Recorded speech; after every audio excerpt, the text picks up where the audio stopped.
Alright, so last time we opened up with the Rainfall family standing and waiting for a parade that the Stooges were throwing for themselves. They saw the float for the Stooges was of a giant Mother Goodash, revealing her continued existence to the family as a whole. Before they could really process that, another float, captained by Clive Exotic and Scar, advertising the AV Memorial Zoo, went by. The family was shocked at what they saw and happy that Suletta had not come with to see. A little later, Hunk Davine and their older kids went to see Suletta, who was treating Mother Goodash as if she was her own mother, and Hunk couldn't bring himself to destroy her. Throughout the day, different members of the family were tuned in to the new the new YouTube channel that Clive had set up for his new persona to watch his insanity. What they didn't see was a conversation between the Stooges and the office of the zoo where they received a letter from Karen Baskins. She was suing the zoo for neglect, and when they later told Clive, he flew into a rage, believing that there were spies in his zoo and firing a random girl. Elsewhere on the lane, Memory Ann was having the worst day yet as a new personality emerged. She began calling herself Hazel and guilt-tripping members of the family to purchase meth from her. Multiple members were held up, including Evelyn, Sasha, and even her own mother.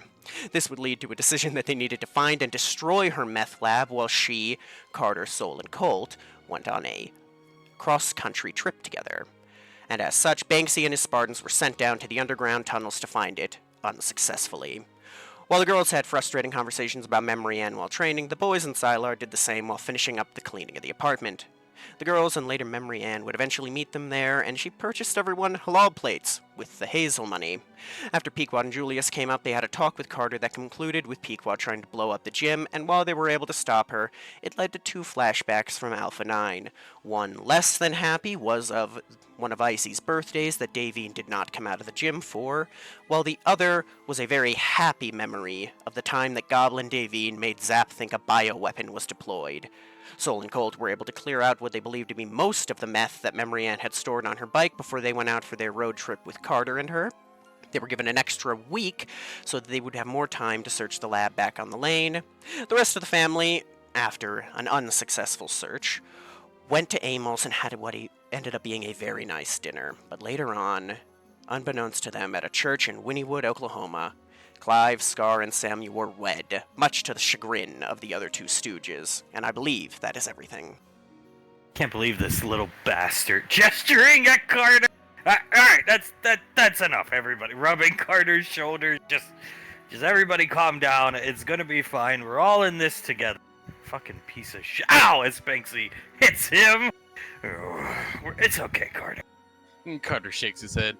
It really isn't. If you think about it, Granddad, I'm the reason all of us are down here, and I should have just been better to Memory Ann. He rubs his face and shakes his head with a combination of a disappointed and a disgusted look at himself on his face. Signed up to guard the family, not dive into the depths of meth lab. Yeah, this is pretty bad. Carter, I wish I'd given you more shit when you were my CO. Carter puts his hands out. You should have. I certainly deserved it. No, he doesn't. Looking right at Benny. Oh, fuck you. Julius looks over at Colt and then at Benny. I agree with Benny on this one. Should have gotten more shit overall. But it is okay. We're gonna find the lab. Everything's gonna be fine, right? He looks up at the four Spartans. Right, everyone? Yeah, exactly. Yes. Coming over next to his brother-in-law. Yeah, whatever. Looking right at Carter. Carter nods, listening to his father. I mean, yeah, we might find it. We might be able to find it. He looks around. Now's sort of the time to do so. We've been lucky over the past few days. Memory Ann's been normal for a good, nice, long string of days, and those are very nice, long string of days, to be honest. As he looks down at the 2 weeks, right? We're pushing 2 weeks this Sunday. That's good. It is. It is. He looks behind himself to his grandfather. It sort of is in the back of your mind constantly while spending time with her if she has a good time and a good string of days for however long, 2 weeks, let's say, like right now. she's gonna have a really long bad string of days too. So that's in the back of my mind pretty much constantly, though. Where the hell are Oz and JJ? They ought to be down here. He groaned.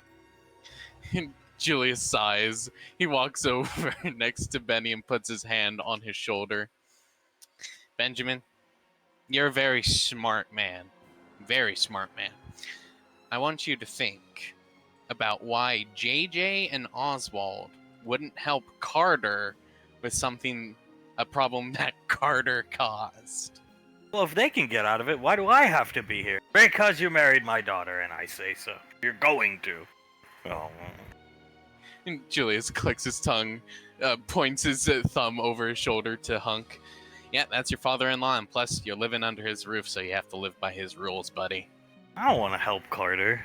I'm here to help Memory Ann, I guess. There you go. That's a good way to look at it. He pats him on the back, walks back over next to Banksy and Carter. We're all here helping Memory Ann, not Carter. So, do it for her, and let's not think about how Carter fucked up royally this time around and for many times beforehand, okay? Squad, people, team, whatever you want me to call you. Agreed. Yeah, worrying about how Carter ruined a beautiful young woman like Memory Ann, which he had no reason to, though because of his cowardice and incompetence, he completely ruined her, the only daughter of Suletta, cracking his knuckles, stepping right up to Carter. Stop. Criticizing, coming up, getting between them. Criticizing Carter isn't gonna fix the problem. We gotta fix the problem.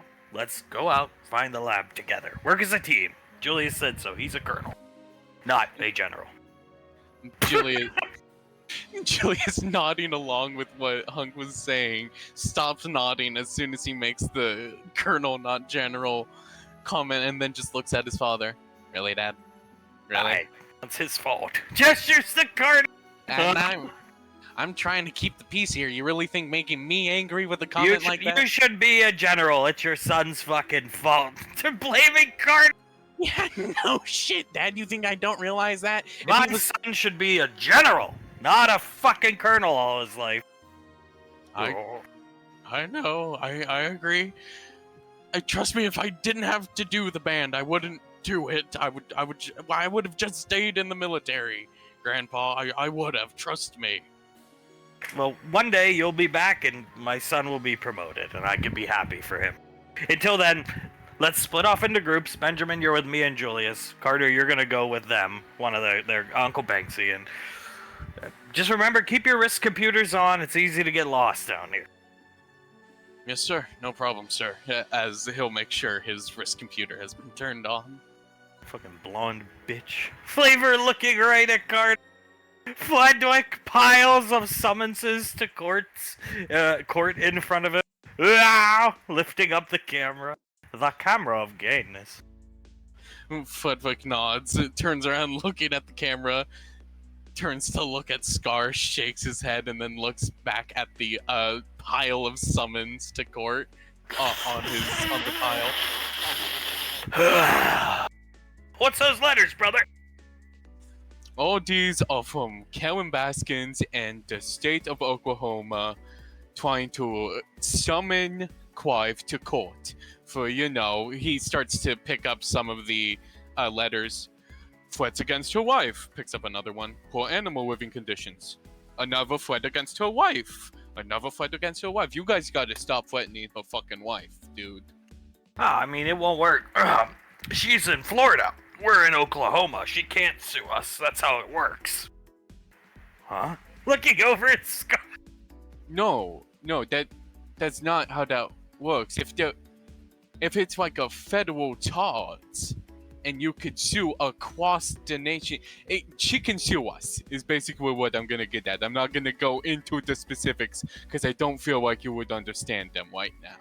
Maybe I've been hitting the meth too hard. Memory Ann makes the good shit. Wow, still saying Memory Ann make meth. She does. Look at Krell.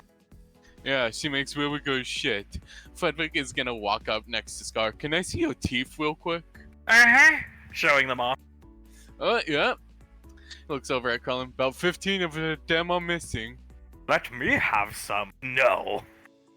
You are not going to have any of that meth, Quellen. Not if you want to be with me, you're not. Last time you got high, brother, you were claiming Izzy was the better partner for Julius. Oh, wow. What the fuck was me saying? You were going fucking crazy. That's what you were doing.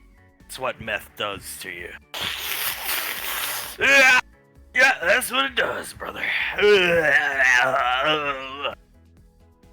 Frederick is staring at Scar.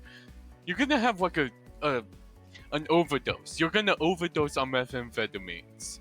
I'll be fine, brother. Nicole will heal me. She not here, though. Where is she? Where was Nicole in the entirety of this state, let alone country? But look, they got good doctors here in Wynnewood, Oklahoma, and the people love us, so I'm in good hands. Frederick snaps his fingers, walks over next to Krellin. That is a good point. The doctors do love him. They will probably give him the best care they possibly could. In the hands of Wynnewood, Oklahoma. Much like Prince Albert in he hands. Oh, Frederick closes his eyes. He looks over at Samuel. Samuel, you haven't seen Prince Albert, have you? Seen it, I've massaged it. It's a sight to see. Frederick starts to gag thinking about it. Oh, I'm so sorry, Samuel. Maybe Julius have Prince Albert. Thinking deeply. Why would you think that, Quellen? Seems like something big men do. No, I don't. Call me crazy, but I don't think Julius is the type of guy to have a Prince Albert piercing. Quellen, just call me crazy. Would explain why Carter and Soul such big fuck-ups, though. Frederick just closes his eyes and pinches the bridge of his nose. Well, the fishbowl heads all fuck-ups, yes. I think it's for a completely different reason. Quellen, just bad parenting and not allowing good parenting to happen to their kids type thing. Naked Clive needing to get Prince Albert in wakes up from a high, drunken, hungover stupor. These lights are too bright, he says in a completely dark room as he reaches down. Can't believe I never thought I'd have to say this. Reaches down, puts his Prince Albert into his underwear, stands up, scratches at his stomach. I wonder where my baby boo is. She gave me a ride of a lifetime last night. He starts walking down, opens up the door, closes his eyes, puts his hand up to the lights. Oh, Jesus Christ. Someone turn off the sun, come home. We need to get these lights less bright up in here. He walks out, stands in like... Yeah! Everybody cheering for it! Oh, thank you, he says as he's digging in his belly button with one of his fingers. He takes his finger out, waves at everyone. Thank you very much. Yes, sir. As he walks into the office and closes the door. God, it's hard being a celebrity. Prince Albert here. Oh, you know he is. He walks over and grabs Scar by the crotch. Kissing him passionately. Clive returning the kiss with, I would have to say it, double the passion somehow. Wow, watching them filming them. Frederick just blinks a couple times. You know, Integ was probably up there somewhere watching down on all this. Might be better if we join her. We're ready to die. No, we have to look out for the family and make But sure... she way nicer to be around than Julius.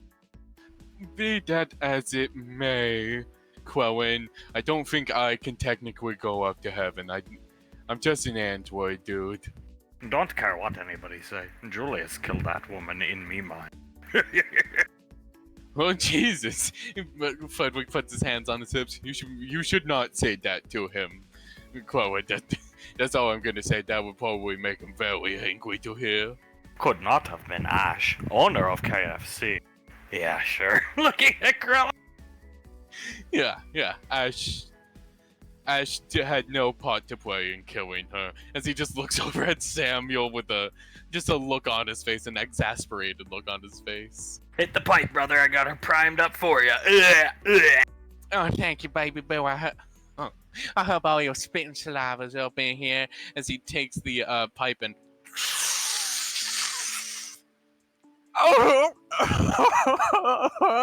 brother man. Clive, could you just hold off the drugs and the sexual advances and innuendos for just a second? We've got a... Frederick's gonna tell you. Well, big problem. You going to jail, big gay bo? What? I'm going to jail? He walks over and grabs Samuel by the crotch, as Frederick has to look. Thanks, I guess. Frederick looks away, walks over to the pile of letters on the desk and holds them up.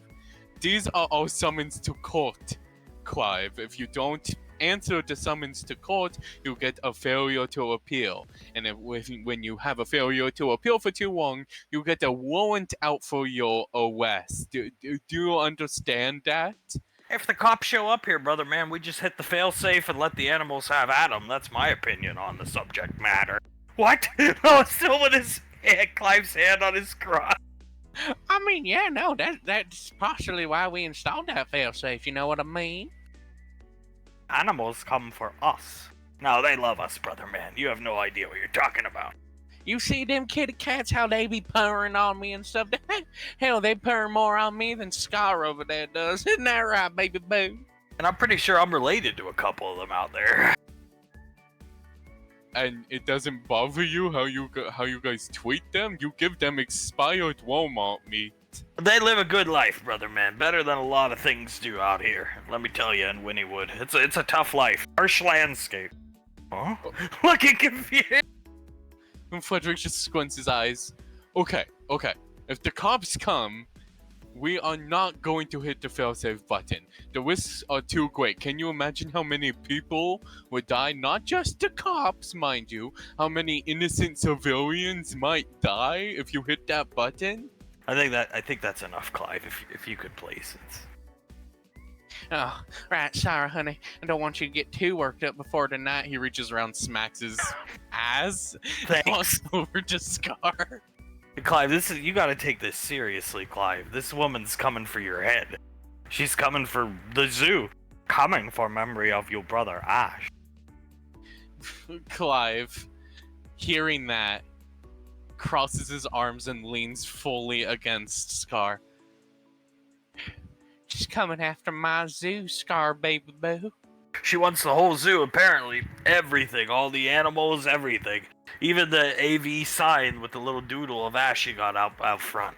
She wants it all. Intellectual property. Clive puts the back of his wrist up to his forehead and just shakes his head. She wants it all. He starts pacing back and forth. She wants it all. She wants to take my brother's zoo. She put a clock on it, Scar. She put a clock on my brother's zoo. One of these letters, it does say here she's gonna bury the memory of Sherion Valorius. Oh, that bitch. That fucking bitch. We gotta do something to her.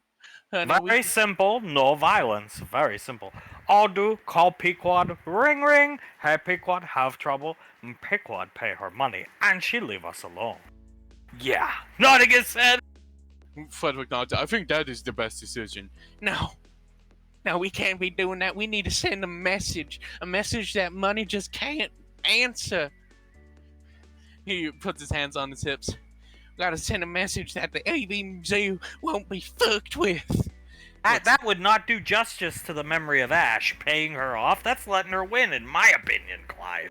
That's letting her survive. That's what it's doing. Oh, God. Frederick shakes his head. Let's not get too drastic. We're not gonna kill or maim or do anything like that to anyone. Okay, guys? Yeah? No, of course we're not. Not before we turn public favor against her. What? Lowering the camera, then putting it back up. Clive nods. He starts to stroke his chin with his left hand, as with his right hand he starts to stroke Scar's chin. Yeah, Yeah, we gotta lower public favor of Karen Baskins. But how we gonna do that, baby boo? Ideas, boys, ideas. How we gonna do that? What if we, come on, the Star Child's gotta have some ideas. Aww. Looks, put a bomb in TV and give to her. Shut up! Fedwick reaches around and bobs Krellin upside the back of the head. No, double kill her. I'll write that one down. Doodling it down on a notebook. That's a good one. That's a real good one. All right, write that one down. Fedwick looks over at Samuel. Oh God. He snaps his fingers a couple of times. False flag, Samuel. White, false flag operation? What the fuck is that, Samuel?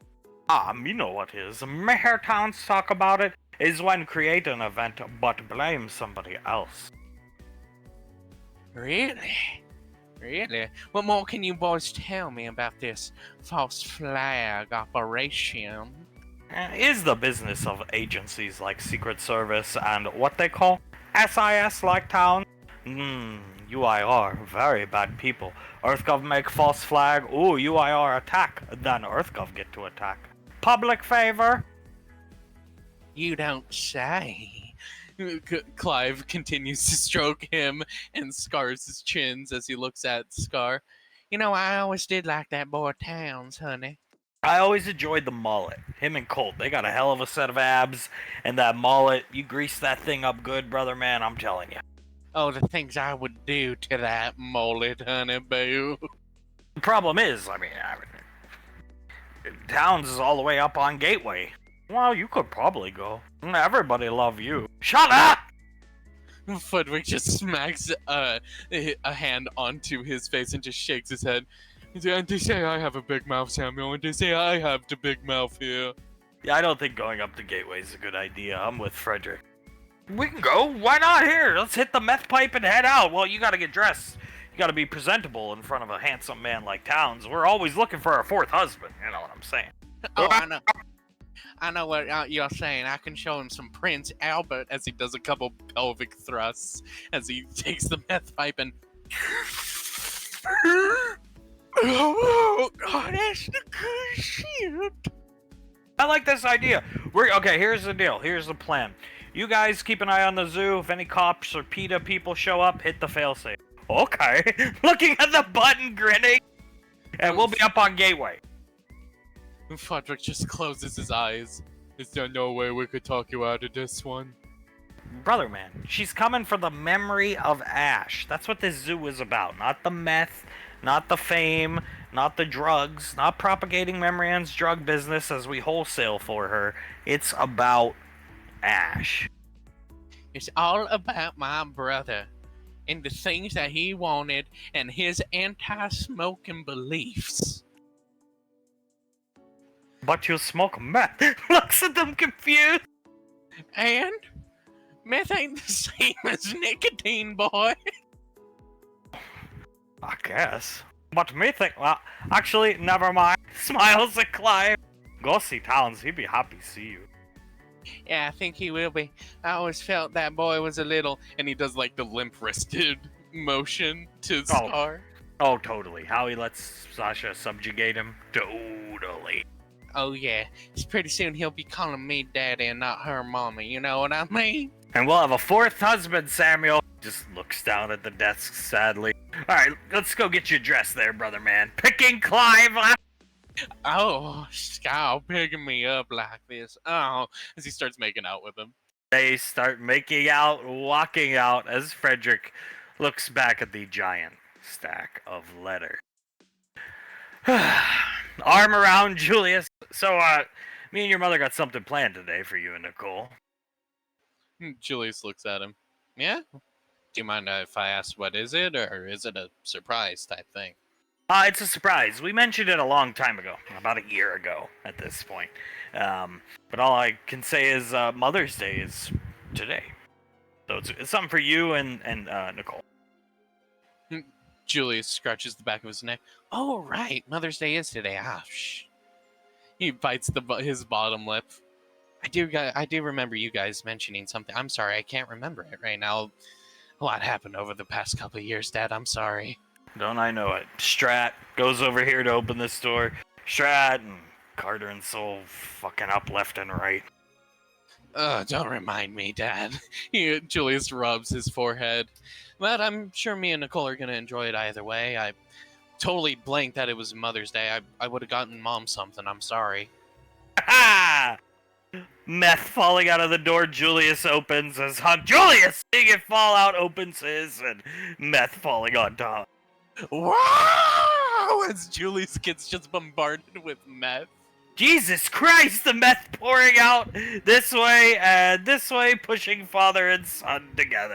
God damn. Putting on gloves first. Julius, I like to imagine Hunk and him are like entangled. Oh, Jesus Christ. Son, I need you to.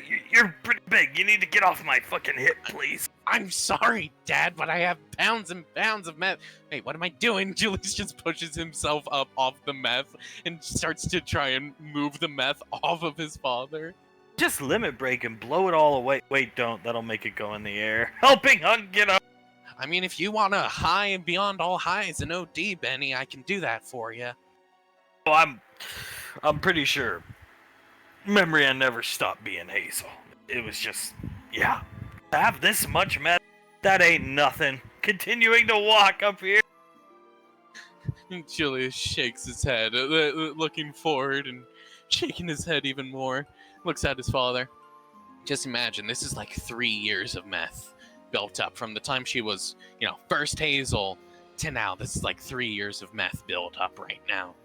Look, son, I know you're not involved in stuff like this for work, but standing up, thank you, Benjamin. How much is just this shit alone standing or below our feet worth?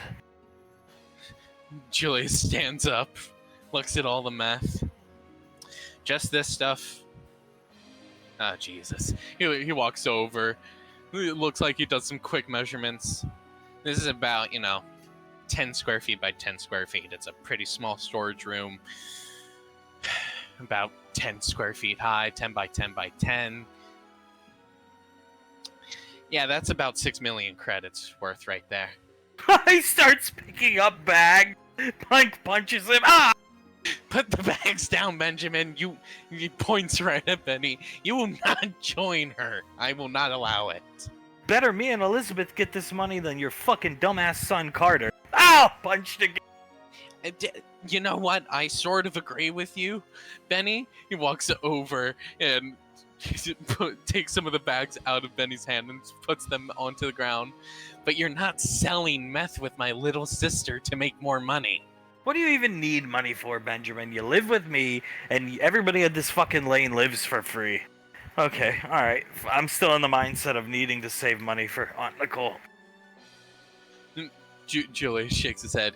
Well, that's completely over. You gave her a gift 10 times better than the card, buddy. Don't worry about that anymore. You're right. Dropping the final bag. I'm gonna go check the East Wing. Somebody's gotta start over there. Alright, don't get lost. Fucking Carter. Hate that guy sometime. Walking off! Julius just sighs, scratches the side of his cheek.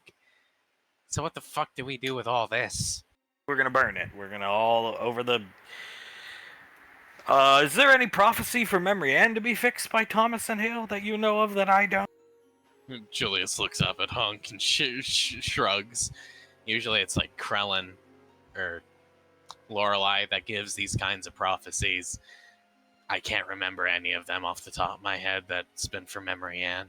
That's just great. I gotta tell you, son, I don't appreciate what you people do to your spouses. Oh, trust me, I don't either, Dad. We have been known to royally, and for some of us, he gestures to himself, beyond royally, fuck up. Beyond royally. So. Name Izzy, ring a bell? Squinting at Julia. Julius sort of chuckles, looks up at Hunk, walks over to him and puts a hand on his shoulder. Lorelei made me remember it. Yeah, I figured as much. Julius sighs and nods. I haven't really figured out a moment when to make that known, Dad. Well, I hate Izzy, so I'm just putting that out there. Oh, trust me. Hey, I hate Izzy more. I truly and honestly despise her. Oh, son, it was erased from your mind so you wouldn't have to live with guilt. Just go to Nicole and have her erased again. Or No, suppressed. I guess it was suppression. no, I'm not gonna do that again. Why? Ignorance is bliss, kid. Who cares? I would rather live with the guilt and know what I did wrong. I've offered it to your mother many a time. She reacts the same way as you. Like mother, like son. Julius puts his hands up. That's one thing I don't mind being compared to Mom with. We both know how royally we fucked up. Me more recently than her, because, you know, he flicks his temple a couple times. But anyway, we both know how royally we fucked up. And we would rather live with that guilt and want to be better and need to be better than that than live in bliss. Because ignorance isn't bliss. It's just being stupid enough to not know. Well, I'd keep it to myself, all things considered. Your Julius, son's caused enough damage. Julius nods. I'm gonna keep it to myself for a good long while, I feel like, just given he gestures down to all the meth around them. Just that name never needs to be spoken of on this lane again, son. Trust me, I know, you've never heard me say it, have you? I just hate her so much. I do too, Dad. You can punch me in the face if you want. No.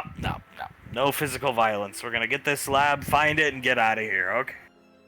Yeah, let's do it. He puts his arm around his father and starts walking. Laz waking up, coming outside, seeing Samantha cooking. She sees Samantha cooking, hops out of Oz's arms and walks over to her, gets down onto her knees and hugs around her.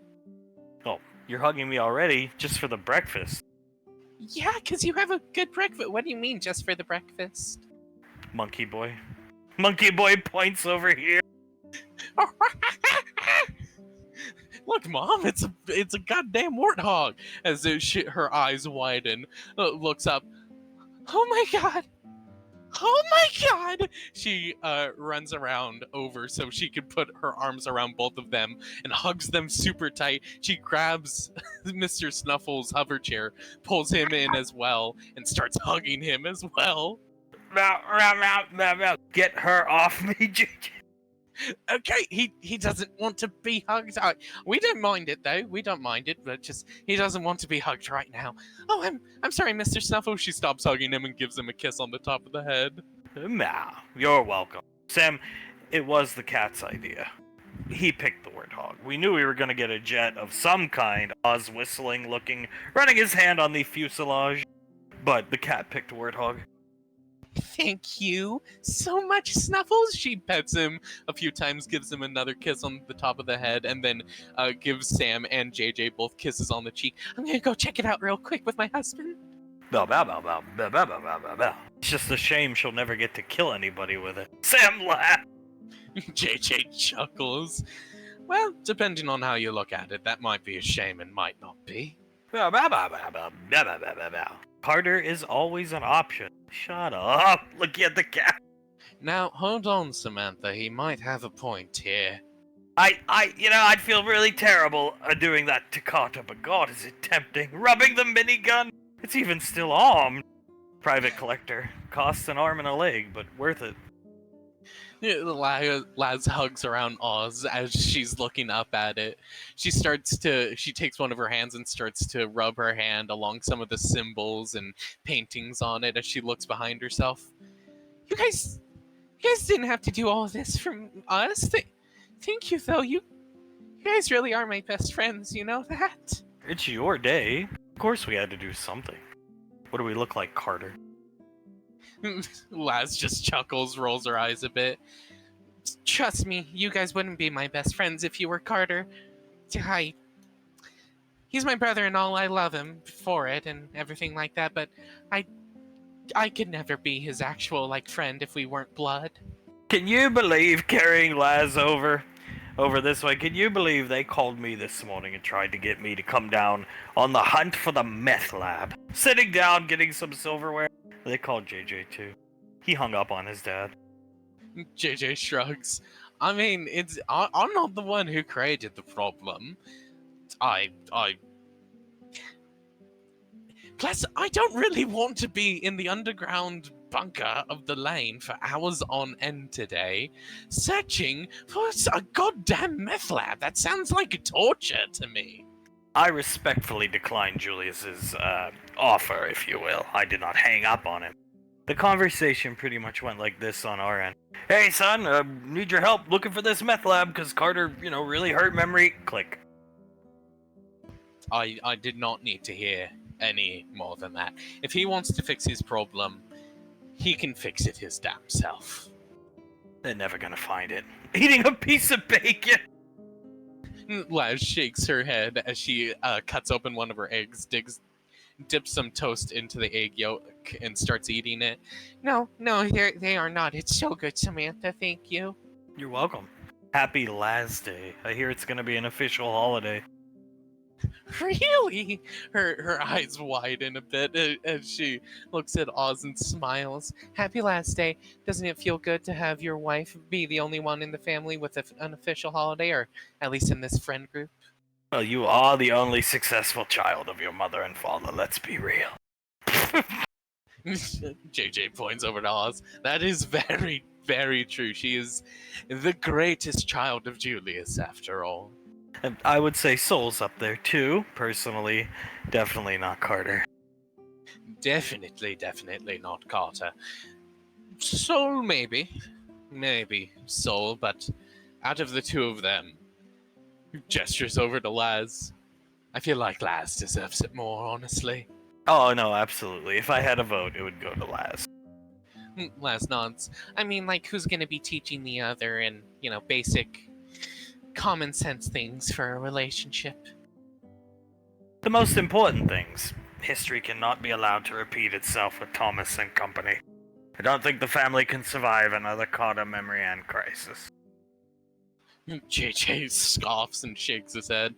I swear to God, if Thomas or Jace, if he ever finds someone, or hell, any of the girls do anything that hurts the significant other, like the way that Carter did, or Julius did, or any of the Galleons did, I'll kill him myself. I won't hesitate to do so. Where is Jace? Oh, we sent him away with Blaze. We're trying to celebrate. Yeah, no, I don't really want a child hanging off my wife and interrupting us every time we try to get physical with each other and everything like that. My girl. We don't really want to deal with that while we're trying to celebrate Lazuli. Men are used to hyperfixating on me. I'm used to it. She shrugs, but not that much. He's kind of creepy, I'm not gonna lie. Ugh, God. Laz puts her hands out. Then why don't you tell him to stop, or I don't know, punt him across the field or something? He's autistic. That excuse can only go so far. Call that a crutch, yeah.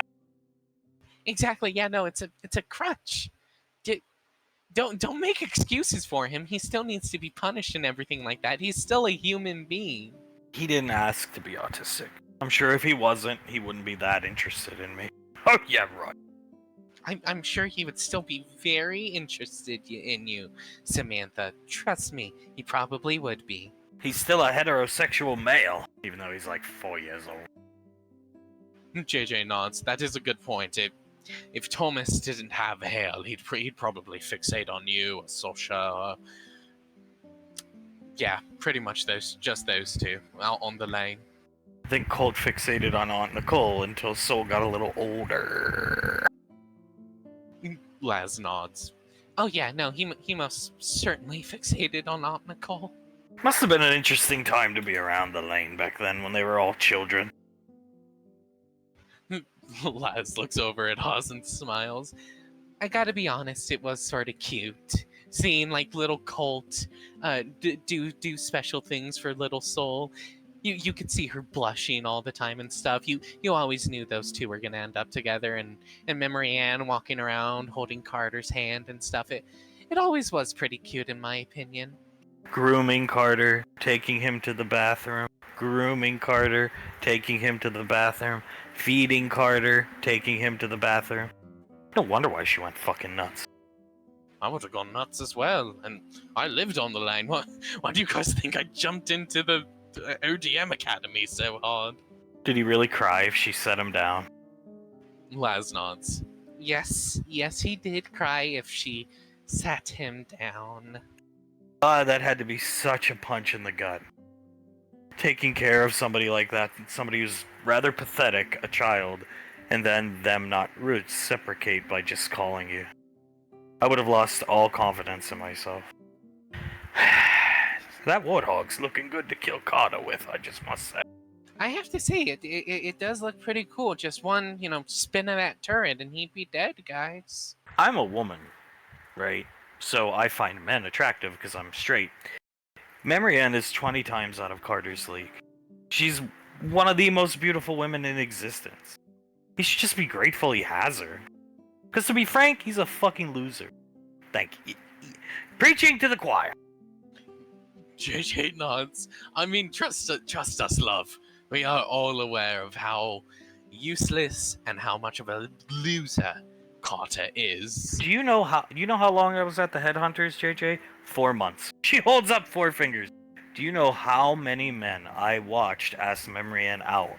And now, granted, they weren't direct subordinates of her because they'd get in trouble, but guys who graduated from the Headhunters 2 years before I showed up, that would come back on time off to ask her out, and she declined.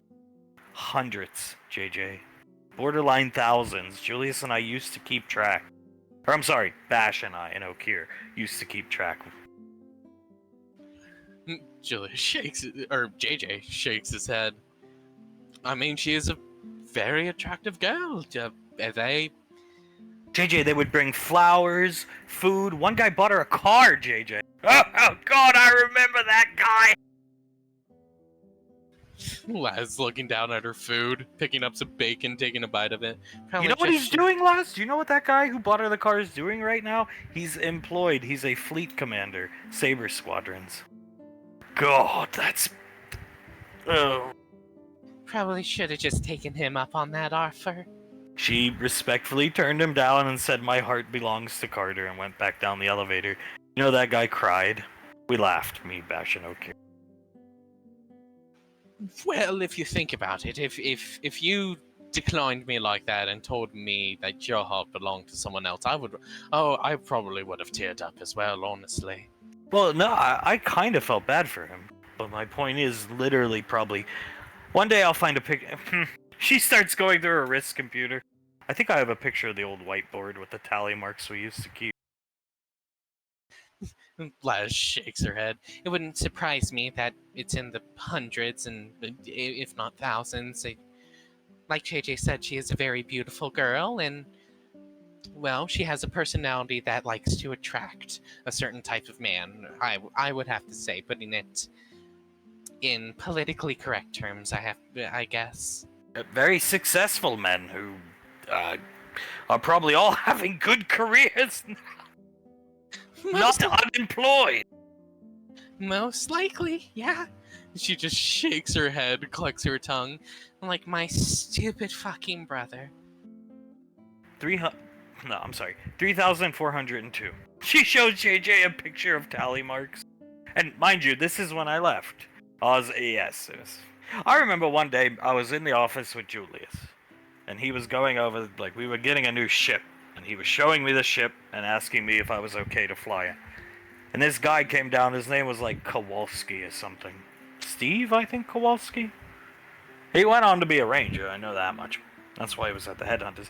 Anyway, he came down, Julius was happy to see him. Julius got up to greet him and he said, "Sir, with all due respect, it's nice to see you, but I am here to see and ask Marianne out on a date, not talk to you." Julius sat down, looked so dejected. Laz starts laughing. She shakes her head. Oh, Jesus Christ! And then, obviously, he promptly got rejected after that. She rejected. It's like Samantha said. She never even placated a man. It was This is why I thought Carter was this jerk of a guy who just ignored her or something, you know? I didn't know he was like this 17-year-old kid. I thought he was a grown man with a brain and bad morals. Turns out he was just a young kid with not a lot of experience under his belt and half a brain. An idiot, if you will. But, I mean, you have to admire Memory Ann a small bit. He clacks his fork against the plate. Stuck to her guns, I suppose, even though she could have had someone far better than Carter. Like any day of the week, she could have had somebody better than the now unemployed rock star. Oh, what a pathetic man Carter is. JJ crosses his arms and shakes his head. He looks at Sam. Are you sure I just can't beat him to a pulp and break the bond between him and Memory Ann? I mean, I wouldn't mind that. I care for both of them, but I care for Memory Ann way more than Carter. She never got the shit beaten out of me. Fair enough. We'll have to put it on my to-do list one of these days. I think Carter's a big problem, but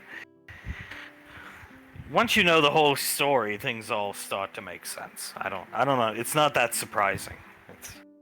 He'll bloom in his 40s, much like his father. Wow. She just blankly looks at Oz. Did you hear that, monkey boy? In his 40s. When the rest of us have to bloom at like 18 to 21. Because life's not fair. Unless you're a fucking retarded galleon. Monkey Boy just shaking his head at Samantha. He says to her, what a bunch of pathetic people, honestly. I hate them sometimes. Okay, Samantha, please. Monkey Boy, he's got enough problems. Him and Jace don't get along very well. Wow, that's just shocking. Giving Monkey Boy a bacon. And Monkey Boy takes the bacon, he takes a bite of it. Swear to God, I want to strangle that kid sometimes. He's autistic. Yeah, and I'm a goddamn monkey. But I still somehow act better than he does. Well, he didn't ask to be autistic. Well, I didn't ask to be a monkey, but look at me. Well, you should just be happy you're alive, old man. I am happy that I'm alive. He should be happy that he was adopted into this family and not fawning over you all the time. I agree. The logical of our two sons, Monkey Boy. Laz looking at Monkey Boy with a sense of pride on her face, hand on her chest. That's my son right there. If Carter was autistic, would you cut him this much slack? Oh, fuck no. Exactly, then why are you cutting Jace this much slack? I don't know. He's autistic. She shrugs. I have a heart of gold. Yeah, I can certainly tell. She shakes her head, looks at Oz. Maybe that heart of gold will be broken one day by Jace, and then she will actually do what needs to be done. Now, maybe our son will be broken by JJ when he tries to do something dumb to Samantha, like propose to her. JJ points at Oz. That is the more likely of the two situations, honestly. Man, if he proposed to me, I'd just laugh at him. Yeah, and then I would punch him in the face and most likely black out after that. I don't know what I would do. That is a good point. One guy did just cold turkey propose to Memory Ann. It was a nice ring, too. Probably spent all of his savings. She just looks off into the distance. Yes, he got down on one knee and everything, and she just said, this has to be a joke or something like that, and he insisted, and the ring was worth, like, I think 900,000 credits, that's a lot of money to, I think the guy was a captain rank at the time. Maybe just a second lieutenant. And she told him no and walked away. Laz covers her mouth and shakes her head. Oh, that poor guy. I mean, it's the plight of being beautiful. Memory Ann is gorgeous. I mean, most men, it's not their fault they didn't understand. Most men are like, she's single? How? I'm going to jump on this, She's not my type of woman, believe you me. A brat, for sure, but, I guess I'm the minority. JJ nods. I mean, like, honestly, You can't expect just random headhunters turned very successful gentlemen. Don't get me wrong, but just random people to know the inner machinations and interworkings of the Rainfalls and the Rainfall family, and a bond that even the Time Deity doesn't know anything about, or next to anything about. JJ shrugs. Dude, random men from Melbourne came to propose to her. God! Did they really think it would work? Yeah, or ask her out on dates and propose. Mostly, more leaning ask out on dates. There were a couple other dudes who proposed. Flowers left at the top of the elevator.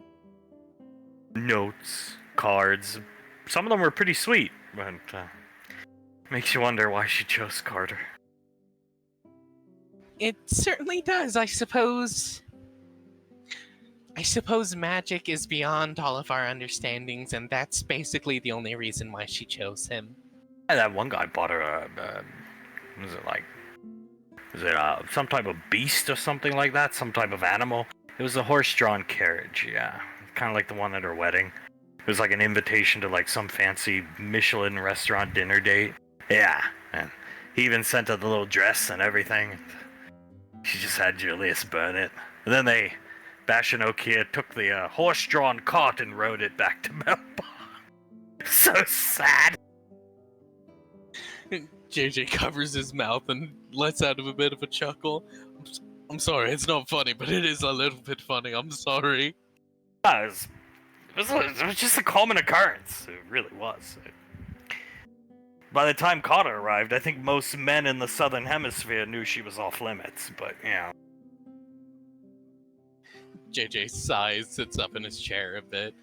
Honestly, I am a little glad that I wasn't in the Headhunters at that time, because I don't know if I could have handled all of that. I would have probably yelled at Memorian saying, "There are so many better people for you," but then she wouldn't have listened to me, and probably would have yelled at me back and been a brat about it and stuff. Men that will actually call you. Men that will actually call you, care for you, not make you go crazy and cook meth. JJ just closes his eyes and shakes his head. I'm making myself angry. Just so many better men for you. She starts rubbing the back of JJ's neck. He should have ended up with Hazel. Pretty sure he would have got an STD if he ever tapped it. Laz nodding. Oh, most likely he would have started calling him Herpes having Carter. I would feel bad for Carter if that had happened to him. No man deserves that. Laz shakes her head. I wouldn't have. He asked for it by bringing the drug dealer home. My mom would have just shot me in the face if I brought home a drug dealer. He had it so easy here. Oh, he most certainly did, and that is why he ended up the way he did. Having it easy, being, in a very calm parenting situation, I suppose you could say, is the reason why Carter ended up the way he did. And even though we're having daughters, we're not going to parent them like that, Samantha. Yeah, none of Carter's kids, at least the boys, are allowed near our daughters. I mean, play with them and stuff, of course, but no dating. Oh, come on, Samantha, give it a rest. Oh God, what if we had a girl and Carter had a little boy and they had a bond and... no. Well, I would certainly hope they didn't, seeing as they would be cousins. Oh, you're right, Jesus Christ, we'd be hillbillies. JJ starts laughing. Yeah, but we wouldn't, that's the point. Well, it's okay. Taking the cousins thing out of the picture, I'm sure you wouldn't want your daughter dating one of Carter's children. No. Maybe if Carter was never around and Memory Ann raised it. She laughed. That might be good. That might be good. But none of our daughters are going anywhere near Carter's children. Be it male or female, anything, I don't care. They're not going near Carter's children to date them. Be friends? Of course. Go wild. No dating. I'm pretty sure Carter will raise a successful kid. Yeah, right. JJ slowly turns to look at Snuffles. I'm sorry, did you just give a commendation to Carter? Bow, bow, bow, bow, bow, bow, bow, bow, bow. It's the point of the band torture from his mother, I think. Huh? Nodding his head agree. Fair enough. I'm sorry. He puts a hand on his chest. I'm surprised to hear any good thing you could say about Carter. I'm sorry. That's true. Yeah, maybe he will. He'll be very strict and disciplinarian because he learned his lesson. Imagine having a son and the son growing up, and all fathers have to explain the birds and the bees. That weird discussion. Imagine having to explain why your mother is a fucking meth dealer. The woman who carried you, the woman you love as your mother, is ruined and just has horrible days where everything's about Carter, and she won't even take credit for going to the bathroom. My relationship with my father would have been ruined if he did that kind of thing to my mother. I would have hated my dad, and I love my dad. I absolutely adore my father, and I would have attempted to beat him up, Wouldn't have been able to, but I would have attempted it at least. I think, yeah, no, that, imagine, yeah. Well, hopefully if Carter has a son, he'll learn. And I do feel sorry for Carter for having to have the discussion of why your mother makes meth every other Thursday. Blaz punches a fist into her palm. Oh, that kid is gonna understand, alright. I'm gonna make sure of it. Whole course on Hazel, I think, is needed personally. Whole course on not only Hazel proper, but Memory and Hazel as well. I think that needs to be done as well. Speaking of meth, what's Clive up to? Oh, yeah, let me check. Hang on. He's not live right now, which is strange, because he does live shows in the morning, one in the afternoon, and then a closeout show for the day in the evening. He's currently just, well, he's got a new video. Do you want to watch? JJ gestures out in front of him. Sure, put it on. Here he is. Hello, everyone. It's me, Clive Exotic, reporting to you from the AV Memorial Zoo. I'm in here with all my kiddies. There's Neanderthal. There's Gerald. There's Betty Boo right over there. It's an important discussion that I want to have with y'all today. All these kitty cats are mine, okay? Anyone who tries to take them from me is gonna get hurt, let's say. Real hurt. I have a right to defend myself from anyone, like Karen Baskins or PETA coming over my fences trying to take my animals. I'll kill them. That's trespassing. I'll shoot him dead right in the face with my gun. He pulls out his gun and shows it off. This right here, bullet right between the eyes. You hear that, Karen? Points it right at the camera. Bullet right between your eyes, bitch. And trust me, you too, PETA, with your dumbass rabbit having selves and such, you won't be able to see the light of day if you come after me and my zoo. This zoo is meant to show you the irresponsibility of smoking. And how much it kills people. And trust me, everyone here in Wynwood, Oklahoma is gonna have my back on that. And all my tigers, who are all sick on you, Karen, is gonna have my back on it as well. And that's a promise, and you could take that to the bank, bitch. Well, that's not gonna end well. Sam looking at the video, Oz moving over here so they all can see it. Yeah, that's gonna end in like Carol's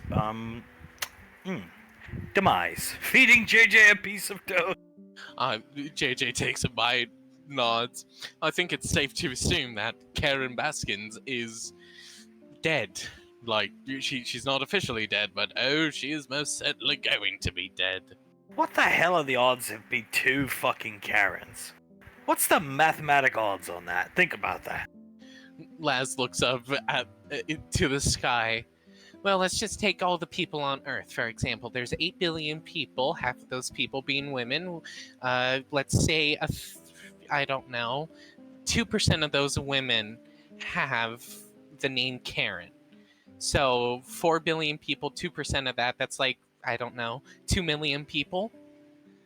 So about 1 in 8 billion or something like that.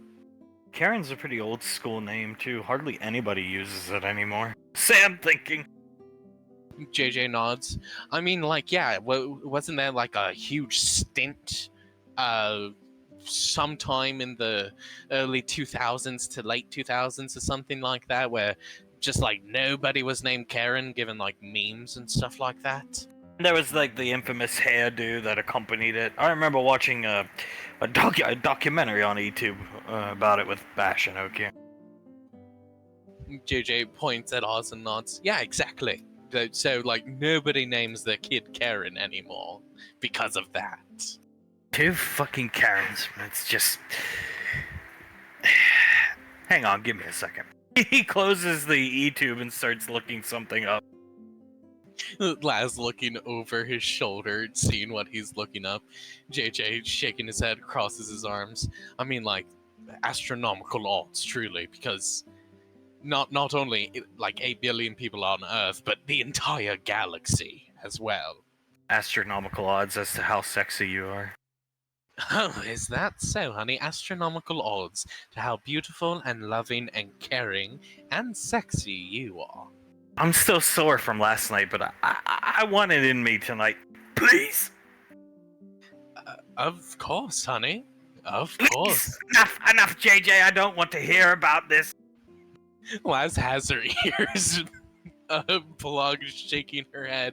I would not like to hear about how you want my brother inside you, Samantha. Well, he's inside me every night, so just deal with it.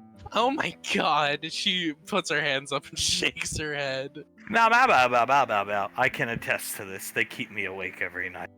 Oh, you poor thing. I'm so sorry, Mr. Snuffles. Do you want special made cat earmuffs? What about coming and living with us? Meow, meow, meow, meow. I hate Jace. He doesn't want to live here because of Jace. I wouldn't want to live here because of Jace either, honestly. Monkey Boy is... Many a times, him and Jace have gotten into arguments, and Monkey Boy starts packing his bags. It's... breaks his mother's heart. I could just live out in the forest. No, your mother and I need you here. Just don't let Jace bully you. Please don't leave us, Monkey Boy. Please? So, wait a minute. I was looking something up, Monkey Boy. Look at my wrist computer here. How many lawsuits does Carol have filed? That's 15. 15, Dad. Yes, 15 fucking lawsuits filed against Clive, Karen has. Soon to be 16 after that video. She starts laughing. Yeah, no. He threatened multiple times. If he ever does go to court because of those lawsuits and everything like that, he's going to get demolished because they have video evidence of him making these threats and the poor living conditions of all the animals. It'll never make it to court. You're right, honey. Looking over at it. Yeah, no, it's not gonna make it to court, guys. She's gonna be dead. I got money on month's end. Month's end, she's gonna be dead. Bow, bow, bow, bow, bow, bow, bow. This one's being settled out of court, probably by a gun. A gun or a knife, some type of explosive, probably. Yeah, no, she's gonna die a terrible death. Man, I don't fucking care. As long as he's not on the lane to ruin Laz's party, I'm happy he's over there being gay. Oh my god, yeah, no, as long as he isn't around to mess up the party and the family's enjoyment of the party and everything like that, I'm fine with it. At least for today, I'm fine with it. It's Laz's day, Monkey Boy. It is. I'm damn proud of my mother, Dad. Did you like living with Carter, Monkey Boy? You know what, Sam, you have a sense of humor. That's good. I would kill myself if I had to live with Carter. What's the matter? You don't want to listen to, oh, Carter cooked you breakfast, Monkey Boy. Oh, Carter picked all the bugs out of your fur, Monkey Boy. That, and I wouldn't really want to listen to, "Oh, Carter, lick the in between my toes. Oh, Carter, let me step on you," and shit like that. I really don't want to listen to that. That's not that bad, though. That's a sign mentally she's doing well if she's dominating him and punishing him. Monkey Boy looks at Oz. Did you enjoy hearing that when you guys were living up at the apartment together? No. But I'd rather hear that than hear her give credit to everything to Carter, Monkey Boy. Yeah, that too. Monkey Boy crosses his arms and shakes his head. This is gonna last forever, guys. At least that's my look on it. Call me glass half empty, but it's gonna last forever. There's gonna be no fixing this one. Bow, bow, bow, bow, bow, bow. Thomas and Hale will fix it. Thomas and Hale would require a miracle, Mr. Snuffles, to fix something like this. Yeah, last I checked, the babies aren't miracle workers. They don't have the powers of a god, and even the deity in the family can't fix this one. God damn you, Carter. Looking down at his eggs! Arm around Carter. It's gonna be alright, Carter. She's gonna be better someday. Carter, pinching the bridge of his nose, shaking his head. Don't call me crazy for not believing that, please. How bad could it really be down here, right, Carter? Yeah, I mean, he looks around, walks up to one of the doors.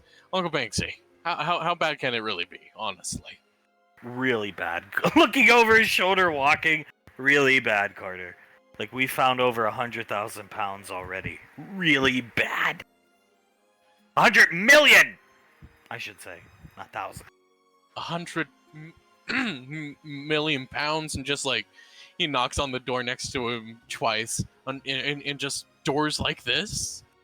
Yes, Carter. She's intelligent. She's smart. She might not have a degree, but she's a chemist, basically. Carter, you know your wife better than I do. She's smart. Brainiac smart. Like her mother. She developed a way to quickly produce this stuff. I know. Forgive me for wanting to deny at least some of this. He looks at the door. Shouldn't we be opening these, Uncle? Don't open that, Carter. It keeps walking. Carter looks over his shoulder at Colt, shrugs a bit. I mean, what if the meth lab's in here, though? He's shining a flashlight into this room. Yeah, I don't. All I see is meth bags in here. Carter forgot to bring a flashlight. I don't have a flashlight on me. Pats his belt a couple times. I mean, like, only thing to do it but do it, you know what I mean? He presses the button to open it. Whoosh! Piles upon piles! Sliding him out all the way behind Colt. Damn! Hitting into the back of Colt's leg. Oh shit, you good? He looks up at Colt. Good God, Carter! Picking meth bags off of him! Carter's standing up on the pile of meth, looking at it. I feel like I'm gonna get high because of this. I told you not to open that. Coming over here! Carter nods, scratches his forehead a bit. Yeah, I should have listened to you. I'm sorry. This is nothing, Carter. We found it hidden in the ceiling panels. He gestures above him. Oh my god, she's a fucking mastermind. Too smart for us. Gesturing back to himself, and then Cluster up here. Carter looks up at Cluster and then at Banks and he shakes his head. We would need like a... This is weird to say, but like a kingpin, or someone who knows their way around the drug trade and hiding drugs and stuff like that, to even have a chance at finding any of this. Do any of us know how that works? No, I don't have a clue. Never even smoked marijuana. Or I have smoked marijuana, but you know, that's the extent of my drug use. The best person that I could personally think of would probably be Towns, your dad, as he looks at Colt. Yeah, why didn't Dad come help? Why do you think, Colt? Looking right at Colt! Stop playing dumb. Carter sighs. Yeah, because, you know, it's me and he doesn't want to deal with finding meth labs and he has to cover up things with Clive and everything like that. He was around Memory Ann when she was a little baby, so on and so forth. Yep. Probably one of the first babies he ever held, Because in Gallia, I doubt there was many babies to be holding. I would doubt it. Yeah. Carter smacks his lips together and shakes his head. I'm a fucking terrible human being as he looks down at the meth. No, you're not. We're gonna find it. Right, Uncle? He just blankly looks at Colt and starts walking off. Carter looks at Colt, pats him on the shoulder. Thank you for being so optimistic in times like these, Colt. I think that was the look of, we're never gonna find it. Yeah, no, trust me. He looks at Banksy's retreating form. I don't think we're gonna find it either, honestly. Sylar trying to keep the situation calm as some of the girls are rather angry. Elizabeth's staying cool because she's getting to hold baby Yen.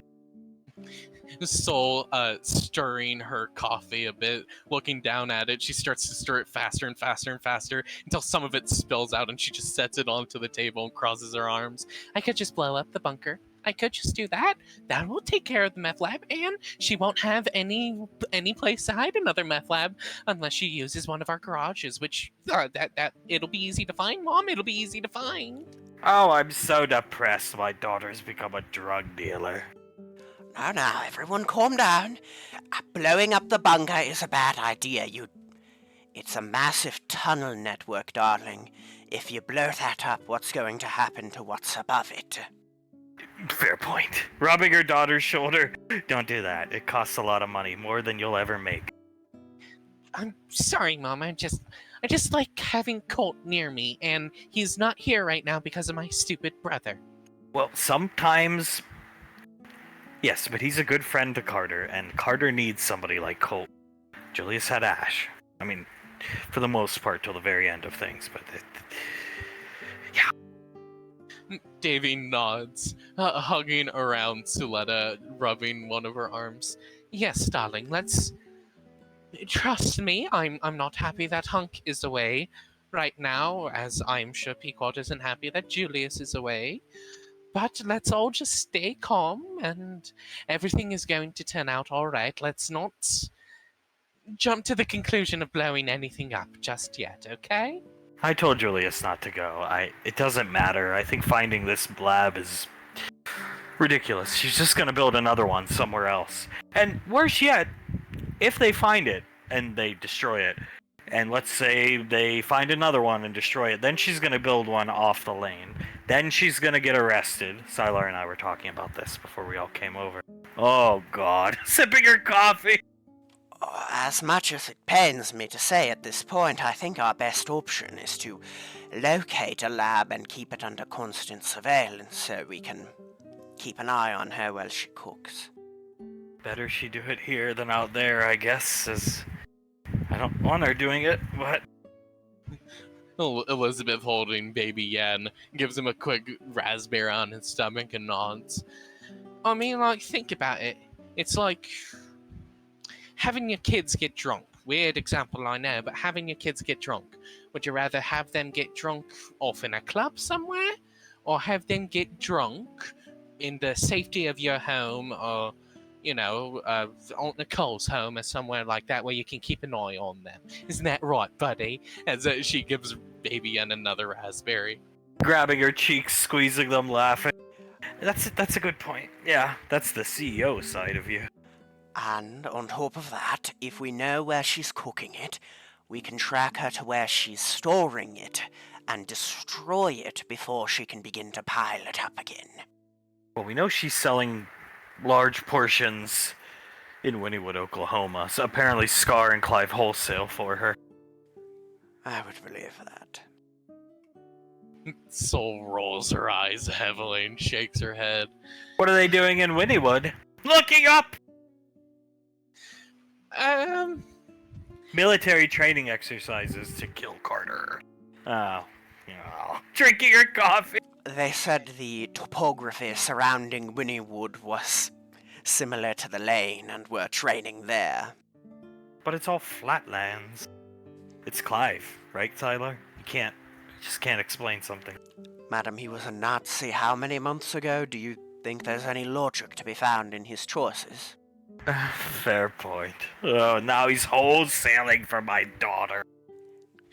Davian reaches out and holds Icy's hand, and in Icy's head, she hears, "Oh, thank God, Cylon, you were good at lying." I got your back, squeezing her.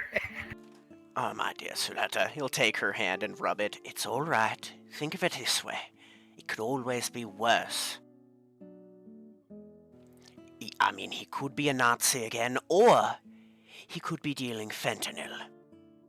That's right. She points. He could be a Nazi wholesaling meth in Wynnewood, Oklahoma. Oh, Nicole, please.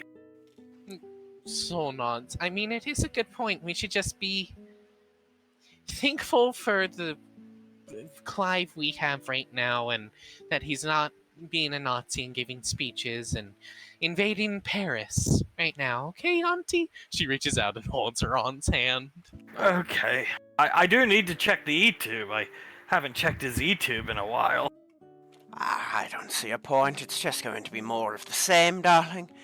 And, well, we have such good company to discuss more different things with at the moment, don't we? Here, let me pull it up. So when's Carter getting a party on the magnitude of Laz's? Never. Looking right at Nicole, lowers her wrist computer. Davine looks around. Oh, darling, I would suspect never.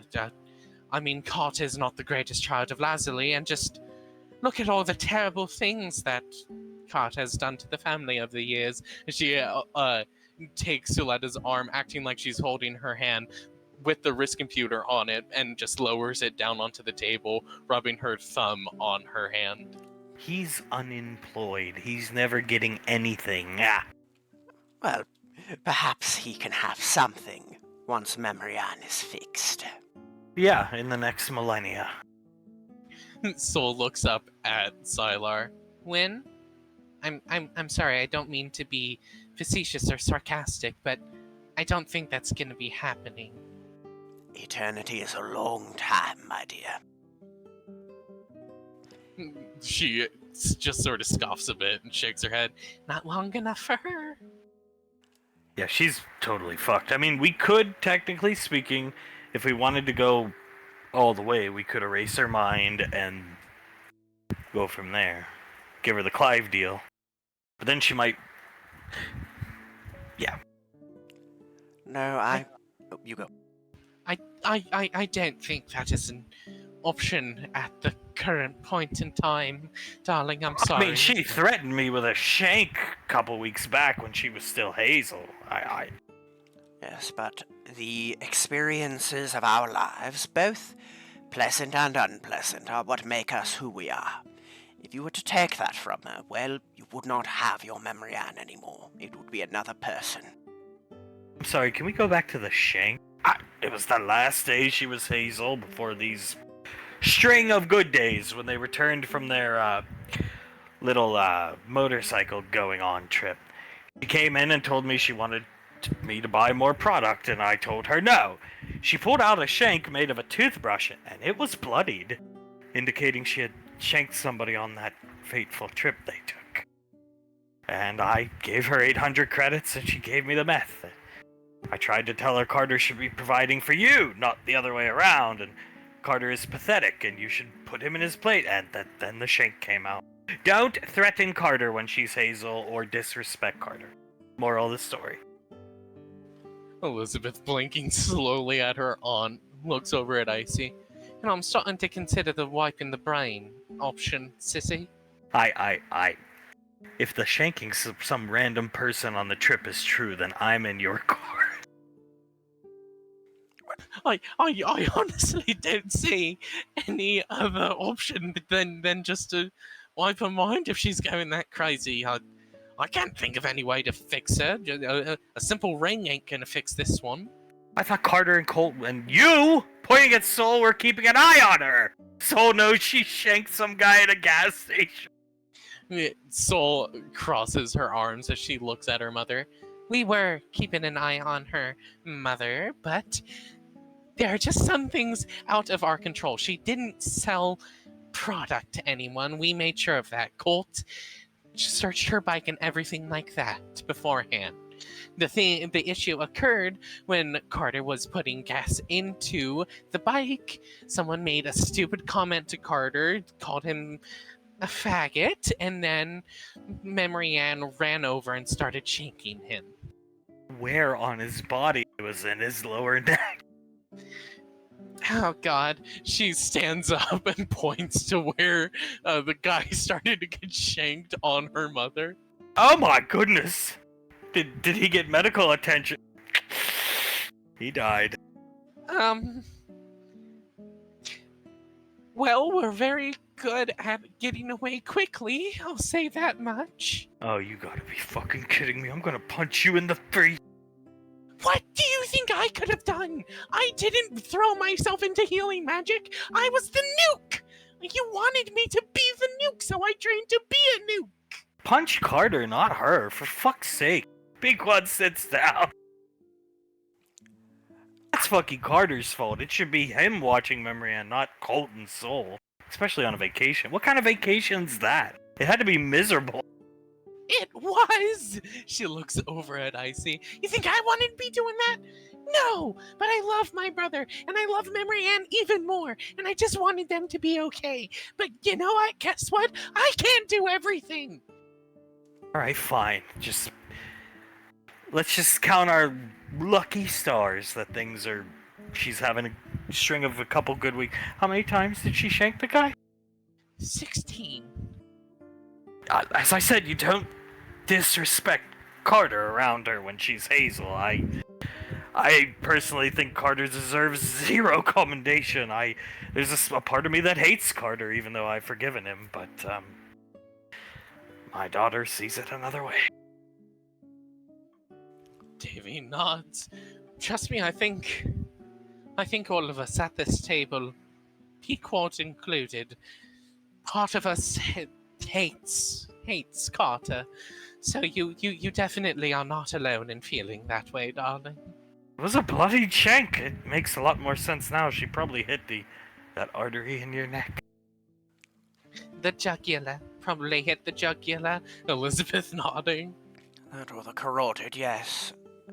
Jesus Christ. Well, she may have a body count outside of the military now, but if we haven't erased Clive's mind yet, then she has not done enough to warrant that. So she's turning into Clive, that's what it is. Clive has a larger body count than, I think, all the B Squad children. If you don't count those bugs. I do believe he does. Well, that is true. He does have more of a body count than the B Squadron children. But let's not compare Memory Ann to Clive just yet, darling. I don't think she's nearly as crazy. When she starts saying that she's, the female version of Hitler and things like that, then we'll be very worried, okay? Yeah, and I don't like that comparison of body counts. The B Squad kids were fighting enemy combatants with guns and stuff. I was just killing innocent people. She looks off! Innocent people. And Memory Ann has the second personality of Hazel, but it seems more... stable is not quite the word, but less volatile than some of Clive's, where Clive could slip from Norman to Nazi to Native American over an afternoon. Big one. So I do not think she has reached that level of insanity. This is more of her trying to cope with the issues of her military service, as well as the much larger issue of what Carter did to her. Brought that drug addict into my home. Soul shaking her head. I'll tell you what, Mom, if I had the abilities back in the day, I would have vaporized her on the spot. We should have killed her right then and there to teach Carter a lesson, some type of very horrendous, horrific death that tortured her right in front of Carter. 'Cause we may as well never have killed her. Tommy and them did it too late. It had no impact. It got a meth dealer off the street, and she was a horrible person. Soul nods. Yeah, no, we got a meth dealer off the street and all, but still, if we just killed her right then and there, Dad or you shot her, or Hell, I'm sure I would have been up. I think Laz was at college during that time, but be that as it may, we all should have taken a crack at her. Uh, the best you can do is just forgive Carter and move on. Sure, a little part of you can hate him, but just forgive him and move on so you can have a good relationship. At least that's what I've done. We have a wonderful relationship when he's not tormenting my daughter. And if the Stooges are to be believed, Thomas and Hale will fix Clive, and if that's possible, then fixing Memory Ann is easily within the realm of possibility. Yeah, smiling fakely at Davy. Davine looks over at Icy, clicks her tongue. Oh, darling, you have a terrible fake smile. As she grabs one of her hands and gives it a kiss. Thank you for trying to make me believe it, though. Yeah, she never had a good poker face. Tell me good news. Tell us good news. How is Evelyn adjusting to the lane? That's good news. Well, aside from the incident with Hazel, she's delighted in it. She makes a trek down to the playground when the little ones are down there and has been spoiling them with candy, and she quite enjoys going down to the lake to read once in a while. Oh, they call her grandmother now, I've seen. That's adorable, if you ask me. Oh, she is reveling in it, darling. She loves little ones, and, well, she hasn't. Getting down to the little duck pond was hard for her back in Birmingham. It's uphill from our home, and she didn't have her scooter anymore. Why not?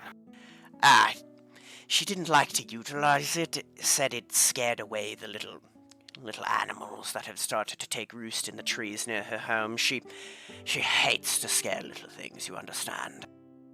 With the spell on her that she got from getting the scarf and coming into the family, her vigor will increase over time, but let's remember she's still like, how old? 800, 700 years old? Best to take every precaution. Don't want her falling over, breaking a hip, and it still can happen. Agreed. She is 712, and, well, to my knowledge, the average Furbolg lifespan is around 650. In the back of his mind, he's thinking about the toilet situation. How to broach the subject. You can see him get a bit red and rub the back of his neck. There is one issue we've come across with the home. Yes, anything you need help with, I'm here. Well, it has to do with the construction of the restroom, madam. This is quite embarrassing to say, but you can all see that I'm quite a large individual, as is my mother. Yes, of course. When the restroom was constructed, it was built to the size of a regular person. A human, I should say, especially in the shower and the toilet area, madam. So what you're saying is you take massive shits. That is one way to put it, yes, and as Fairborgs need larger toilets, more like what a Leogan of Scar's size would need. Oh, God, Scar was our plumber. I can have Zap and Rolly look into it. They're filling in. Scar was a one-trick all handyman, except for, like, electricity. He could plumb, he could do everything. I sent him to school, believe it or not. He has his certificate. Not that it matters anymore, because he doesn't probably remember it. But he has his certificate, master plumber. He went to a trade school when we first opened the lane. So, and I paid for it, and now he's off jerking Clive off somewhere. What? Looking over at Pequot? A figure of speech, darling. He's reinforcing all of Clive's foolishness, you understand. Oh, yes. It was just electricity. He refused to go back to trade school to learn to be an electrician because he said it scared him. One wrong move and you fry yourself. That's why when Clive came along and he was normal, it was like the perfect marriage, if you will. A dynamic duo, yes. Yeah, they're definitely married together now, that's for sure. Elizabeth and Soul at the same time just give a smile at the two older ones, like, what are you doing? You're almost giving it away. They're not Married. Well, they are kind of married if you ask me how much time they spend together, but... God. Married in psychosis, if you will, darling. Yes, most definitely. But I'll have Rolly and Zap look into it, and because we have a rule here, we don't bring outsiders onto the lane. It's just the way things are. Could hire. That's why I wanted to send Scar to school. He's trusted. There's too many precious youth and just important people that live here. And generally speaking, I trust people, but not where the children live and play and run around free. Oh no, of course. I know some plumbers that Laura and I used for some of the far-out orphanages, but I haven't even considered giving them a call because it is your lane, madam. Well, we may want to send, like, Zap to plumbing school. Oh, yeah, that's a great idea. Okay, everybody sit down. We're starting class today. Davine done gonna murder me. Yeah, that's a great idea. You'd need to send somebody like Blaze, who's trustworthy enough to keep him medicated, and I doubt you would want to lose someone like that for the how many months is it to get his certificate? And, I believe it's, the accelerated course is 10 months. And that's the accelerated course, where you have to have a high level of aptitude and be smart and pay attention all the time. We could send Rolly, I've considered that, but if we lose him, then we lose our foreman here, and we have off his meds sometimes Zap leading the Mercurius yeah, no. I see looking over at her sister. He would probably command the Macarius units to build some type of ballista to try to take me out. Davine does put a bomb in the sink to blow Hunk up. We gotta take care of Davine. Come on, Macarius. You build up that goddamn bastila. Well, last I heard, he was claiming Mom put him on the cross, and yeah. We should be very careful because I worry Zap may somehow go unmedicated for a while and get absorbed by the unit. Well, you see, with Rolly around, he keeps a good eye on him, and usually gets, if they're working, usually gets his meds into him. So, it's, if we send Rolly away to plumbing school, Zap will be on the loose. And it's not like Blaze will have the free time to keep an eye on him very soon. He nods towards Davine's belly. That is true. Pointing down at the belly with a smile. Davine smiles and nods. Oh yes, no, very true. So, all in all, darling, we'll try to figure something out. We truly will. Just, it's going to be very difficult. Everything is quite tight at the moment, if you will. Siler's gonna scoff and just chew on his pipe. It's not lit, but he's just chewing on it. Perhaps we should just send Father to plumbing school. Peacock looking over his shoulder dejectedly at Mother Goodash. Alright, Carter, you have any luck? We found that lab, Carter? Carter? Need some answers here, Carter. And Carter's staring with 1,000-yard stare into a room of meth. Not moving, not blinking. Barely even breathing, just sort of shaking his head while he stares. Did you find that lab yet, Carter? Oh, Carter, you need some answers, Carter. Banksy hits him. Ow. Julius looks over. We're not deaf. I know, fuck this. He gestures around the room. I know, but I would appreciate it if you didn't mimic my father. Thank you. Yeah, I don't appreciate that. I'm just trying to keep Carter in good spirits. I'm just trying to keep Carter in good spirits. As he fires a rocket, pulling Colt back in here, blowing up the mess. The explosion perks Carter up. He turns around suddenly. What the hell was that? Oh, it's just cluster. He rubs his eyes a bit as he walks over. Sorry, were you guys talking to me? Wait, I'm getting the feeling these guys aren't big fans of Carter, Julia. You think? Colt coming over? Julius nods. Yeah, no, they're not. Dad, you ever hear them talk about, like, either of us? I mean, like, maybe Mom, maybe, but, like, any of us like that before, Dad? No, but then again, none of you guys sent them down to the bunker for, well, basically a month looking for a lab. Yeah, right. So, I don't think they quite enjoy Carter at this moment. He looks at Carter. Sorry, son. Carter puts his hands up. Yeah, no, that's fair. That's fair. He looks at all the Spartans and looks back at his grandfather. I would honestly hate me too. Well, they don't hate you. They're just a little disgruntled right now. And nobody here hates you. Maybe some people hate you a little bit. But you know what? That's something your father went through as well. He rubbed many people the wrong way. It is ingrained into his DNA and thus yours. And my wife's. Julius shaking his head. He looks around. Yeah, but at least I never sent Pequod to make meth. He whispers under his breath, thinking he's like just thinking it, but inside thoughts became outside thoughts on accident. No, that's true. All she did was return home and played games and cried all the time. Yeah. I said that out loud, didn't I? He looks at Hung. Oh, you did, and it's okay. It's okay. I would say this is far worse than what you did to her. Did Pequod ever shank anybody? Looking over at the boy. Carter sighs. Yeah, we actually don't know that. Did Mom ever shank anyone? Julius looks over at Carter. I mean, like, I feel like she wanted to shank me, maybe? But no, she never shanked anyone. No. Right. Carter looks at Colt.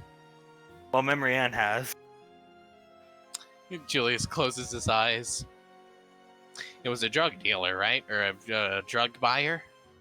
It was some guy who made a comment that Carter looked like an F word, not fuck. I'm not gonna say it. And Memory Ann was way out of his league. And then Memory Ann shanked the guy like 13 times in his neck. Is this gentleman dead or alive, Colt? You got him to the hospital, right, Carter? You took charge of the situation. He's dead. We left. He died almost immediately. We just left. We were drawing a crowd in the parking lot.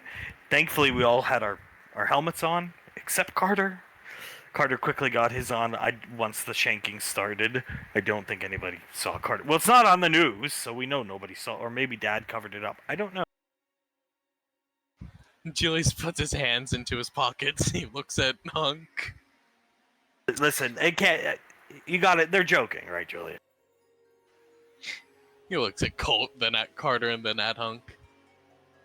No, I don't think they are.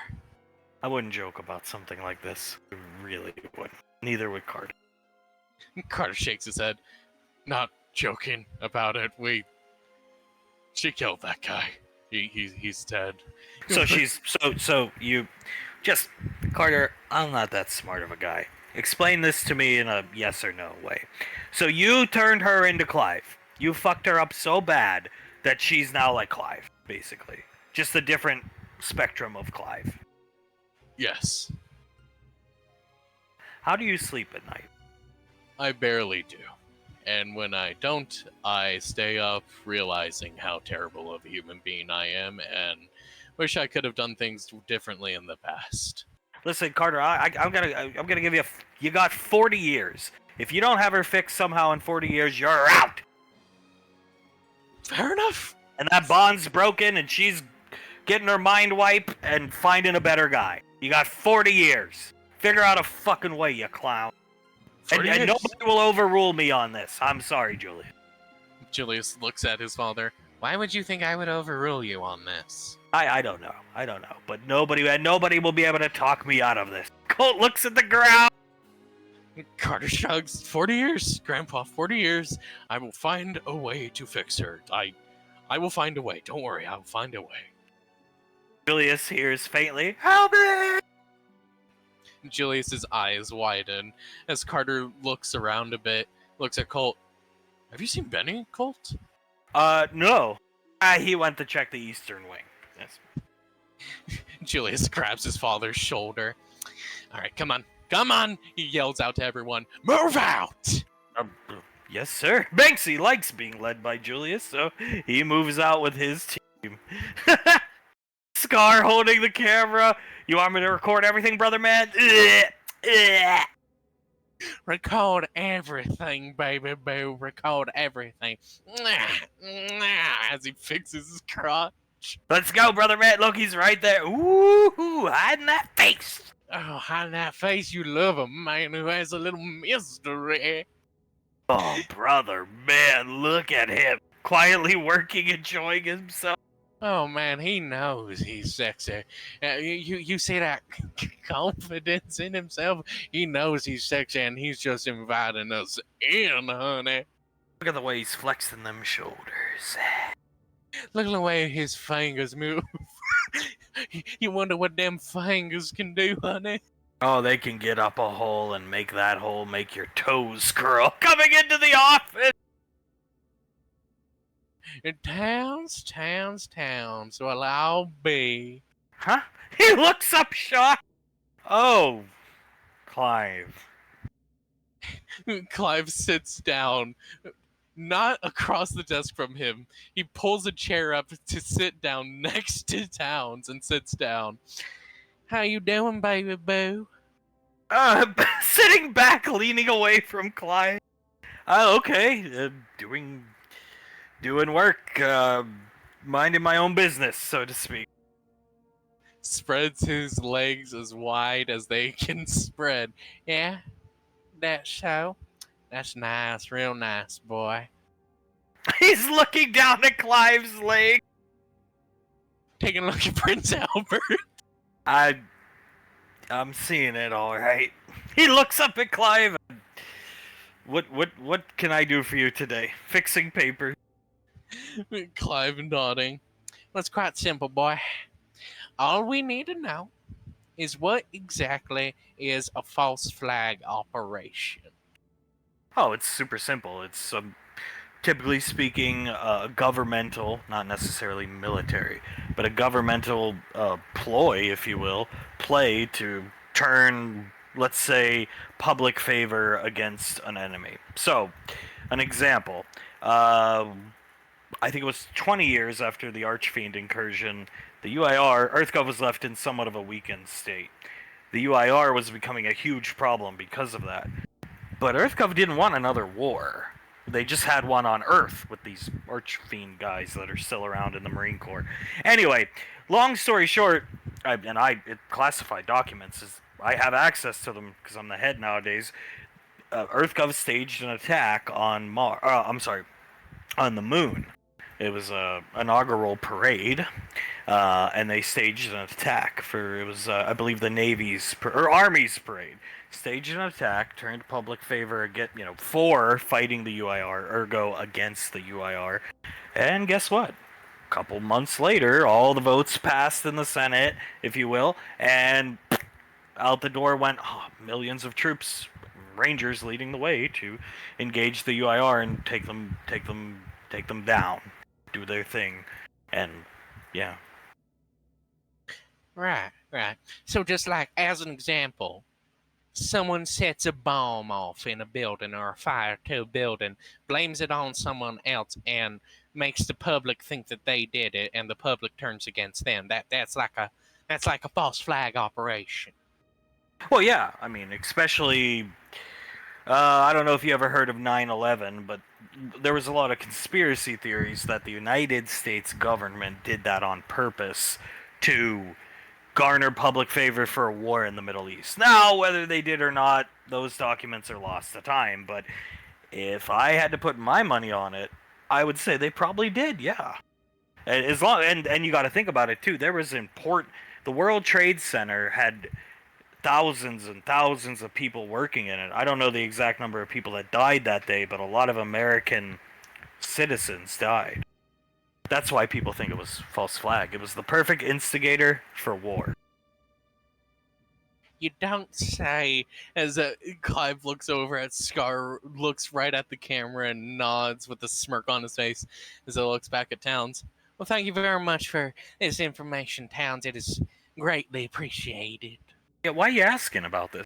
No reason, brother. Just Krellin talking about stupid shit, and we were like, hey, what's a false flag? And he was like, we don't know. Oh, yeah. Yeah. Clive puts his hands in his pockets as he stands up. No, noticeably crotch to face level with Towns. Watch porn, Towns? Yeah. A long time ago I did, not since I've been married. Have you ever seen my wife? I don't need porn. Right. So you're straight then? Straight as they come, like a razor. Right. When you did when you did watch porn, you like the ones with the big ones or the little ones? He stops to think, looking blankly at the screen. The big ones. Yeah, 'cause yeah, you know, the girl pleasured more. Clive, yeah. Clive, Clive leans forward on the desk, face to face with Towns. Then I guess you ain't that straight then, are you, boy? Clive, you really need to leave. He's reaching for his holster. Okay. Play hard to get then, boy. I'm gonna get that mullet one of these days. As he stands up, saunters his hips over to Scar and gives him a kiss as he looks back at Towns. All the good ones play hard to get, brother. Samuel did, so did I. Hey, you want to hit us some meth? Get off the station. He's looking right at before PETA attacks your goddamn zoo again, right? Oh, damn, he's right. Oh, God. Luke's ham brains, honey. We gotta get down to before Peter gets there. Come on, brother man. As they run off, Town staring at them as they run. Speaking of run, alright, Julius, what the hell are you bringing us down here for? We got bigger fish to fry than looking the... Shush. Benny's already... What? Shush. As he points to his ears and starts walking forward slowly. I heard screams. Help me. Sounded like Benny. Sounded like Benjamin. I'm getting nervous. Benny come rounding the corner chugging. Julius starts to run up towards him. Benny, what's wrong? Go back, dude! As I'm rounding the corner. Oh shit! Run! As Julius is he's gonna run over, grab Benny by the arm, and start flying him so he doesn't get swallowed up by the meth. Colt grabbing Carter, running, Hunk, and the rest following suit. Even some of the Spartans trying to fire their weapons at the encroaching wave of meth to no effect.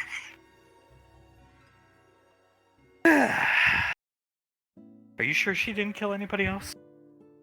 Soul crosses her arms. Yes, we were keeping a very close eye on her. Apparently not!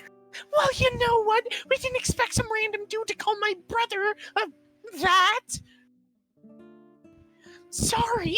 She puts her hands up. We took shifts watching her. First it was me, then it was Colt, and then it was Carter, and we took shifts like that to keep an eye on her to make sure she didn't sneak off in the middle of the night and go shank some random dude.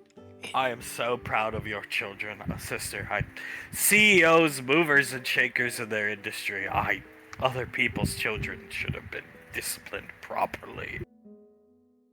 Oh, darling, I do agree with that. I do. She hugs around her even tighter. But there's just nothing we can do about that now, darling. But I do agree. They should have been disciplined properly. And any future children should also be disciplined properly, Patricia. Yeah, you got that right. No more Carter 2.0. I should say if their Uncle Zap, once normal, ever wants to teach them a lesson, I would say it would have done Carter much good. Agreed. Soul nods as she crosses her arms. Icy sees her tilt her head, and in Icy's mind, she hears, "You don't want Carter 2.0, then why don't you let Dad punish Thomas?" Because Thomas is a little Julius, and she can't bear the thought of him having to be beat like his father. Soul looks over at Icy. The two cannot be compared. Though, if Thomas does something wrong, he deserves to be punished.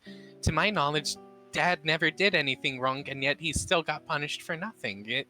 The two cannot be compared, Auntie. Believe me, I'm on your side. That's my daughter. If I'm ever in charge of Thomas, I'll make sure to give him punishment when need be. Trust me, Auntie. I would hope somebody does. Sipping your coffee, looking at Pequod. Davine smiles down at Suletta. See, darling, we're never going to have another Carter, and everything is going to turn out fine. No matter what anyone says, like Sylar has stated, forever is a long time. She'll be fixed eventually. We just have to wait for it, darling. Oh, it'll be a long time, I'm sure. A very long time. But at least we'll have each other. Yes. Oh yes, darling. You'll always have me and Hunk and all your nieces and nephews to support you through this. And look on the bright side, darling. Think of how few mothers can say that their daughter was part of the group that saved the universe. That's true. She told me all the time how much she felt like she joined the military for the wrong reasons, to hurt me, but she enjoyed her time in it greatly. Yeah. And you go. Sol nods. That's where she was meant to be, in my opinion. At least for some time, I served for a very long time. I set a strict set of goals that I wanted to achieve and meet, and had I not been the head of the Marauder Academy, I would not have retired when the time came. I would have stayed till I was the head and felt I had my impact, so to speak. Elizabeth nods. I mean, fair enough. We all leave when we're ready. She looks at Suletta and then back down at Baby Yen. I don't think Memory Ann was necessarily ready for it. And No, not at all, Sylar.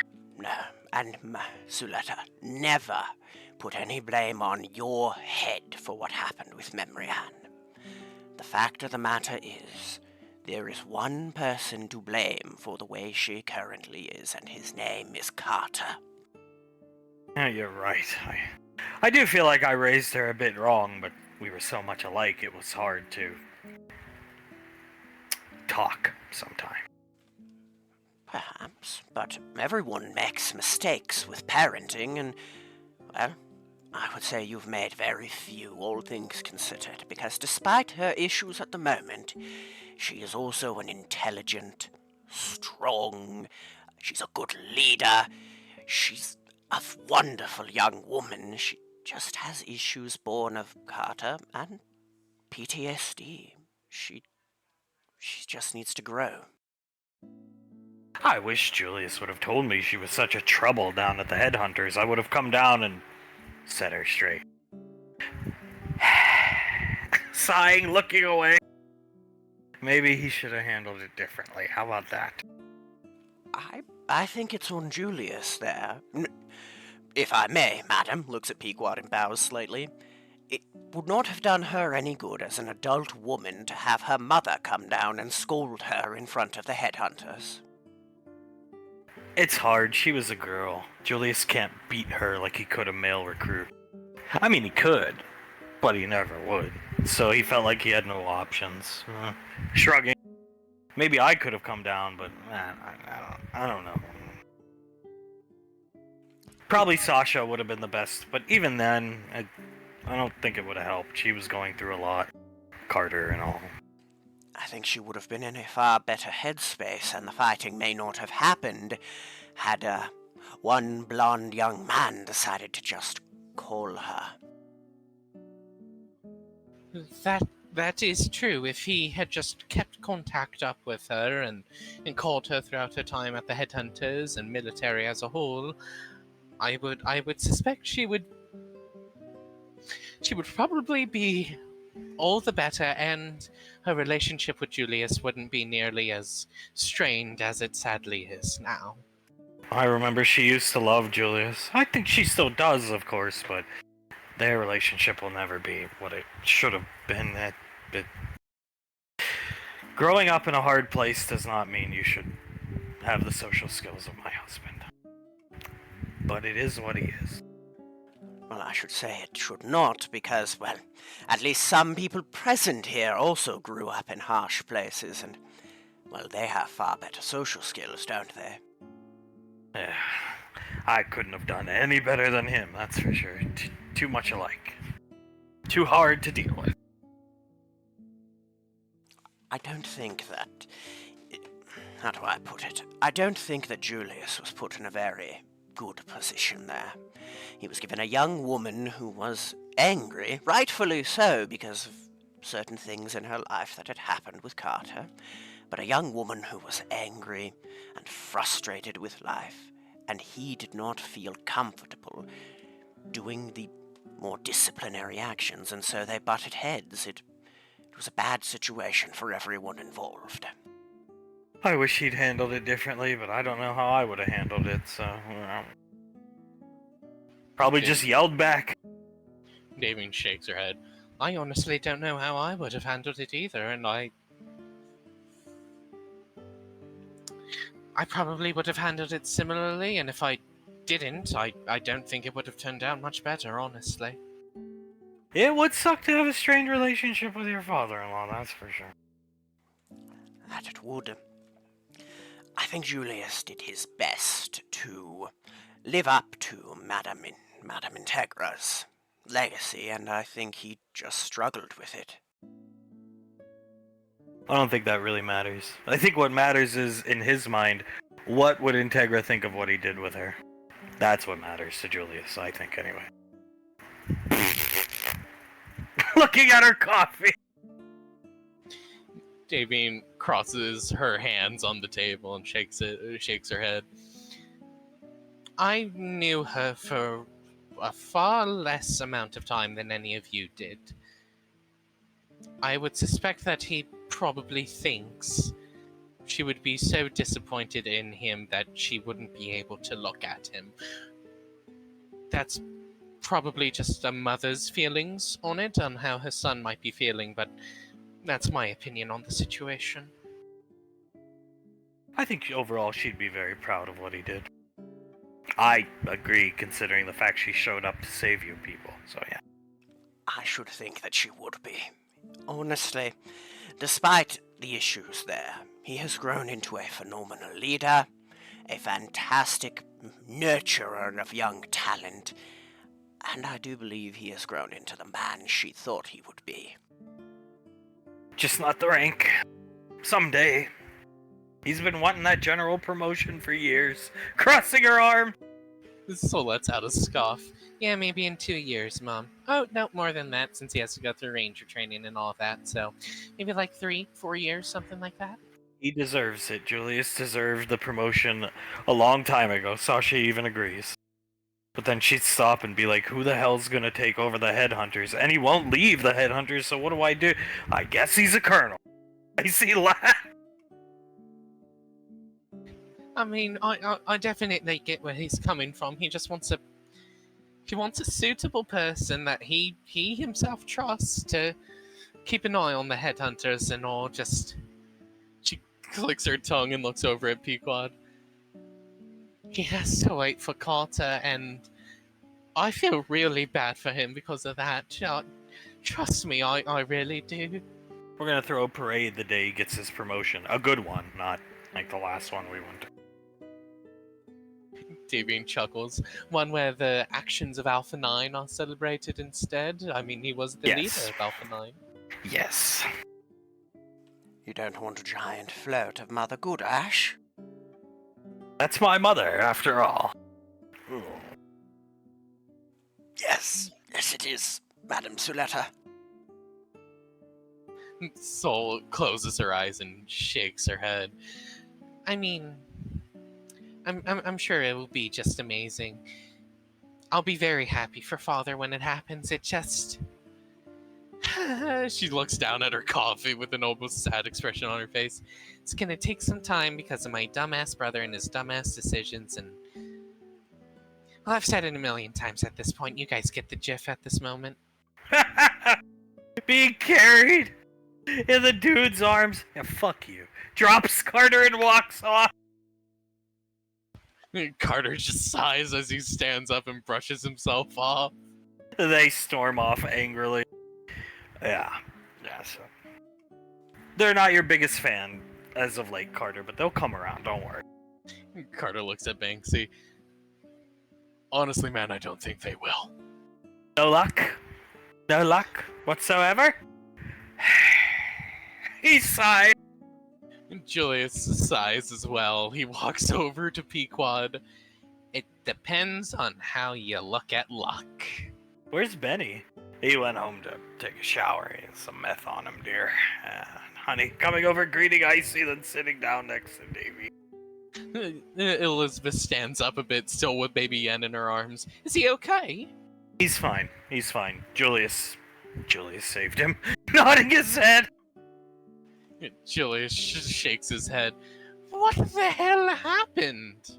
I just would like to say there's a new mandate in place. Carter has 40 years to fix Memory Ann.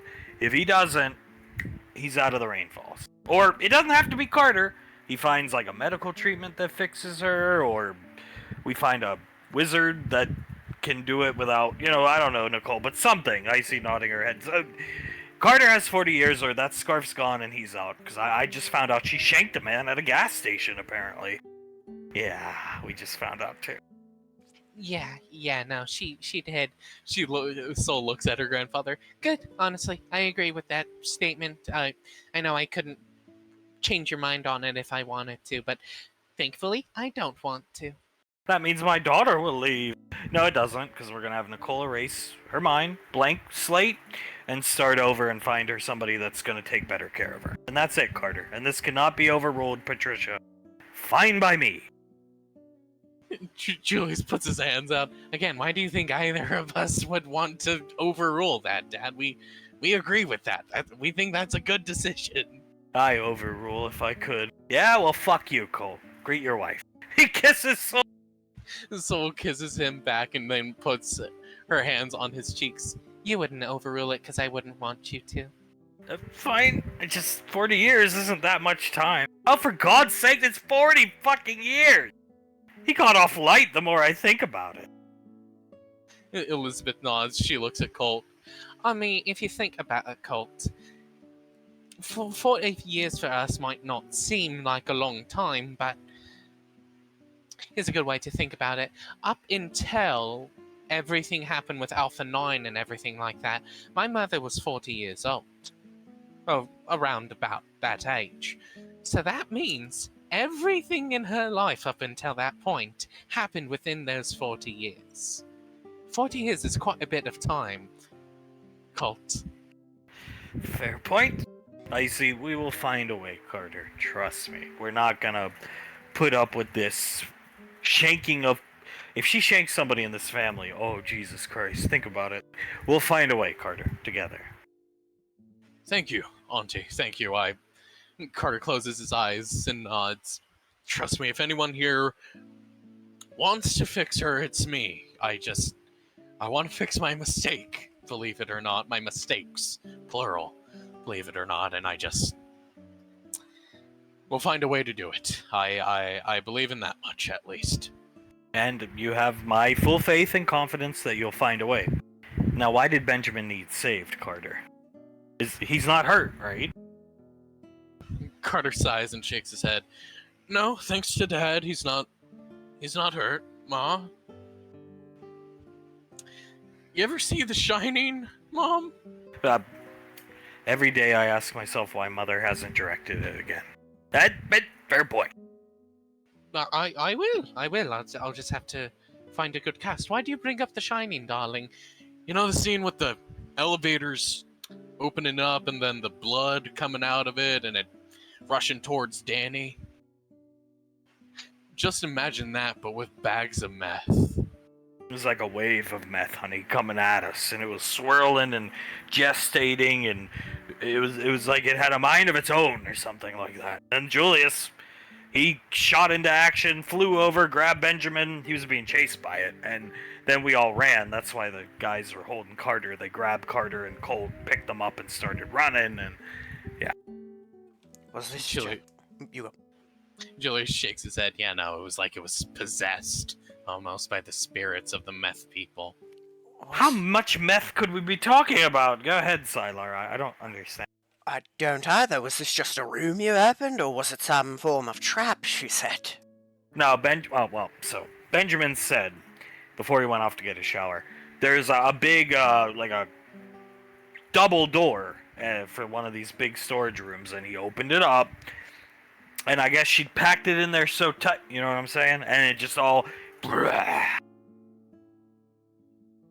no, that's going to take many, many hours to clear the cave in. Chili scoffs and nods. Most likely, yeah. Crosses his arms and shakes his head. I heard him screaming, help me, help me. He was in the eastern wing while all of us were in like the western wing. I heard him, we all rushed off, and luckily we got there on time. Perhaps... Maybe a wizard could help us clear out the blockage, I think the word is. I would gladly offer my assistance if that is what you require. I would say it would be wise to institute a buddy system, though. The last thing we need is one of us getting covered and smothered to death by methamphetamine. Or high. Or high, that also would not be ideal. Very, very good point. If you wouldn't mind helping us out, Sylar, we would love to have you with us. A wizard on our side might be very good to have with us. Think nothing of it. I would gladly help you with this. I need to earn the scarf I wear, don't I? Yeah, well, it just, you know, you already earned it in my opinion, but we're gonna... It will be nice to have a wizard down there. We're talking, how many pounds do you think of meth was coming at us there, Julius? Hundreds? Thousands? Tens of thousands, honestly, Dad. I just don't understand how she produced this much. She's smart. Not only is she smart, but she's had time, Auntie. When was the first Memory and Hazel appearance? Like 2.5 years ago, something like that? If we assume, for prosperity's sake, that she was there and cooking meth and figured out how to cook a very good amount of meth while cooking for 2.5 years straight, off and on, the math does sort of start to add up. And depending on how expensive of a setup she has, that could accelerate the process even more. Maybe we shouldn't have blown up the one in our garage. I was angry that day. If we kept it in our garage, at least we'd know where it was. That is true. We would at least be able to keep an eye on it. But honestly, honey, I don't want a meth lab in our garage. No, I don't. We have children all the time around, so... Exactly. We have children, and last thing we need is like Thomas or Becca or someone going into the garage and seeing a meth lab and wondering what it does and what it's used for. We'll find it, Carter. Don't worry. We'll find it. Give us a couple months here, and we'll find it. Carter nods.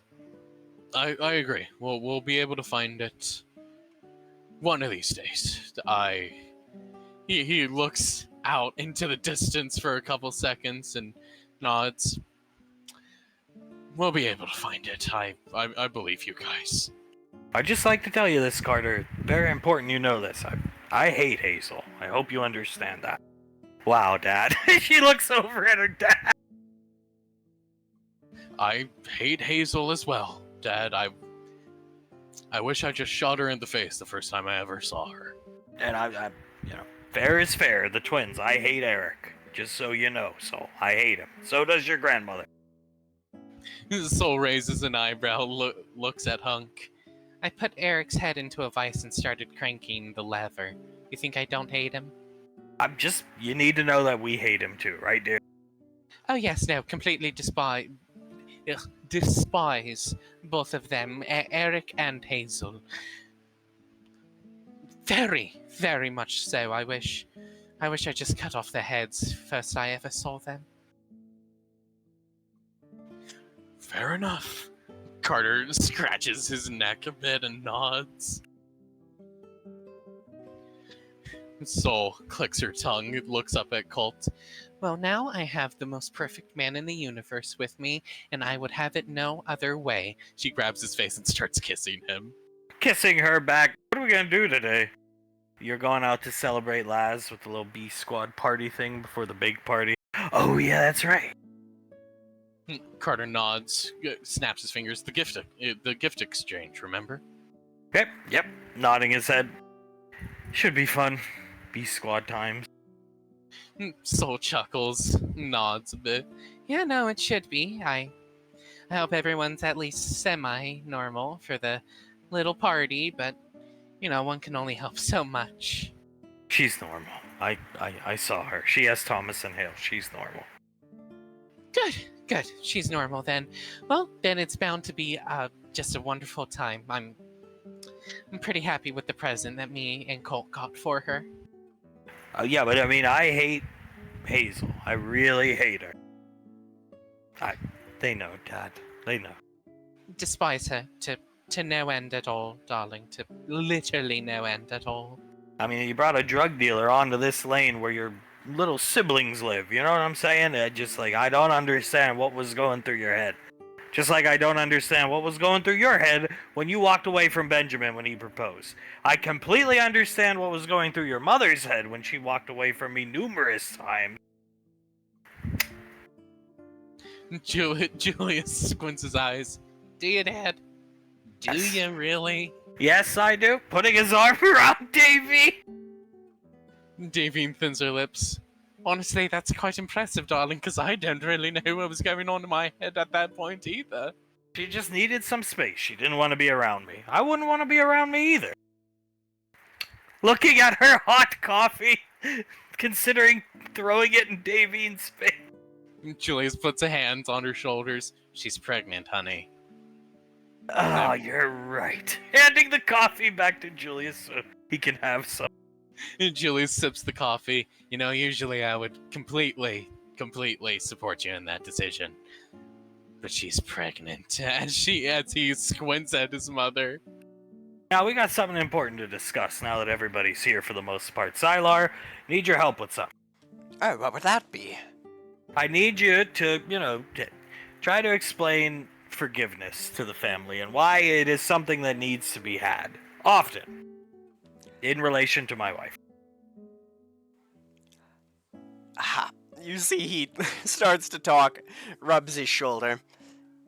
Hunk, I do understand the importance of forgiveness. It's very important. And I do believe that forgiveness should be given. But one should never forget when somebody ruins another person's self-esteem for 20 years and causes a heart attack upon them. I don't see Carter asking for forgiveness for himself. She throws her arms up in the air. Memory Ann does, though. Oh, shut up, Cole. Carter shakes his head. I don't deserve forgiveness. I really don't. Nor has your daughter requested forgiveness, Hunk. Well, yeah, but that's a different story. You gotta understand, Sylar. What would have happened to you had Clive not been there? Oh, I'd be dead. Because, well, I don't know if you know this, but when you have a heart attack, you can't lift heavy things and you lose control of your arms and stuff, so it would have hit me on the neck and I would have suffocated, probably. Well, I don't know what would have killed me first, suffocation or the heart attack, but I would have been dead probably within a minute or two. So what you're saying is she walked away from you, and had it not been for the intervention of a British man, it would have caused your death, just as walking away caused Benjamin's. Somewhat circumstantial, but yeah. Julius puts his hand up. If I may, Dad, I think we're skirting around the most important question here. Has Mom ever asked or expected forgiveness out of any of us for what she did?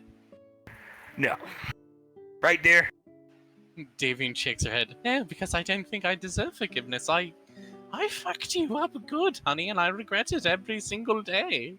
God, the Xanax. Having to feed the man Xanax. I regret that too, trust me. I wish I just managed to fix you before all that. I was a terrible wife, Mark. Well, like I told Carter and Julius, I don't appreciate what you people do to your spouses. But that doesn't mean I can't forgive it. Looking away annoyed. Well, darling, Damien just hugs around him. I don't deserve forgiveness for what I did to you, and that is my personal opinion on the matter, okay? Well, don't worry. We're going to write a book one of these days, me and Nicole. Wow, sounds so fun. I shall make you a deal, Hunk. The moment that Carter is fully forgiven, I believe I shall fully forgive Davine. That's never going to happen. I mean, he fucked up Clive and Memory Ann. That's the point. Nodding her head. Julius points at Siler. That's a good one. Same thing goes for me. And me. I'm a victim of Carter. I don't like saying it in front of you, Carter, but I feel I'm a victim too. Carter nods. You are. Carter looks at Hunk. Same goes for me, and it'll be always impossible because I'll never forgive myself for what I've done. I don't really know what I did. I thought I treated him well as a child, but maybe he resented me or something like that. No, he's just a dipshit. Sol looks up at Icy and then at Suletta. I was about to say the same exact thing. Beat you to it. Smile. Sol smiles at her aunt, looks at Suletta. But yeah, no, he's just a dipshit, Auntie. You did nothing wrong to him. At the very least, she's having good days, and Carter, you can enjoy yourself with her. And today is about Laz. All about Laz. The example that Laz sets, that certain people here should have followed. Glaring right at her daughter. I should have followed her example. Yes, that was a very big mistake on my part, Mother. I completely agree. I completely agree. I don't really understand why they should have followed it, but I agree. Davine looks at Hunk. Because Laz is successful, and she does well for herself, and if need be, she could go off by herself, away from the family, and provide for Oswald, if she was really required to, darling. Well, I mean, I know that, but I thought she was speaking more in terms of like a relationship thing, because I was going to say Laz was a fucking virgin until Laz came around, you know, and it's like, you know what I'm saying? I thought they were talking about that. No, Dad, and yes, she was a virgin until Oswald. Oh. Julius leans forward on Pequod's chair. I mean, neither of us can really talk. We were virgins before we met each other. It's what Mother said. They should have followed her example. Not be unemployed, be responsible, that type of thing. Not their relationship advice. And I should say, being a virgin is far better than, I don't know, going out and being with a meth addict or a foolish meth addict named Eric. I agree. I get it now. I get it, yeah. Laz set a good example. She's teaching her first class tomorrow. I would like to be there to watch it. It's the Moose curriculum, you know, this thing where the Moose runs at the guy in the sweatpants. John, Kevin. Oh, I want to see that class firsthand, darling. I cannot wait. I'm so excited to see it. Yes, Julius and I already cleared our morning schedules to be there. Not up at work, we're gonna be there. I've already heard her talk about how much she hates that video, so I cannot blame you. He hates that video as much as I hate Hazel. Carter nods. Hates that video as much as we all hate Hazel, Mom, me included. At least you're providing money for the band, Carter, and if she was more, or for the family through the band, and if she was more sane, Carter, and she could look at the bank account and be like, would you look at this, Carter does provide for me, you'd at least be providing. You're like half and half unemployed. At least that's what me and your father have come to agree on. Julius nods as Carter looks at Pequod. I wish I was less selfish in my youth, and I just stayed in the military like I should have, Mom. I really thought you were cut out for it, Carter. Maybe not at first. I was even hesitant on the captain promotion, but you know what? You proved me wrong. Carter nods. Might sound like tooting my own horn a bit, but I definitely felt like that was where I belonged, and I was at least semi-cut out for it. Well, you'll be there in like 2.5 years. Either way, this is about Laz. Sylar, Laz's party. Let's go. Yes, madam, I have many things planned and ready to be delivered and set up. Julius, I want you by my side, making sure everything's perfect. This is for last. Of course, honey. She is my greatest child, after all. Carry me. He picks her up and starts carrying her. Wow! Let me try that. Reaching for the meth pipe, no! Don't you dare, Quowen. No meth. Such a fucking buzzkill, brother, man. Memory Ann wouldn't put anything like, bad in this or anything. She's making high quality products, okay? Very high quality product. Extremely high quality. I'm so proud of that girl. I can never be a synthesizer of methamphetamines like her. I ain't smart enough. I ain't smart enough, baby boo. Wow. Hey, Clive, me have question. Very important. Of course, Krellin. What you want, boy? One walk-through metal detector does go off cause Prince Albert. Well, that is an issue, of course. It does go off. It does go off somewhat irregularly. I might add. Sometimes it does, sometimes it doesn't. But most of the time it does. And then the real problem comes when I go up to that security guard with like the metal detection waiver thing, and he waves me up and down, and it goes over my crotch, and of course it goes off, and they think I have a gun on me, which of course I do. He pats his holster, but not right there. I ain't trying to hide no gun unless you want to call my dick a gun, which of course I'm hiding a large one. Wow! Clapping his hands together. Oh, what kingdom, Prince Albert, Prince of? That would be the kingdom of Gondor, brother. Ugh. Seven Ring City. That's about the size of Clive's dick. Wow! Clive nods. You might as well call it Groindor, honey. Grindor? Ooh! Oh, Fledwick with his face in his hands, just shaking his head. I can't believe this is what I'm doing with my wife. I would love to be back on YouTube right now. Just relax. Okay, so what happened up on Gateway? Oh, everything's under control, brother man. We got a plan. Big plan.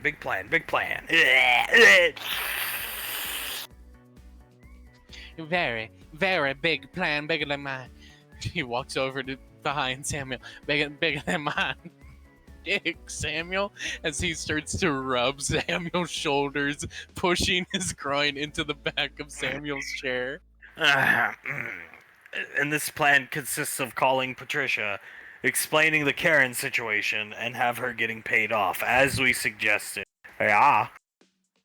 Oh no, not at all, honey. That's a stupid plan. It's very stupid. Nah, Towns, he's filming everything. Towns gave us some good advice, brother man. We're gonna be able to take the fight to Karen, don't you worry.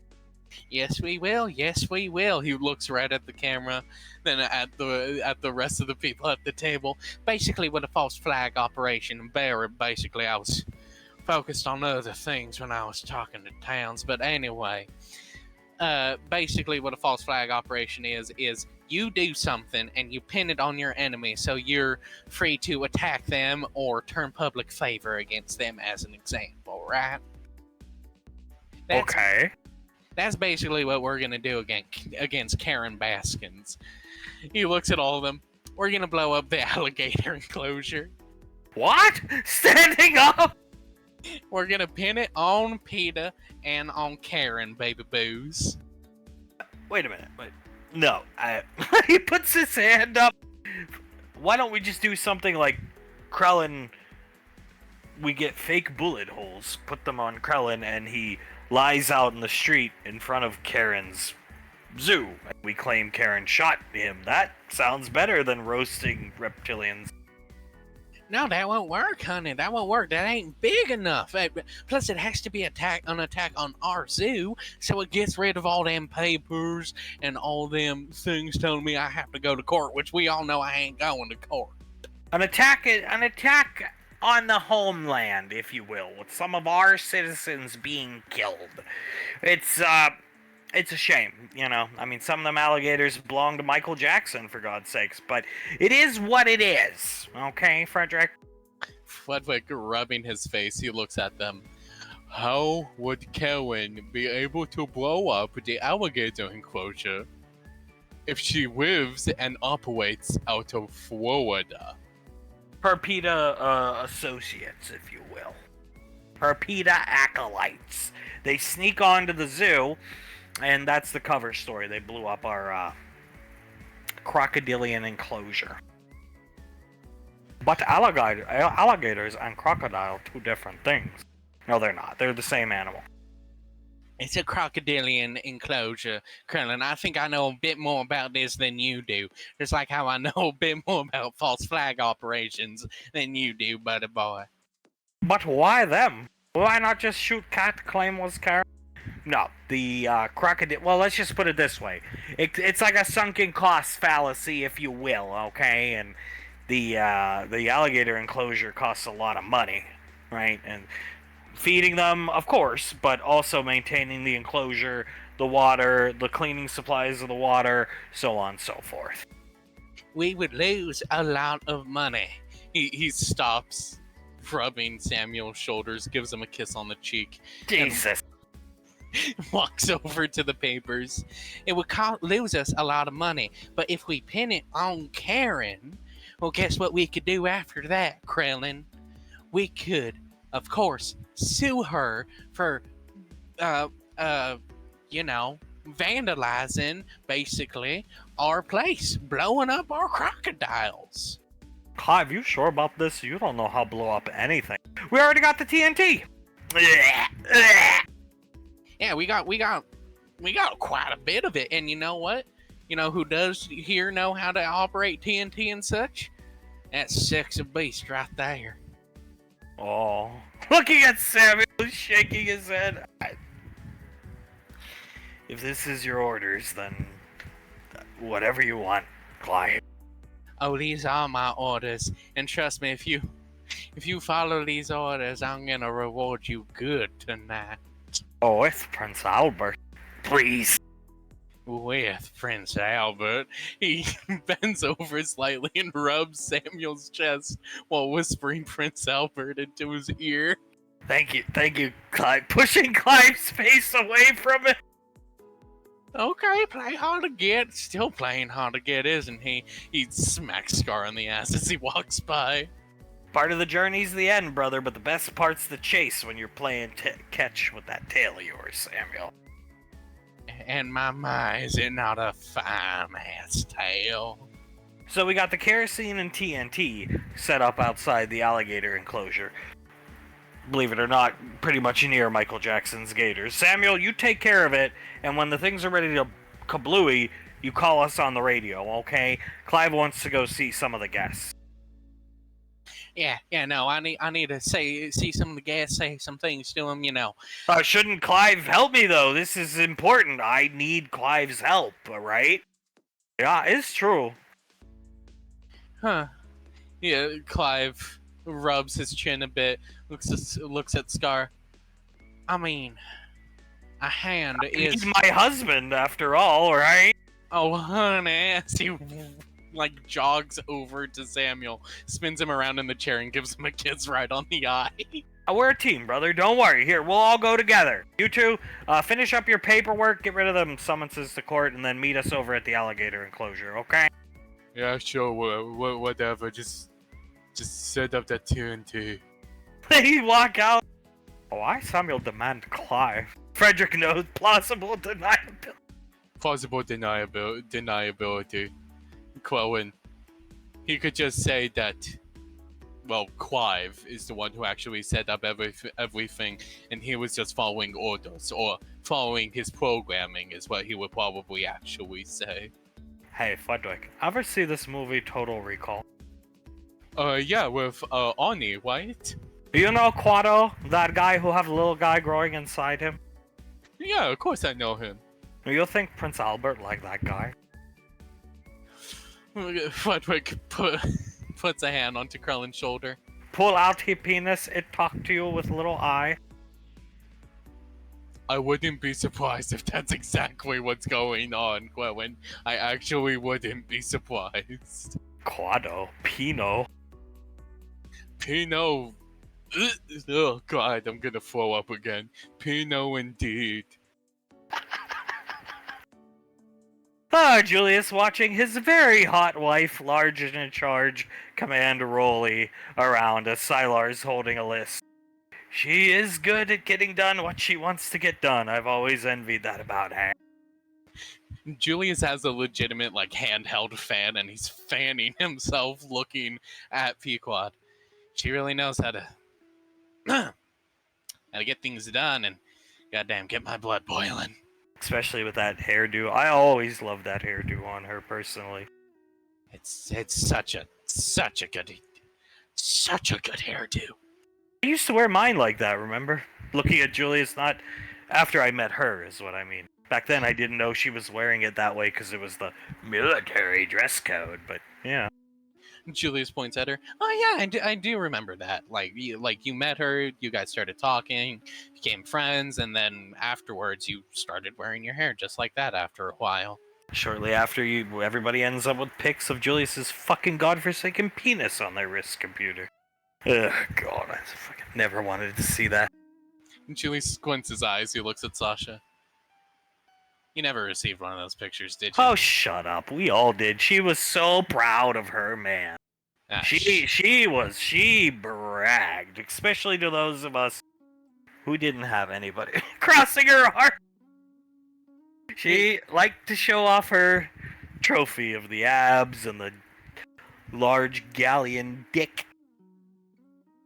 Julius squinting his eyes, shrugs. Well, if she wants to show me off, that is her prerogative. Trust me, I never wanted you to see that either, Sasha, okay? Nobody ever did. Her abnormally large dick. Okay, can we stop talking about my dick now, please? I'm shocked they never opened an OnlyFans, honestly. The money they'd make, Jesus Christ. We would make a lot of money, but no, we're not doing that.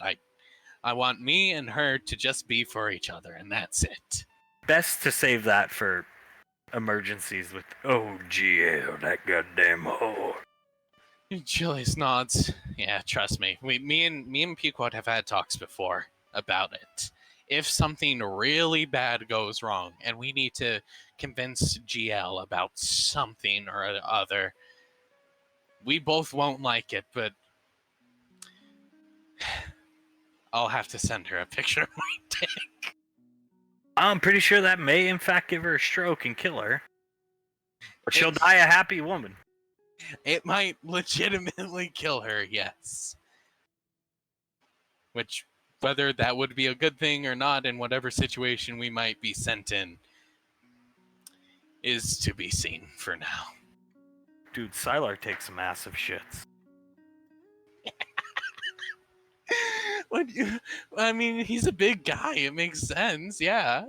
Oh, we need to do something. He's having issues. His toilets get clogged at his home, him and his mother. But we can't address it right now because poor Rolly doesn't know plumbing and, well, looking over at Zach, steps away from the Mercurius unit. I know you're working for Davine. You see. Right. Julius rubs his chin a bit. He looks over at Towns. You don't know how to do any plumbing, do you, Towns? I do enough for this fucking family, okay? I had gay-ass Clive come up and spread his legs in front of me a half an hour ago. Julius's eyebrows shoot up. Why'd you have gay-ass Clive come up to your office, Towns? He was asking me the dumbest shit. I guess he got into an argument with Krellin over what a false flag operation was. Huh. Crossing her heart! Julius looks up at Pequod. Yeah, that ain't good. That is not good at all. What's not good? Waving down to him, smiling. And Julius waves up at her, smiles, and blows her a kiss. Nothing, honey. Just worry about handling stuff with Sylar right now, okay? You understand, Sylar? Waving to Julius, I want these dragons to fire off their breath this way, and then the time deity's dragon and Dez to fire off in the back. So, and then the fireworks are in the middle. I want this done properly, Sylar. Madam, you have nothing to worry about. This is quite a simple plan you've laid out for me. You've given me all the steps on how to direct them. It will be fine. We have everything from food to stages set up and perfected for her. All we're waiting on is gifts. What the hell's Zap doing? I see staring at him. He's staring at Sylar. That is a good question. Julius tilts his head. You think Zap doesn't trust Sylar? Probably thinks he's an agent of Davy. Oh my god.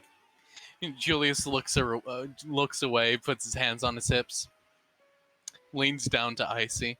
What if he thinks he's basically the equivalent of Pontius Pilate? Davy's final piece on the board. Pontius Sylar here.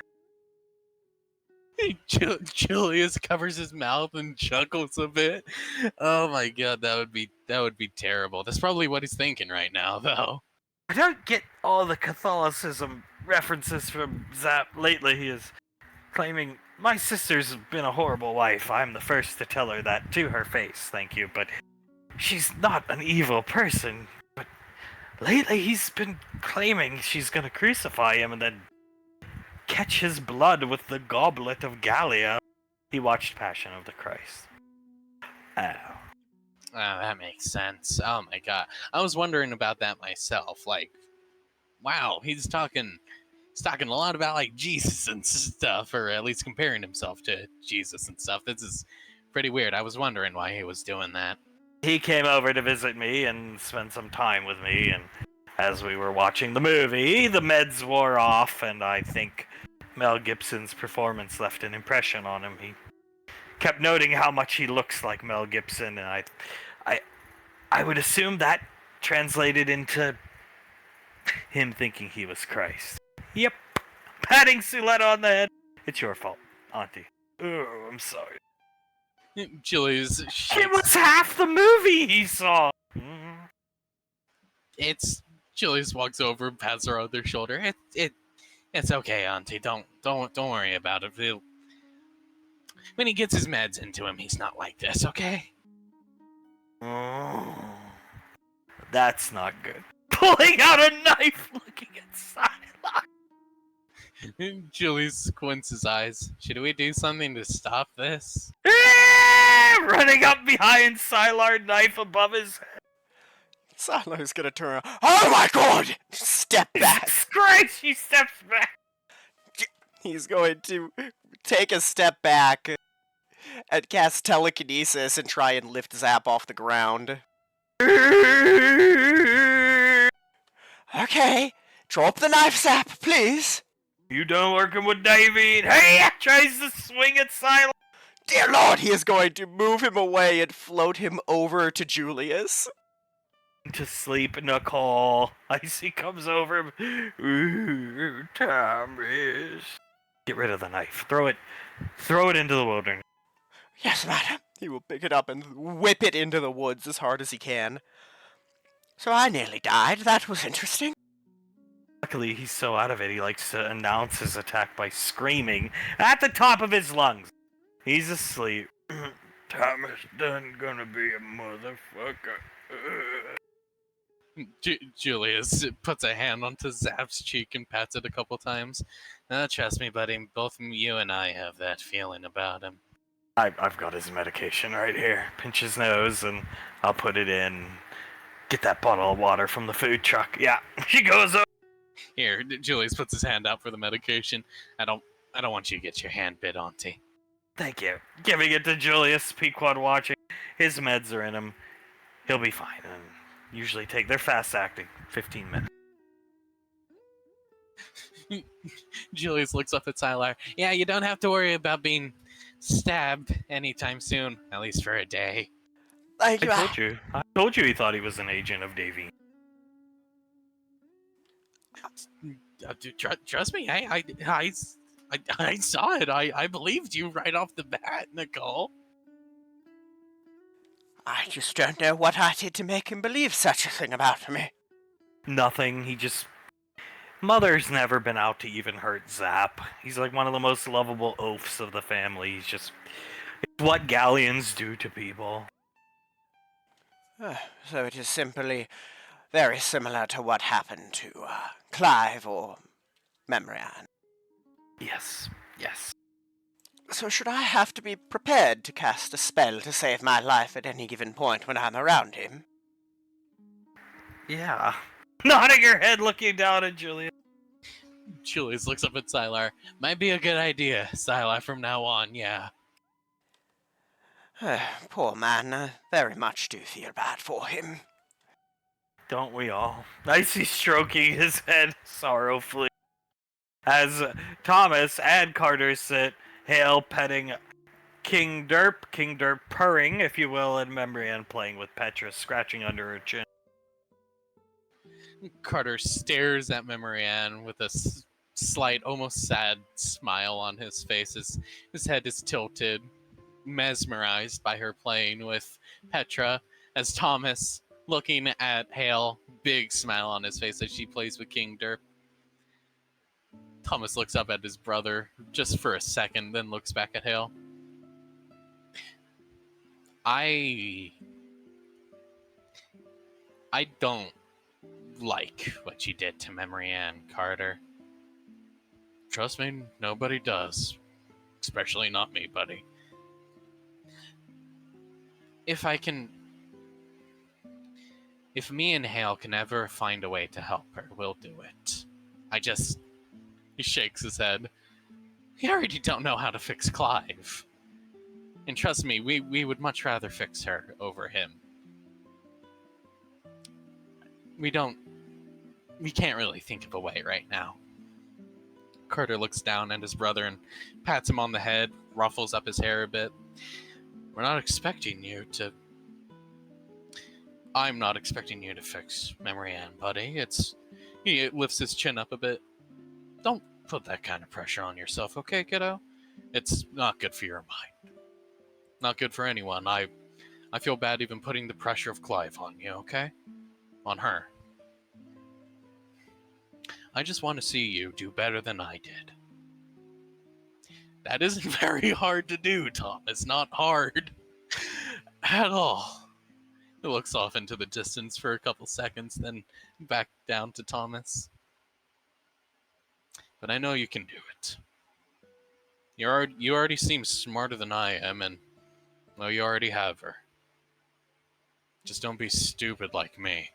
He chuckles as he pats Thomas on the head again, and Thomas nods. Yeah, no problem. They're pretty hot when they play with their pets. Oh yeah, most definitely. Very beautiful. Even more hot, I'd imagine, when they play in a game and win Marianne the game. Colt coming up with Becca.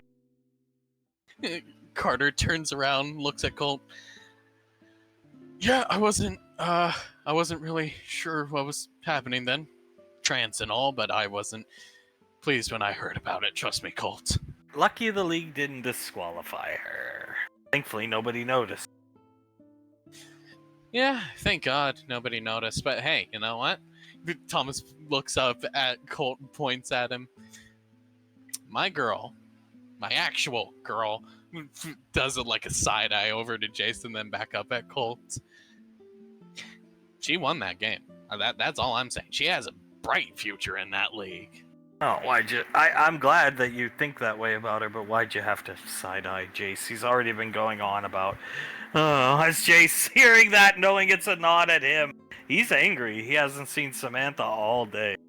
I'm sorry. At least you get to look at Hale. I haven't even been able to see Samantha today, and she is my girl. Thank you. She is my girl, just like Elizabeth is Benjamin's girl. Soul is Colt's girl, or so on and so forth. I could go on and on about this. She is only JJ's girl because he mind controls her. I suspect he puts hair gel in her hair every night before they go to sleep, just to keep the mind control going on her.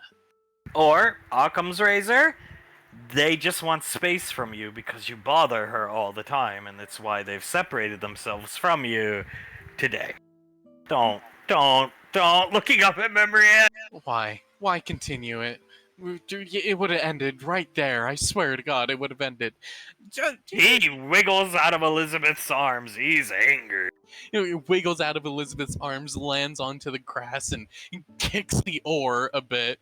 Not sending it very far, but, kicks the oar. Walks over, points up at Marianne. Tired of me? Maybe JJ. I'll give you JJ because he sees me as a threat to his masculinity. Honey, you are the least threatening thing to anybody's masculinity, and you're always gonna be. Patting him on the head! Now I see how it is. You got hair gel from JJ in your hair. Got it, of course. Yet another thrall that he has under his control. All I'm trying to say is you should focus your efforts on... You are smart. You should be focusing your efforts on early education. You could be in first grade with how smart you are by now, instead of worrying about Samantha. You could be learning, accruing knowledge. Believe me, I wish I had. Jace punches a fist into his hand. That is a good point. I can learn something. I can learn something to negate the mind control. Perhaps I can make a contraption or a gadget of some kind that negates the effects of mind control. I don't know how I would do it, but I'm sure I could figure it out. He was ranting to Elizabeth about this all the way here, about how he hasn't seen Samantha all day and his girl needs him. She does need me. Thomas looks over at Integra. Integra, just do it. As Integra nods. Yeah, no problem. She hops out of Soul's arms, grabs Jace by the shoulders, brings him down, and just knees him in the face, knocking him out immediately. Woo! Putting her fingers up in the air. And Thomas nods, makes a shadow of a little scoreboard card and puts up a 10 out of 10. He's pathetic. I hate to say that about a child. I mean, I hate to say that about my little nephew too, but he certainly is very pathetic. He really is. I don't know how you all put up with him. It's very hard. Putting Thomas in the peak one spot. Harder than you could ever imagine. Integra, who's still holding Jace by the shoulders, his knocked out, limp body, looks over at Memory Ann. Sometimes it's almost impossible, and this is what you get when it's almost impossible.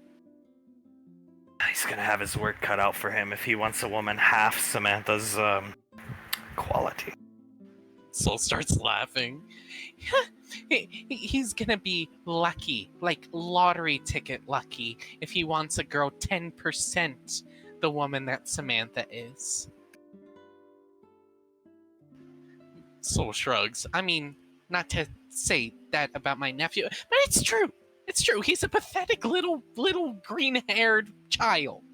I think in time, putting his arm around Soul, he'll grow up around us, Carter, me, Benny, JJ. Well, he hates JJ. Grandpa Hunk, and he'll grow up into a fine young man.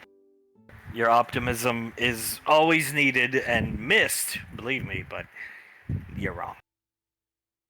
Yeah, no, I have to say you're wrong on this one, Colt. I have a feeling he's going to be pathetic all his life. If he doesn't find a girl like Samantha, and if he does, well, roll those dice. He's not going to hit the jackpot on that girl. I'll tell you that much. Laz and Oz deserved better. They most certainly did, but they ended up with Jace. Integra just lets go of Jace and he hits the grass, crosses her arms. Trust me, I wish he was better too. I really don't like punching people and kicking them and kneeing them in the face to knock them out. Believe it or not, she hops back up into Soul's arms, even though apparently I'm pretty good at it. Sometimes you just gotta do what you gotta do, honey. Well, certainly with that one. Integra looks over at Benny, does like a little bicep curl to him. They don't call me the muscle of the crew for nothing, Benny. The crew? Thomas nods. Yeah, that's what we call ourselves, the crew. Has a nice ring to it. Is Jace part of the crew? Hell, unfortunately. Looking at Uncle Benny rubbing Thomas's head.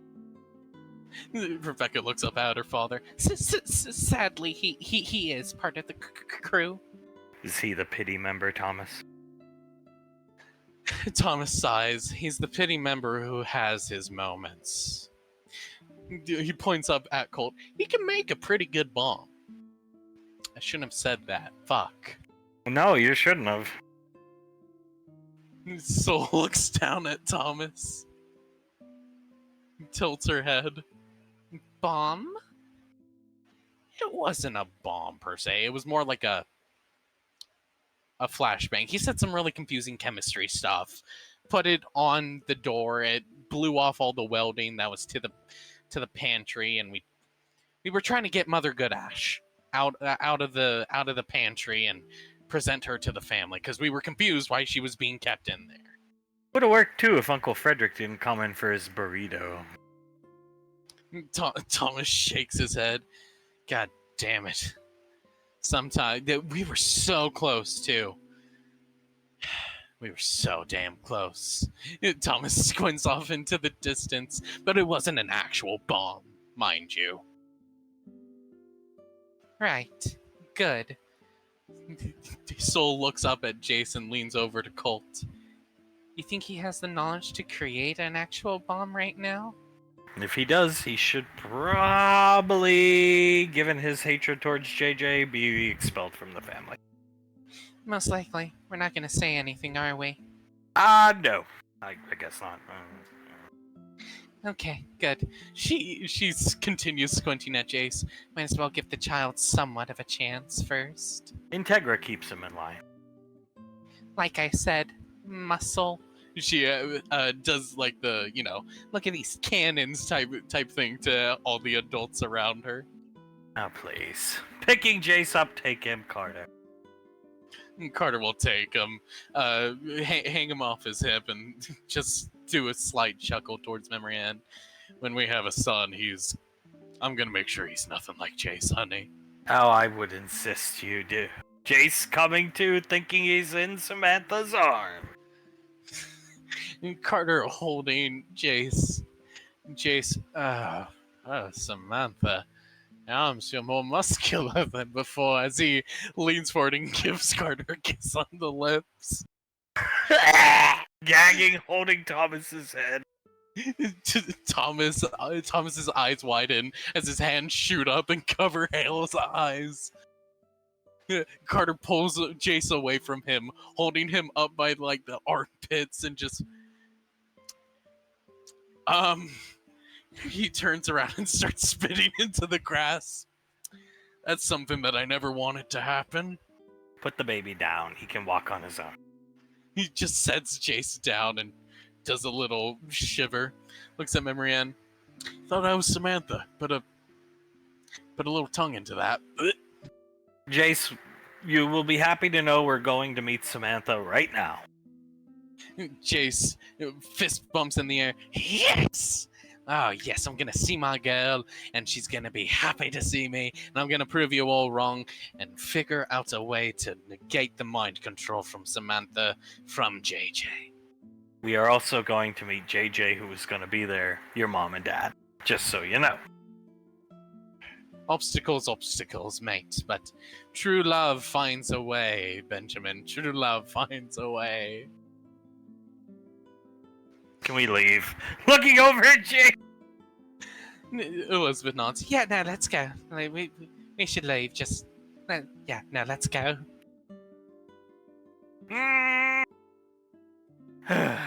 See? Fast acting. Yeah, done put this plank here, Mercurius. Come on, put your back into it. Rather is. Does he ever remember any of what he did whilst not on the medication? Sometimes. Nodding her head. Sometimes, like, I can't really do a good Zach. What the hell? I done tried to attack Davine with a machine gun. I'm sorry. It's never happened before, but what the hell?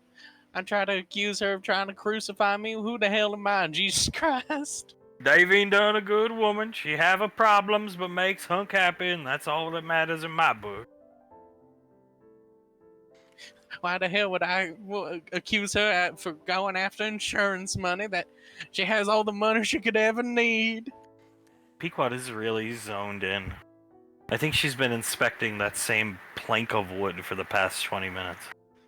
Julius looks over at her and nods. Yeah, it's hot, isn't it?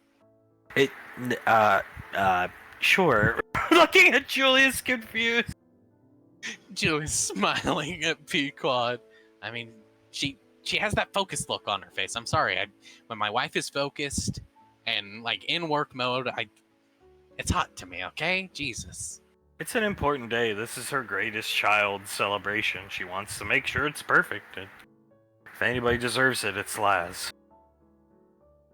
Oh, most definitely. Trust me. I agree with everyone who says my greatest child is Lazuli. 100% agree with it. I agree too, given certain things. Yes, she is. Julius, By a long shot. Julius sighs by a seriously long shot, a longer shot than probably Sasha could ever hit with a sniper rifle. Times 12, I'd say. Though I miss Carter, I do. I miss having him in the military. He would have been good to have. Dragon and all. Would have been good to have another trump card. Would have been good to have these. Pulling out general stars, holding them, looking at them. I was trying to. He looks down at the general stars, then back up at Pequod, and then back down at the general stars. I was just about to bring that up. Put those away, please. Mm-hmm. Putting them in her breast pocket. He crosses his arms, shakes his head. I legitimately think those two would do good at the headhunters, and that's why I would put my trust in them and everything like that. I just have to wait 2.5 fucking years for it. I think you need to pre-plan a little more. Maybe not add time for you waiting, but Memory Ann can't be coming to work having bad days. Oh god, imagine if she shanked a recruit. Yeah. Tried to sell meth to one of them. Tried to sell meth to all of them. Had a mandatory meeting for all headhunters. Basically tried to sell them timeshares, but instead of timeshares, it's meth. Have meetings talking about how great Carter is. Can you imagine being a young man, unsure about yourself, probably not a lot of confidence? You meet Carter, you come into the headhunters, and you see how badly he fucked up his wife. And then They would beat the fuck out of him and take the court-martial gladly, and I'd be right there with them. Yeah. except they would end up getting shanked by their other superior officer. Carter's got his work cut out for him leading the headhunters. Yes, he does. Yes, he does. Julius rubs his face and shakes his head. It's certainly an issue I never had to deal with when it came to leading the headhunters. What's the luck going on there, Julius? Julius, you find that bunker yet, Julius? I'm coming up with Davey. Julius, Oh, God. Julius turns around, squints his eyes at his father. No, Dad, I haven't found the lab yet. I've been here keeping an eye on my wife, making sure everything's going spick and span, helping out if need be. You need a sit rep on that bunker, Banks. They're done for the day, Dad. Nobody's going back down there. And if you ask them, they're just gonna go beat up Carter. Well, I'd say that concludes searching for the day. I would have to say so, yes. Well, maybe we do want Carter beaten up, but it concludes for them searching for the day, yes. Never gonna find that stupid fucking lab. Julius shakes his head. No, we are not, especially if a flood of meth starts coming towards us at an exponential rate. Julius taught me how to fight. Hazel taught me how to make meth. Oh, Jesus. Julius closes his eyes and shakes his head. If she starts talking like Denaria, I swear to God, I'm just gonna kill my son right then and there. I'm always available to help. I'll accept it. Piano wire is very, very useful for keeping people in check, if you will. Everybody needs to relax. We'll put a new mandate in play here. Probably impress you pretty greatly. Oh, wow, mandate. Yeah, and Carter's got 40 years to fix Memory Ann or he's out of the family. Wow, 40 years. He's so much on a time crunch. Davian clicks her tongue and shrugs. It is the time crunch we are giving him. It is a fair time crunch. I don't think any of us here could necessarily figure out how to fix her in 40 years just by ourselves. He'll really have to apply himself and think of a way. You have given him quite the Sisyphean labor, haven't you? I don't want to see him get kicked out, but I want to give him enough leeway time, you know what I'm saying? But at the same time, pressure him. Of course, if there's no 40 years. 40 years to fix that is not as much as it seems, and if there's no pressure, then he won't apply himself the way that he should. See? Damn right. Now, on to bigger and better things. I'm sick of Carter. I'm really sick of him.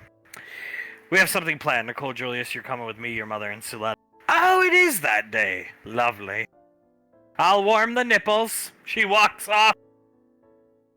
Julius watches her walk off as he looks down at Icy and then at his father. She'll warm the what? Nipples? Scratching your cheek? Don't worry about that. We don't want to spoil anything. You're coming with us, Julius. You deal with it, Julius. Your wife's fine. Okay. Julius looks back at Pequod and gives her a wave and then looks at his parents.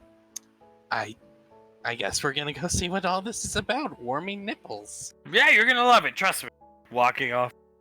Where the fuck did he go, Sylar? This is for Laz. What is he doing? I believe he was kidnapped by his parents, madam. What was he doing? He wasn't doing anything helpful. He was staring at your ass. She looks back at her butt. He was staring. Go ahead, finish it. He was staring as if he was looking at a literal work of art. Who's ready for Laz's party? Jace? I am ready for my mother's party. I am also ready to see Samantha. Memory Ann. Why do you let him in your crew, Thomas? I ask Thomas all the time. Thomas looks up at her. Pity, mainly. He's smart sometimes. Be a good boy and carry your girlfriend. Of course, Thomas will pick Hale up and carry her into the coffee shop. Clearly, you're a poor judge of character. As she leads them in, Benny and Eliza notice somebody lurking around the corner, staring at them, lifting his glasses, looking at Carter, who just went in.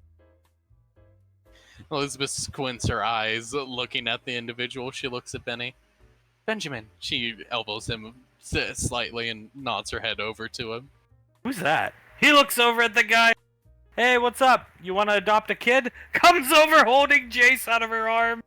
He stares at Ben. Carter in there? Yeah, go inside, Jace. He hurries him inside. Elizabeth takes a step forward, puts her arms behind her back where she has a sidearm prepared. Carter's in there right now? What are you doing in there? Stepping forward? We're having a bit of a gift exchange. Can I ask your name, sir? He looks around. Some call me Xander Haas. Some call me Michael Myers. Some Crazy Steve. Elizabeth lets go of her sidearm and just puts her arms out to her sides. Oh, of course, Xander Holtz. We've heard so much about you. She looks into the coffee shop and then back at him. I wouldn't recommend going after him right now, Xander Holtz. It's not a good idea. Some call me Jack McCready. Stepping forward, some call me Davy Jones. Some even Michael Myers. Jesus Christ. He said Michael Myers twice, honey. Oh, he did? I stopped paying attention after the Crazy Steve. Elizabeth nods. I think that's a more apt name for him than Xander Holtz. Domino Carisi ring a bell? No, can't say it does. Theodore Sheen? Yep, that's close enough. He picks Elizabeth up. Carter will be out in a while. We're having a party. He takes Elizabeth inside. Click, locks the door. Elizabeth looks at Benny. We're not mentioning this to them, right? No, I don't care about Carter. I really don't. Same here, plus it might ruin Laz's mood. Make Memory Ann go crazy. Oh god, it probably would. Elizabeth shakes her head. Just for the better if we don't tell anyone right now. Well, well, well, look what the cat dragged in. Looking right at Carter. Find any meth? Meth? Looking shocked. Carter sighs. He looks at Sam, just gives her a nod to inform her that he did, in fact, find meth. He looks at Memory and smiles. Just an inside joke that we've had lately, honey. Oh, Carter. Sitting down here. Come, Thomas, you can bring your girl and sit next to me. Thomas nods. He'll bring her over and sit her down on his lap. Carter will take his seat. So how you guys been today? Yeah, Jace. He wants it. He's gonna interrupt Carter and make a move for his girl. Jace manages to wriggle out of Benny's arms, run over past under the opening to the bar, and hop up right next to Samantha. Oh, hi. Looking at you! Hey there. Hey there, beautiful. Oh, I am. I know I am. I'm the most beautiful. Flutter your eye! Yes, you are. You certainly are the most beautiful, Samantha. And I am so glad that you're my girl. Oh, I'm your girl, huh? Picking him up! You hear that, JJ? Oh, I hear it. I hear it loud and clear. He taps one of his ears. Wish I wasn't hearing it. You want JJ to hold you? No. I would rather not have the mind controller hold me. He might put hair gel in my hair. Yeah, he does to me all the time. Oh, I knew it. He puts both hands onto Samantha's cheeks. Don't worry, love. I'll find a way to stop the mind control from happening via the hair gel. You gonna rescue me? Of course, you're my damsel in distress, and I am your knight in shining armor. Oh, wow. Looking up at the ceiling, gagging. JJ has picked up a knife and started playing the knife game, where you the bishop knife game from Aliens. So, Laz, how was your birthday going? Or your day, I should say, going so far? Yes, Leslie, congratulations. Laz turns around, smiles. Thank you very much, Memory Ann. And might I say you're looking very beautiful today. Thank you. I would just like you to know your gift is waiting from me and Carter. Your gift is waiting for you. It should be home by now. I know Oswald likes you in business attire. Carter's fond of me in pantsuits for some reason or another. And I know your sizes. I bought you 125 pantsuits since you'll be needing them to teach. Woohoo! Integra! Yes! Picking Integra! Integra's eyebrows shoot up. Yeah, Oswald, yeah! She starts clapping. Very good. Does he think that's the sound he makes when he climaxes with her? JJ stops playing the game. He puts his head onto the counter and starts laughing. I would bet good money it is, Samantha. I'm pretty sure it is. Kissing JJ on the cheek, holding the kiss. So they're scheduled to be delivered to your front door whenever Blaze gets around to it, but it's a large package. Thank you, Memory Ann. As you can tell, my husband does like me in business formal attire, so thank you very much. I love that gift. Thank you, Memory Ann. Me and Elizabeth got you the gift that keeps on giving. An undeveloped game. We're gonna make a flight simulator game based all around you and Oz. No unit stuff, well, except the final, hidden levels where you blow up Groom Lake and, Bragg. But mostly it'll be based off your real encounters, unless, save for ones you don't want to relive, like the roof crash xenomorph thing, based all around you two. Plus, you get the royalties from it. Oh, I love a game based around me and Laz. Elizabeth nods and smiles. And not only that, but we also made... She'll walk up to Laz. We also made a very special deck. One of a kind, since you enjoy the card game so much. Ooh, it did not place. Why isn't it placing? Dummy! She pulls out a deck. A very personalized deck for you. cards and generals and commanders, all based off of you and Oz's exploits.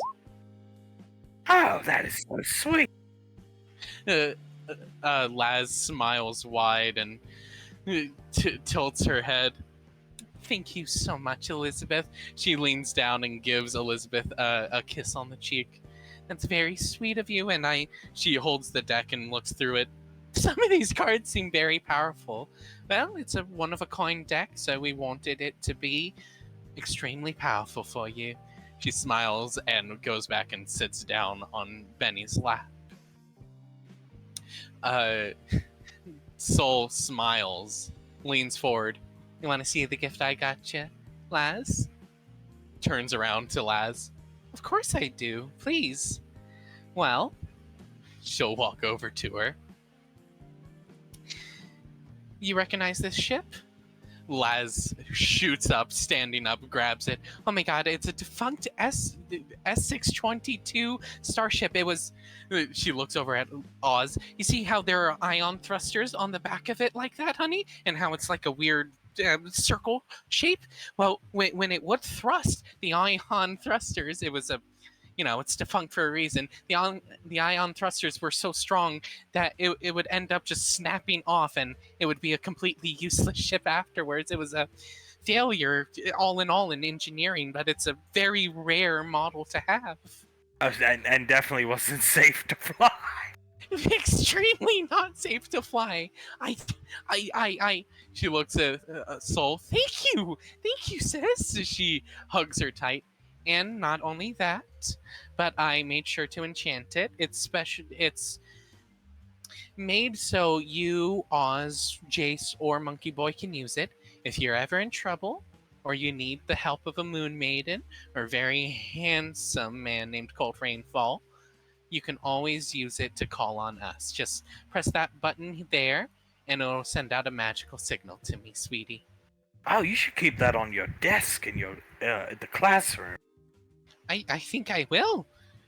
Just in case one of the students gets a bit too rowdy, I can always just call down my little sister, the Moon Maiden, down to scare them.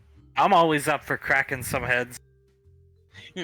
Soul nods. Oh, I'm sure we all know that I'm always up for it as well. She cracks her knuckles and smiles. Well, these are incredible gifts. I take nothing away from anybody's gifts, but Carter and I got the best gift, I'd say. We got her an A10 Warthog from 1982. Carter points at Sam. They might win if it was only the pantsuits that we got her. He sets down in front of her a first edition Wrinkle in Time. Ha! Carter crosses his arms, smiles at Sam. You think I wasn't gonna get a gift for my sister? Damn. Looking at Carter. I guess sometimes you use your brain God gave you. Sometimes. Not often, but sometimes. Laz picks it up very carefully. First edition, you say? Yeah, first edition came from way back when. One of the first sci-fi books, if I'm not mistaken. And Laz nods. She holds it up to Oz. First edition, Oswald, first edition? That's going right on the shelf in the shadow case. Yes, it is. Laz is going to stand up and hug around Carter, give him a kiss on the cheek, and then pull Memory Ann in for a hug as well and give her a kiss on the cheek as well. The book was Carter's idea. All credit to Carter. Oh, thank you. JJ squints his eyes. Don't worry, honey. I had a plan for something just like this happening. Okay. JJ, the Warthog wasn't the only thing we got for you. She turns around. Really? What else? JJ looks at Sam, smiles wide. Oh, wow! As he pulls out a whole monitor of the year badge. Oh, wow. Made official by Hunk and Davine Rainfall. Oh my god. She walks over holding the book close to her and the model. She picks up the badge. Is this real? It isn't forged or anything like that, is it? No, it looks authentic to me. I had one similar. crossing guard of the millennia, they gave it to me. And just a note on the back, it says this is good for the current year and every year thereafter. So you will forever and always be Hall Monitor of the Year. They gave me crossing guard of the year after I stopped and, I jumped out into traffic to stop a rampaging Buick going down the street. It was very valiant of me. Yeah, sure. How fast was it going? 5 miles an hour. Yes, it's quite deadly. Rampaging speeds, I would say. Well, he didn't stop completely at the stop sign, you understand. You must come to a complete stop at stop signs, in case you didn't know, Samantha. Never would have guessed. I didn't know that at all. Laz seems extremely turned on by what Oz is saying, and she just starts making out with him. Oh, well, that's just lovely. Best gift still goes to me and Carter, though. Yeah, right.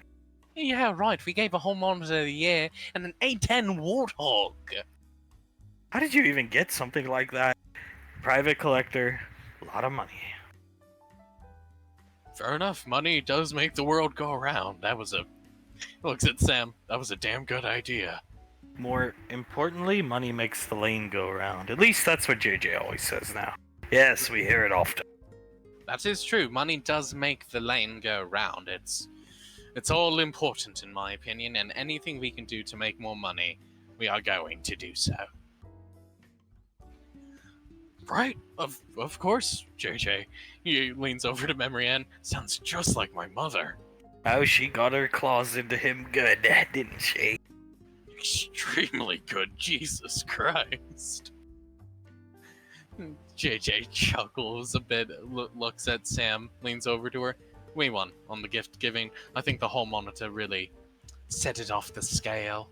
Oh, I say so. It was a valiant act. It was an act of valor. That's what the principal had said, you know. Laz, with all her gifts on her and all the gifts she's holding, stands on her tippy toes, gives him another kiss. And you are so valiant, honey. You are the most valiant man that I know. I drew my stop sign, blew my whistle, walked right into the crosswalk, and I even made the man wait till the cops arrived, and he got a ticket. JJ covers his mouth and starts to laugh. I know Laz really likes this and all, but Jesus Christ, he's such a wet blanket. I what was I doing at that? Oh yeah, I was selling feet pics and stuff. More productive. Far more productive. I was training with AirDM gear at that age, I think. What about you, Jace? Holding him up in the air, would you buy my feet pics? Oh well, anything to provide you money, honey, and I wouldn't mind your feet pics. I want my used socks. Are you offering? Oh my god, she almost drops him! Oh, Thomas, you made a mistake putting him on your crew. Thomas rubbing his face. I feel pity for him. Have you never felt pity for someone? Do you not feel pity for him? Yes, I do. He is autistic. He's autistic? And someone has to watch his back. If we don't, who will? Exactly. We gotta protect him and stuff. God damn, he's such an idiot. Yes, please, Jace. You don't need your aunt's foot picks and socks. You get enough time with it. Okay, Dad, okay. If the offer's still out there, let me know, though, Samantha, okay? 45 credits. I, One pick. You one got a pick. wrist computer, punk. Pay up. He looks at his wrist computer, and starts typing on it. Shit. I don't have access to my mother's account anymore. Pay up. Pay up. You better bargain. Buy, bargain, or steal. She sets him down over the bar. You get 45 credits if you want that foot pick. Here, I'll go take it now. She goes into the bathroom. And JJ covers his face and starts laughing. Oh, she's torturing that boy, and I am here for it, Colt. He's coming to us. He's gonna come to us. I don't have any money. Hell, Thomas, hell, my. He stands up on one of the chairs to get on their levels. Hey, it's me. Come on, guys. Can I just need 45 credits. Just 45 credits. That's it. Come on, guys, please. I don't have money, Jace, or I'd give it to you. Looking at Thomas. I'm not gonna give you 45 credits, Jace. I'm just not. Even if I had that kind of cash, I'm not gonna give it to you. Uncle Carter has money. Looking at Carter. Carter looks down at Hale, then over at Memoryhead, and then at Thomas. Back to Jace. You know what? I'm plumb out. I spent all my credits on that book there, and it just He leans down to Hal. I'm not giving him 45 credits to have pictures of Samantha's feet. Oh, okay. Looking at Jace.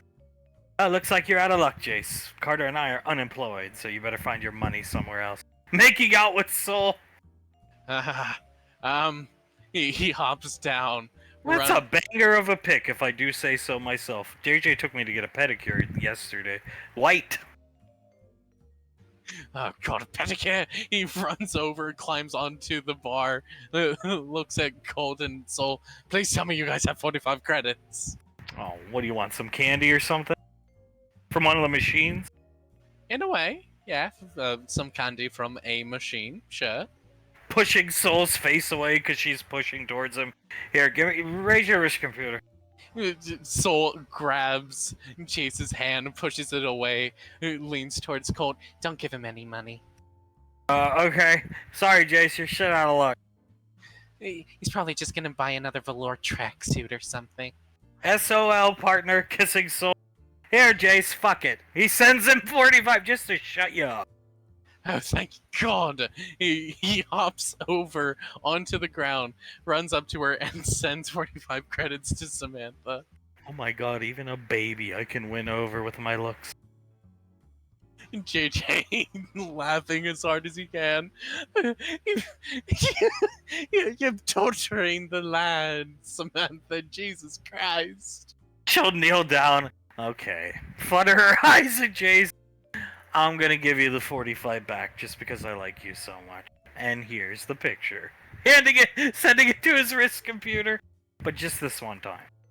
Of course, he looks at the picture. Woo! Yes! Yeah, pedicure. JJ takes me once a week. He pays. He can afford it. Unlike some people. Well, you're my girl. You ever let me know if you want a pedicure, and I can afford it for you. God, he's so pathetic, JJ. He's so pathetic. Why did you give him the feet picture, honey? That's just gonna give him more hope for the future. Oh, it'll keep him busy. Look, he's staring at it. Comes over here! He's staring hard at it. Like, I don't think any of it. That's like the trance that Carter and Thomas get into. Maybe white's his favorite color. Oh, yeah, he would be boring enough to have white be his favorite color. Oh, God, that child. I had hope for him. Not anymore. Yeah, no, as soon as he tried to shake down Hale and Thomas for feet pick money, I completely lost all hope. He's a bully sometimes, but he's nice to have around, sort of, maybe. Kiss me. Thomas nods as he starts kissing her. Sounds like not so much nice to have around to me, but maybe he'll grow on everybody. Look at how intently he's staring at it. It's like he's studying for a test looking at that picture. He should take that intelligence, and he could be, I shit you not, he is intelligent enough, in my opinion, to be in first grade at his age. And given the academy, he could be. Laz turns around and looks at Memory. Oh yeah, most certainly he is that smart. But he's blinded by Samantha's toenails for him to do anything worthwhile with his time, Jace. The plight of all mortal men, blinded by my beauty. JJ looks at Samantha and kisses her nose. I most certainly am blinded by your beauty on a daily basis, honey. The only person I really care for, though. Kissing JJ! The rest were just money. Kind of like him. JJ smiles at her. Good, very good. I would hope that you care for no else but I, and I care for no else but you, my love. Hey, I had to make a living somehow. I was not working at a pizza shop. Oh no, I wouldn't have worked at a pizza shop either. Honestly, I would have figured out a way out of it too. But it's smart in my it's smart in my opinion. Even though I would rather not have the knowledge that you were selling your feet pics and stuff to other people. And used milk cartons. And use milk cartons in indirect kisses and all that. Worked at that pizza shop. And cutting wood.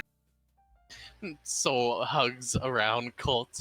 And that's why I love you so much. Because you are so willing to work hard for your money like that, honey. I worked hard. Yeah, by taking pictures of your feet and taking your socks off, Samantha. Excuse you, youngest ranger ever. My records still stand. I worked very hard to get to JJ. To get to me. He points to himself. And by God, did she get to me as he gives her another kiss on the nose. Could have just said something to anybody in the family and you could have had him, but okay. I know we didn't really know each other at the time, but you could have said something in passing to me, of all people, and I would have gotten you with him, honestly, Samantha. I wanted to have enough stature in the military to impress him. Looking at Elizabeth! I wanted something to impress him, make him impressed by me, something I was proud of, not be unemployed. Carter. You didn't have to add the Carter to the end of that. I know it was directed at me, Samantha. I'm just saying, I wanted to impress him. I saw the poster for the first time in 10th grade and I was wet ever since. There. Lash shakes her head.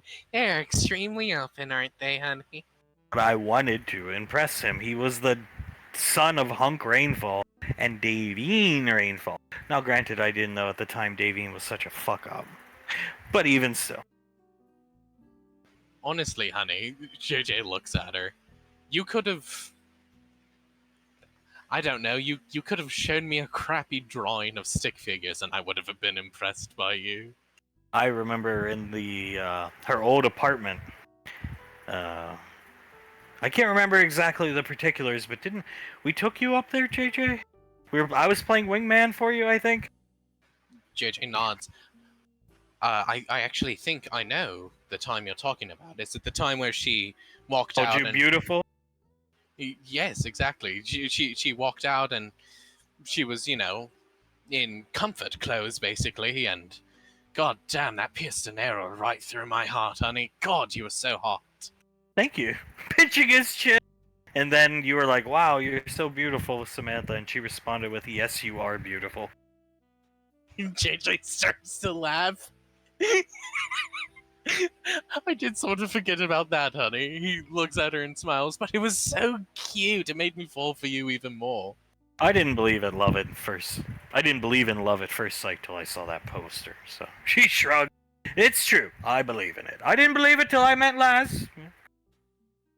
I didn't believe in it either until I met Oz. JJ nods. I didn't believe in it until I saw the picture that Julius had of you with you and some other people from the Headhunters. Nice save. JJ nods. Yep, thank you. He gives her a kiss on the cheek. What's Uncle Clive doing, Uncle Carter? Oh, hell, why must you ask? Thomas wants to know. I would like to know what Uncle Clive is up to. I just like laughing at him. Yeah, she's rubbing Thomas's cheeks. Yeah. And why shouldn't we laugh at him? Why shouldn't we get at least a little bit of joy by the fucked up situation that he's been put into? You think we like to laugh at him? Wait till Becca starts laughing at him. We watch his videos all the time. He's a big gay guy. Rebecca, hearing that, immediately starts laughing, slapping her knee extremely hard. Wow, big gay boy. Yeah, that's what Krellin said in the video, Uncle. Colt laugh. She starts kicking her feet as she points up at her father. Say it again, Papa. The biggest of gay boys is Clive. She leans completely onto her father, hugs around him, and starts laughing even harder. With a cute laugh like that, how could one deny her and Hale? Let's. Oh, he's live right now. Put it up. Put it up. Put it. Put He it on. starts chanting. Put it on, put it on. Thomas joining in. All right. Calm down. Calm down. Put it. Oh my god. Oh no. Seeing the in the background, Krellin blasting a gator who's on fire, clearly in his death throes, rolling over, burned alive. Oh, Jesus! Oh, Jesus! We ain't saving any of them, Quellen! Samuel, help! I'm busy! As there's a rampaging gator on fire tackling into Samuel, and then it dies. Oh, God, we got to help Samuel! He throws the fire extinguisher off and starts to help Samuel with the alligator on him. Need some help, Clive! Grabbing his shoulder. Get off me! Oh, runs away. Dying! Stop! All our alligators are dying! What the hell happened here, brother man? The people want answers. I don't know what I think Karen Baskins. I think she set fire to a alligator enclosure, a crocodile enclosure, and I think Michael Jackson's alligators are dead. No! Krellin's staring down at the very large gator, who's on top of a bunch of TNT. The gator on fire, boom! Sending Krellin flying off screen past the camera. No, that was AMJ's. That was AMJ's, baby boom. We're cutting the stream. We'll return in a few moments. Oh my god. Oh my god. Looking up! Hell! Oh wow, Thomas. Thomas looks up at Memory Ann, leans in close. Do you think they're trying to go for insurance fraud or something? Looks at Thomas and Hale, looks over at Becca, who's laughing at No! The Krellin getting blown away. Uncle Krellin is so funny, Papa. Why did he just stare at the TNT? Why didn't He had enough time to get away. Why didn't he move? Or why didn't he, I don't know, push the TNT away with telekinesis or something? He just was overtaken. JJ, with his mouth covered, tries to take the situation seriously for a couple seconds and then just... Those are Michael Jackson's alligators. Do you think that's even true? No! No, it's not true. There's no truth to it. They stole those alligators from the Atlanta Zoo.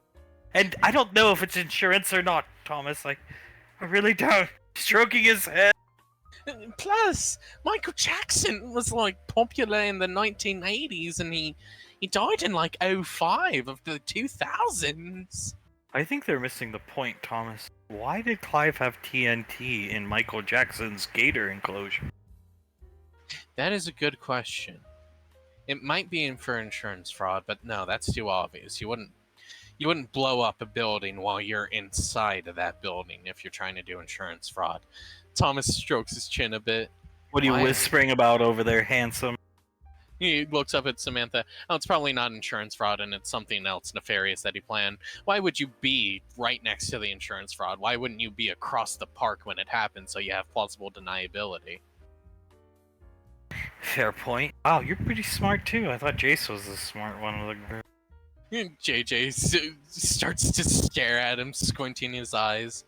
It's not the kind of intelligence that I would like to hear coming from him. He's the smartest. Kissing kissing him on the forehead. Thomas accepts the kiss with a big stupid smile on his face. He grabs her and kisses her nose just like JJ. I don't like that. Looking at Thomas! It's okay, relax. Then he putting his hand out, gesturing to calm down. He's a kid, and they let him watch whatever TV he wants. I was like that when I didn't talk at his age, but yeah. Elizabeth tilting her head one way and to the other. Yeah, It's probably going to be fine. Nothing to worry about right now. Just it's weird that he talks like that, especially at his current age. Seems like an Uncle Clive plan. Use kerosene to set your building on fire, but have explosives in it. She grows. I hate to agree with you, but yeah. Thomas scratching his cheek. Besides, if it isn't a place with, heavy gasoline exposure or anything like that, why would, if someone legitimately did this to him, why would they then set up TNT when they already set fire to the building? They did this themselves. Thomas crosses his arms. For some reason or the other, I don't know, but they did this themselves. No! Boom. Rebecca hugs around Colt's neck, then lets go, accidentally starts to fall, pushes herself up with telekinesis, and then hugs around his neck again, still laughing, almost crying at this point. Is Uncle Krellin okay? Looking at him, I'm sure he's fine. He's built to take a beating. He's a giant demon, honey. He'll be okay. The Gators, wow, Integra looks up at Oz. Yeah, no, all those Gators were dead. Like, way, way, way dead, Uncle. I believe I noticed TNT under all of them, except that one that charged at Samuel. There was TNT where he charged from there. So they put TNT under the Gators, set the building on fire. What a way to fucking go. Especially for Michael Jackson's alligators, Uncle Oz. I mean, Sam, looking up at the screen, he did seem quite beside himself. Maybe it wasn't Clive. Oh, Samantha. He was acting. He had to have been. Don't you think if something like that actually occurred, Clive would at least try to help out? Like, I don't know, maybe he wouldn't have, but he certainly wouldn't have just, stuck around crying like that. He would have been angry that someone did this to him. He would have wanted to find them and kill them. Dude, Krellin asked for help and Clive ignored him. Oh, yeah. Playing with JJ's hair, I guess so. Elizabeth nods. Slapped his hand right off of Clive's shoulders. Something tells me this has something to do with what Dad told me about. Are you talking about Karen? Yeah. Karen Baskins has filed tons of lawsuits on Clive. 15 when I looked this morning. Right, that's probably it. JJ leans forward onto the bar in front of them and nods. He's probably going to try and blame this on Karen to either, sue her for it, or turn the entire state against her, something like that. Oh, it's not gonna work. I think this zoo zoo thing is escalating out of hand, JJ. It was kind of like haha funny up until now. No, I definitely agree. Carter, still staring at the screen, shakes his head. This is gonna end in blood, and I don't mean just alligator or tiger blood. This is gonna end in actual blood. Karen, yeah, exactly. Oh, I agree. Crossing her arms, looking up at the screen. You okay? Having fun, Jace?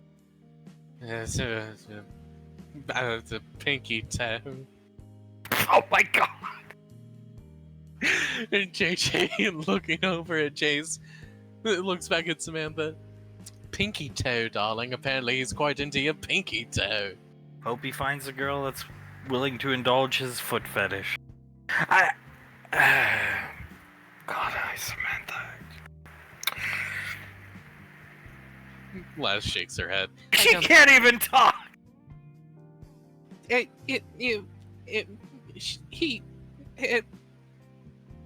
Oh, she just leans right onto Oz.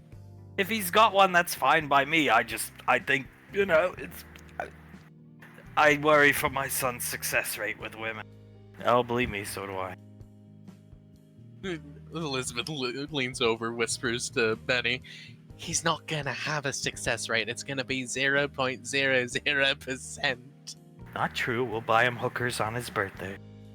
I suppose that counts for about 10%. 2. 2%. He's gonna have a 2% success rate with women. No! Could you stop looking over at Cole? I'm sorry, it's just so retarded. It is very stupid, and it makes little Rebecca laugh, Samantha. Okay. She likes it. I just. Rebecca's starting to laugh. She looks up. No! You know, the funniest part, Rebecca, is Krellin's was probably there or the one to put the TNT under all the gators. That's probably true. Wow, Uncle Krellin's real stupid sometimes. More than sometimes, my dear. Clasp your hands together. I feel terrible for those gators. That's a horrible way for anything to go. All those gators died, and it was being burned alive is like the most painful death, or at least that's what I've read. You're correct, my love. You're correct. They burned to death before the TNT even blew them up. It's a total Clive plan. Your little sister Hale is right. Why would they ever do that to Carter if they're so intent on killing Carter, which I don't want them to? But why all these ridiculous schemes and all this stuff? I don't get it. Nothing to get, Oswald. And if they burn down the house with Carter in it, I'm going to shank father. Right. Laz nodding. Carter looks over at Oz. Besides, they're not focused on me right now.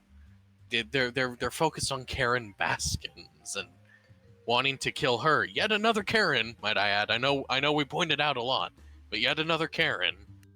Can't be a coincidence. They share similar traits, both the Karens. JJ nods. I think I've seen a picture of Karen Baskins before. Sort of plump, blonde hair, shorter stature, all that jazz. Yes. Very similar to Karen from the United Cancer Foundation. We ever just consider that he hates Karens? I'm starting to, personally, as is Carter. Rubbing Carter's ears. Carter smiles with his ears being rubbed. I mean, the odds are astronomical of him finding 2 Karens. I personally believe he sought the other Karen out. Karen Baskins, the current one. Can we go to oh, maybe not Uncle Clive's zoo, but can we go to a zoo, Uncle?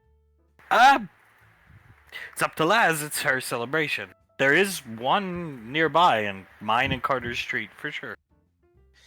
Laz smiles as she stands up, goes over to Hale, and bends down so they're face to face. You want to go to a zoo, sweetie? One where they treat their animals good. Reaching out to her arm. Oh, yes, please. Laz will pick Hale up and rub her nose against hers. Well, of course then, sweetie. We'll go to a zoo for you. Woo! Putting up her fingers, shooting out little fireworks. Cause one where they don't burn Michael Jackson's alligators. Sam, shut up. That would certainly be preferable, even though those weren't Michael Jackson's alligators. Well, Laz has deemed it a worthy trip, Hale. So, everybody collect yourselves and let's get moving. We have to be back for the party. I agree. Let's get going. Come on, Becca. Alright, son. Take a seat in your high chair there. Julius is just staring at it. Oh, nice. Davine holding up a binky and a bib for Icy. It even has my name on it. Yes, it does. It's from come here. Let mommy put in your binky and put on your bib. Come here. Ah, she opens her mouth. She puts the binky in, and we'll take the bib and put it around her neck and give her a kiss on the head. And that's not all. She's gonna even carry her over to the high chair. Watch, Julie. Actually, I'll do it because she's pregnant, but the original plan was I got you, honey. There's my little girl. Putting her in the chair. Big smile on Icy's face. Davine walks over and claps for Icy. Oh, don't worry, honey. We're gonna get you your food as soon as possible, oh, my little girl. I want my brother. Yeah, she wants her big brother. They hear Julius just, looks over at his father. This is a bit weird, Dad. Listen to me, son. You never got to be children. She was given away by her sister, because that's what the stars told her sister to do, which, hey, they turned out to be right. Thank God, I guess. I don't know anything about that type of stuff, but what I do know is she didn't get to have a normal childhood. Neither did you. Come on. Holds up a binky. He sees Julius clench his jaw a bit, looks over at Icy. Give me the damn binky. Enjoying herself, putting the binky in his mouth. Look at her. Yeah, it looks like she's enjoying herself. It actually does look like she's enjoying herself. She is. She is. She loves it. Here, let me put your bib on. It even says Julius. Julius looks down at the bib. It does say my name, yes. It's even red.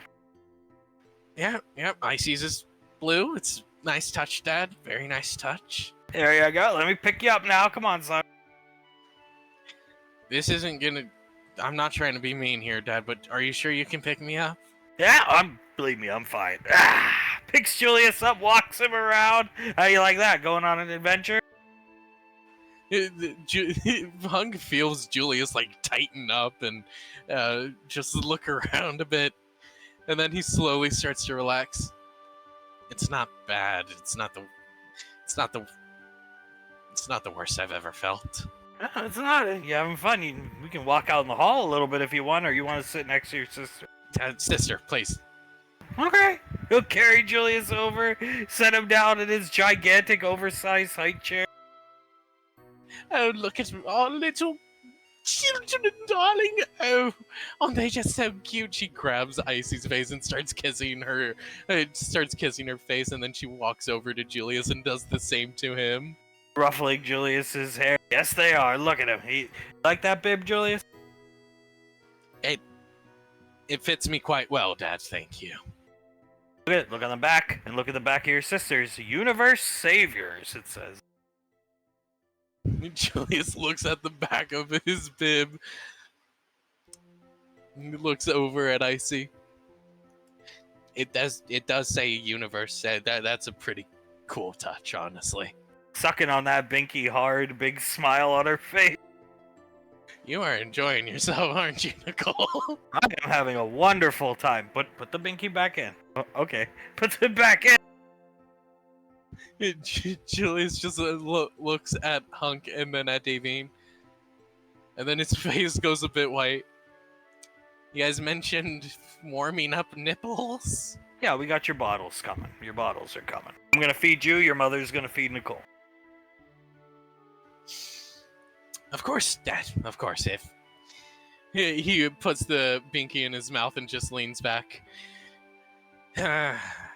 Looks around. Does feel good to rest for a little bit, at least. And after this, we're gonna go out shopping. We're going to a game store. We're looking for an OG table Pac-Man machine for your sister. But if there's anything you want, Julius, you know what I mean? Julius's eyebrows go up a bit. Really? Is that? I would appreciate that, Dad. Thank you. Thank you very much. This isn't half bad, honestly. Where in the hell? Pequot coming with Sylar. Sylar opens the door, comes in. Oh my. Where's my goddamn husband? I need... Hey, just in time! We got another high chair for you, Patricia. Looking at Julius and Icy. Julius looks at Pequod. Just laugh. So cute. Starts taking pictures with her wrist computer, Icy waving with both her arms. Like a little kid. Julius just shakes his head and starts waving as well. A lot more restrained, just a single-handed wave at his wife, smiling. And don't be shy, we got one for you, Patricia. No, I don't. I don't need stuff like this. I got over that portion of my life a long time ago. If you say so. Rubbing his hands together. Davine walks over to her. Just think about it, darling. You can sit in a high chair and we can feed you and She smiles at her, puts a hand on her cheek. treat you like the daughter we've always wanted. If it wasn't being done today when me and Sylar had a million things to do, I might take you up on it. Unfortunately, I want my daughter to feel like today is the second greatest day of her life, because I can't beat her wedding. But hey, we provided that wedding for her. So. And Of I do need her help today, or I'd be more lost than I currently feel. Would you like to come, Sylar? We can get a high chair big enough for you, buddy. She starts laughing! No, I'm quite busy helping the preparations for the party. Hunk, I couldn't possibly. Well, alright, well, maybe next year. Keep it in mind, you know? Keep it in the back of your head. Oh, we will. Yeah, me and Sylar will. I guess we'll just leave you to it. Looking awkwardly at Julius and Icy. Julius takes the binky out of his mouth. Just make sure it's a good day for our daughter, my love. Put it back in, son. Don't be unruly. Julius closes his eyes and puts the binky back in. Yeah, it's gonna be a great day. We're taking these two out shopping. We're gonna go look for that table Pac-Man machine. It's a long shot, but we want to take them out shopping, and then we'll be back in time for the party. No worries there. Okay, perfect. Grabbing Sylar's arm, walking out of the room. You should send that photo to the Mistress Lorelei. Oh, I will. I plan to. Maybe it'll be on our Christmas cards next year. I think Ash would get a kick out of it. Oh, I'm sure he will, and I'm sure that Madame Lorelei will very much like it. They didn't get to have childhoods because she was a ward of EarthGov and, well, grew up in a hellhole, basically. So, yeah, look, she's warming bottles. What a warming nipple! Well, I do think that they are going to give them the childhood they missed for the rest of eternity. I have my problems with Mother, but I've never said she's a bad mother. She's always been good, even to me. A bad wife, on the other hand, well, I'll argue that point to the grave. I would rather not step into a minefield, but what I will say is she is a good wife now, and we can leave the rest of that unsaid. Now being the opportune word in that sentence. Disappearing as Fat Suletta comes in. Look at that, Julius! Look at them bottles! You excited? Rubbing his head? I am! Yeah, Dad. He looks at his father. Real excited. Thank you, Dad. Real excited. Nobody knows how to warm a nipple like your favorite Aunt Suletta. I'll have to see it to believe it, Auntie. The bottle to Davine and Hunk. Alright, take the binky out, Julius. Here, I'll get it for you, Julius. Taking it out of his mouth. Thank you, Father. Oh, here we go. Istrum, she takes the binky out of her mouth. And remember to open wide, and you're going to drink every last drop. Happily opening her mouth. You see, Julius? Following her example. If you can't beat him, join him. Start sucking on the nipples, both of them. Big smiles on Hunk and Davine's faces. Wow, Hale pointing down at the giraffe. Sam, they are pretty cool. I'm shocked we don't have any at the lane. Carter sniffles a bit. That is a good question. I mean, I suppose it's because we get like a lot of more eclectic animals on the lane, but he looks at Memran. Maybe you can answer better. Why don't we have any giraffes on the lane? I believe we would have every single animal on Earth if Mother hadn't entered depression because of Father. A breeding population of every species. There's space for a small breed. Yeah. Alcohol became her focus. That's my mother. Carter closes his mouth and nods. Right, of course. JJ just inhales it through his teeth and shakes his head. Well, that is extremely depressing to hear. Well, she is more fond of the like mana animals and these like animals that need to be protected. Most of the animals on Earth they're not endangered, so I think that plays into it as well. You're right about that too. Yes, but I was actually always fond of giraffes growing up myself. I always thought they looked rather regal for their strange proportions. Yeah, I can see that. Squinting at one, looking at it. Carter looks at her. Do you want one? I wouldn't mind a breeding population. I don't need anything large. And there's a... I'd have to do my research, but I'm pretty sure there's foliage enough that they can eat and digest effectively near our home. Plus, they'd have the water source of the lake, Carter. Carter smiles and nods. Of course, honey. He gives her a kiss and smiles at her. I'll get you a giraffe, don't worry. Or at least enough to have a breeding population, I should say. What is a breeding population? It depends on the animals, but with giraffes, you'd want at least 12 or 13, or 14, I'm sorry. But that's can't be too expensive, and Carter makes some good money, right? I have no idea, I've never bought a giraffe. Carter shrugs. No matter how expensive, I'm gonna get it for her. I'm gonna provide her something that she's always wanted. Yeah, but Carter isn't like asshat Clive, who can just walk into a zoo and be like, yep, that's me, big guy, yep, I'll need these. Alright, official Earth Gov business, see you later. No, he's not. I would much rather he acquire them legally. Which I will do. I'll go through all the correct channels and buy them for her. I'm not gonna pull a Clive, don't worry. I'm pretty sure that is, my dad said that's how he's gotten basically every animal in that fucked up zoo. Wow. Hell, looking at the giraffes listening to Cole. Including the alligators. And that fucking liger. Big ass liger, that thing that's like 10 times the size of any normal lion. That thing's freaky. Colt thinking about it. Oh, that poor liger in a space far too small for it. I don't know much about animals, but, just common sense. You could see that liger was absolutely miserable. If... Holding Elizabeth. If he lets anybody into the zoo for free, because it's what Ash would have wanted, how does he make money to keep the lights on? And okay, if Pequod's paying that, that's fine, but is she paying for the food for him and them all to eat and stuff like that? He may or may not sell tiger cubs. Elizabeth looks over at Colt. That's extremely illegal. Incredibly illegal, my father said, looking at Elizabeth. Unbelievably illegal nowadays. You actually will get killed for doing that on Earth nowadays. EarthGov has like a zero tolerance policy on poaching and stuff like that, especially on Earth. Thomas blinks a couple times. He looks at Memorian.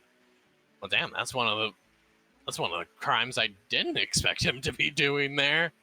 You never temper your expectations when it comes to Father Thomas. You'll learn as you grow, and they begin to dog you. Fair enough. I wish they wouldn't dog me, though. He just looks at Hale. I'll protect you. Kissing him! And I'll protect you as he kisses her back. Who's he selling them to? Some guy named Doc Antel who isn't long for this world. At least that's what my dad said. Good. Nodding his head. Very good. I hope that son of a bitch dies ASAP. Dad's gonna be working overtime. Shaking her head, looking at the giraffe. Laz shakes her head. Poor Dad. He does so much for this family. He should get a party too, not just me. I agree. Sam shaking her head. He really should. He deserves it. JJ chuckles and nods. Honestly, if it wasn't for him, this family would have gone down the shitter way quicker. Everywhere I go, Carter, people wanna know, Carter, that Charlie Sheeney has a weenie that he likes to show, Carter. What? Turning around slowly? Oh no. Carter squints his eyes, looks down at Thomas. Cover Hale's eyes just in case. As he sets Thomas down, Thomas covering Who's that fat guy as he covers her eyes? Hey! I don't think we want to see what we're about to see. Carter turns around, Hey, looks at dickhead, fuck you. He looks over at Samantha, then back at Carter. My fight's not with you, it's with him. Carter takes a step forward. What I done to you, pal? Well, if I defeat you, I will claim my rightful spot on the unit. I am Xander Haas. Yeah? You're Xander Haas? I am. I am. Cracking his knuckles, That's awesome. starts dancing around Carter karate style. Yeah. What you gonna do, Carter, huh? What you gonna do, Carter? Xander coming for you. Theodore Sheen coming for you. Carter will take a step forward, not wanting to get any of them. He just looks at Xander Haas, snaps his fingers, and lets out an electrical torrent all around him that shocks him and paralyzes him. I thought I dealt with you. He grabs Xander Haas by the throat, picks him up, choke slams him, and as he does, another electrical torrent comes out, not from Carter, but through Xander Haas, or all around him, through Xander Haas's body. Nice. Clapping. And now I'm gonna deal with you permanently. He smiles at Xander Haas as he picks him up, punches him once, twice, each time lightning coming off of his elbow, up through his knuckles into his face. He drags Xander Haas over. You want to know something I do know about giraffes? They're real dangerous when they stampede. As Carter falls down to his back, pushes off of Xander's thighs, and flips him over through the barricade into the giraffe enclosure. Greatly, because Xander's very heavy, greatly disturbing the grazing giraffes who start panicking and trampling in random directions. The men coming over trampling.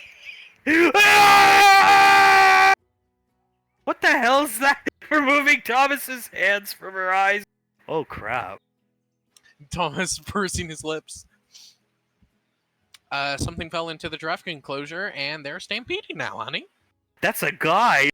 Yes, it is. And that's how you protect your family, Thomas Hale. Noted. I'll make Anybody sure ever comes for Hale, you do just that. And if anybody ever picks on Thomas, you use your magic abilities to do something even worse. Noted. Who is that guy? Look at. Ah! Carter looks over at Hale.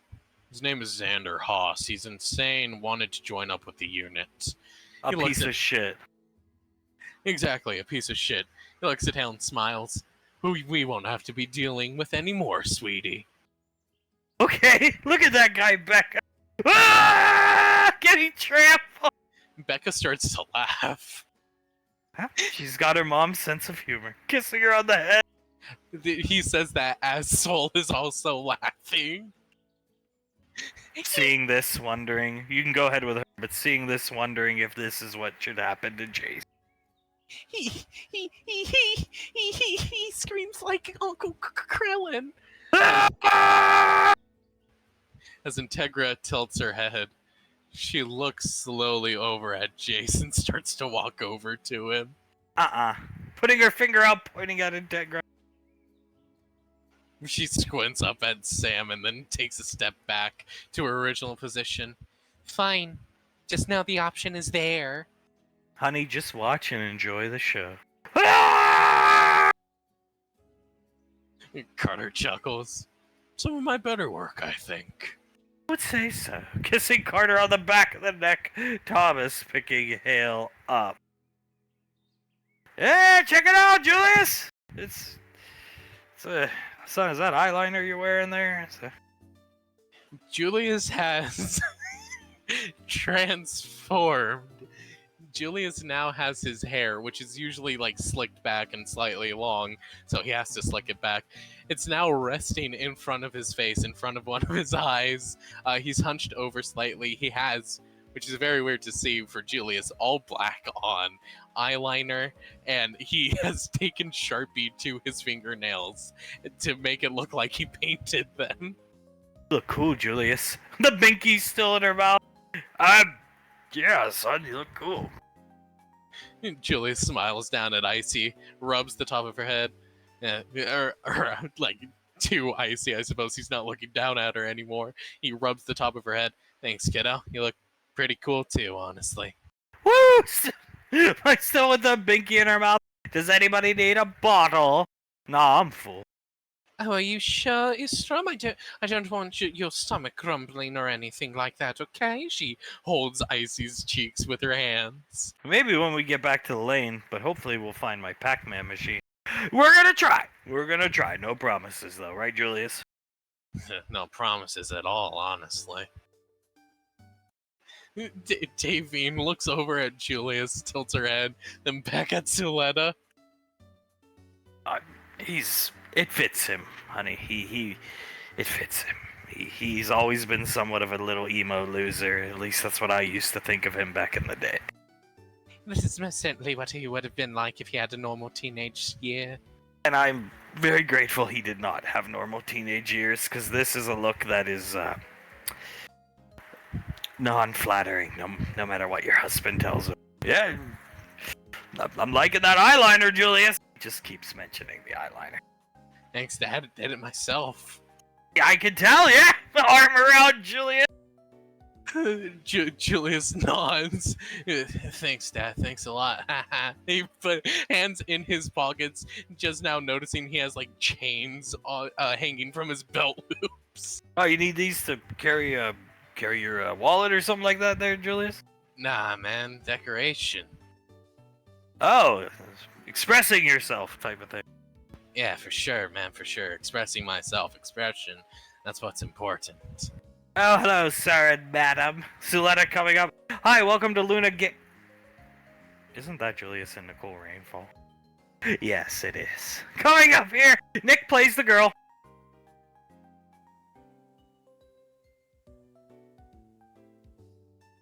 Nick, you're muted. She's crazy pretty. I've never seen her in person. Oh, which one? All three of you? You included, Yeah. honestly. Well, I've let myself go in the past couple years, but thank you kindly. We're just coming to do some light shopping for today. Why here? Looking at Alright, son, so let's go around here, look for some stuff. Hi, nice to see you. Hello? Yeah. Here, Julius, you go around, look for what you want. Icy runs off, spinning around like a little kid, happily looking around. Can't you just order what you want? I mean, yeah, you're the Rainfalls. You should be able to find anything and just buy it like, she snaps, like that. It's their day out with their parents. They never got to be children. You understand, right, sister? Oh yes, most definitely. It's She walks up next to Suletta, smiling at the two people behind the counter. it is a very special thing for not only them, they get to experience things that they never got to experience beforehand, but also special for us. Those are our children, and well, we never had the chance to give that to them. She shrugs. So it's nice to be able to do so now. Slow down a bit, Nicole, there. You don't want to break anything. You break it, we buy it. Running around the store, looking around. Yeah. Well, let me know if you need anything. I'd be happy to help. Julius, stroking his chin, walks up to his father. I found what I want. Already? You just got in here, son. Yeah, I want this. He holds up a GameCube. Hey, good choice. Nodding his head over to Julius. Yeah, thank you. Can I get it, Dad? Sure. Starts reaching for his wallet. No, he may not. His eyes go wide. She walks up next to Julius. You have so many game systems at home that your wife bought you, young man. Yeah, but I can't. I want to play games on the GameCube, Ma. I do not care. If you want the GameCube so bad, you must get rid of one of the systems you currently have, darling. Ugh, fine. I. He starts looking around. But, Mom, it'll bring me back such good memories. I did. Takes a step away from Julius. Davine twitches her eye. You are not going to get that system, young man. And not on my watch, and not on your father's watch. I will tell you that much, young man. So get rid of one of your systems. Fine. He saved the universe twice. He can have it if he really wants it. She's not having this. He has too many systems, good sir. Okay, putting his hands up. I forget I said anything. Fine. I'll get rid of the small one then, Mom. The small one, darling. Which one is the small one? You know, the small one with the game and the buttons? No! You have to get rid of an actual system if you want it, like your Game Man 360 or something like that, Julius. Ugh! You guys don't let me ever do anything as he walks. He walks back and sets down the GameCube. Is there anything else maybe you want, son? Like a little game or something like that? One of these kind of deals? You know what? Walks up to the counter. You guys got Pokemon Plantum? Oh, shit. Wait, what? He's not reacting. He's shocked. Pokemon Platinum, sir? Yeah, Pokemon Plantum. No, we don't have any copies of Pokemon Platinum in the store right now. Is that the game where you plant them all? Is that what they say there, son? Yeah, I gotta plant them all. That you guys sure you don't have it? Davine sees Istrum looking around happily as we don't have it, buddy. I'm sorry. We did have a Pokemon Platinum that we sold 3 days ago. Oh, well, isn't that just great? First, I can't get the GameCube to give me such great memories back. And now, I can't get Pokemon Plantum.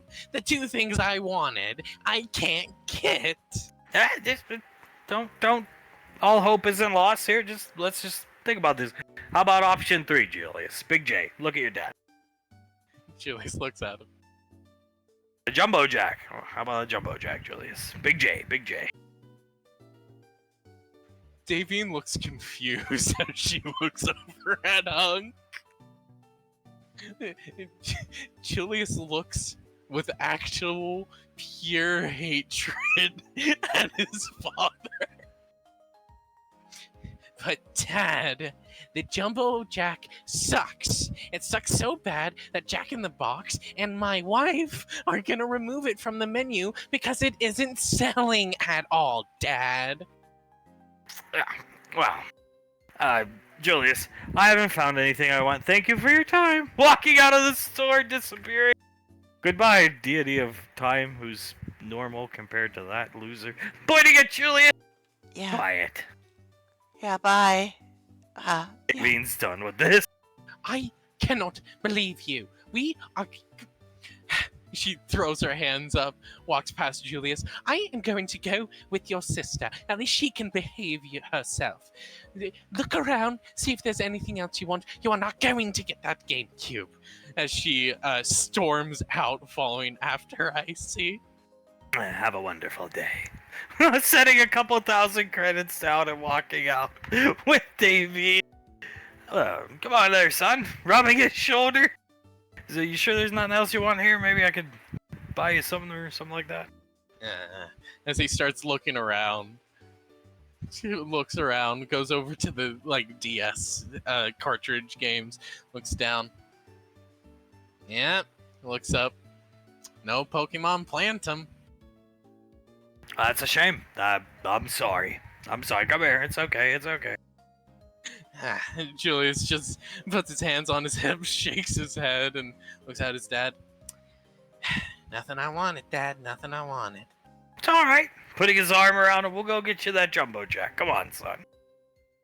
Sounds good, Dad, as he puts an arm around his father. Every time those rainfalls come, it is the weirdest thing ever, Lynn. Yeah, it really is. I didn't think that they would be what they are. They watched Julius walk out with Hunk. Here you go, honey. Giving Integra a slush puppy. You want one, Jace? Jace wants one that Samantha's drink from. Jace, stroking his chin. I don't know if you can swing this, Benjamin, but you think you can get one that Samantha's drinking from? JJ and Sam hearing this. Just give me the goddamn cup. Jace looks over at Samantha. How do you mean, Samantha? He runs up to her. Here, just give me a cup. She'll drink out of one. Here you go. Hand it to him. Oh, thank you. Oh my god. He puts his lips right where her lips touched the slush puppy and starts drinking from it. Ah, be a bliss to gain a kiss from my love. Oh my god. Looking down, eyes wide at Jay. He's so pathetic. Getting herself a new cup, drinking out of it, looking at JJ.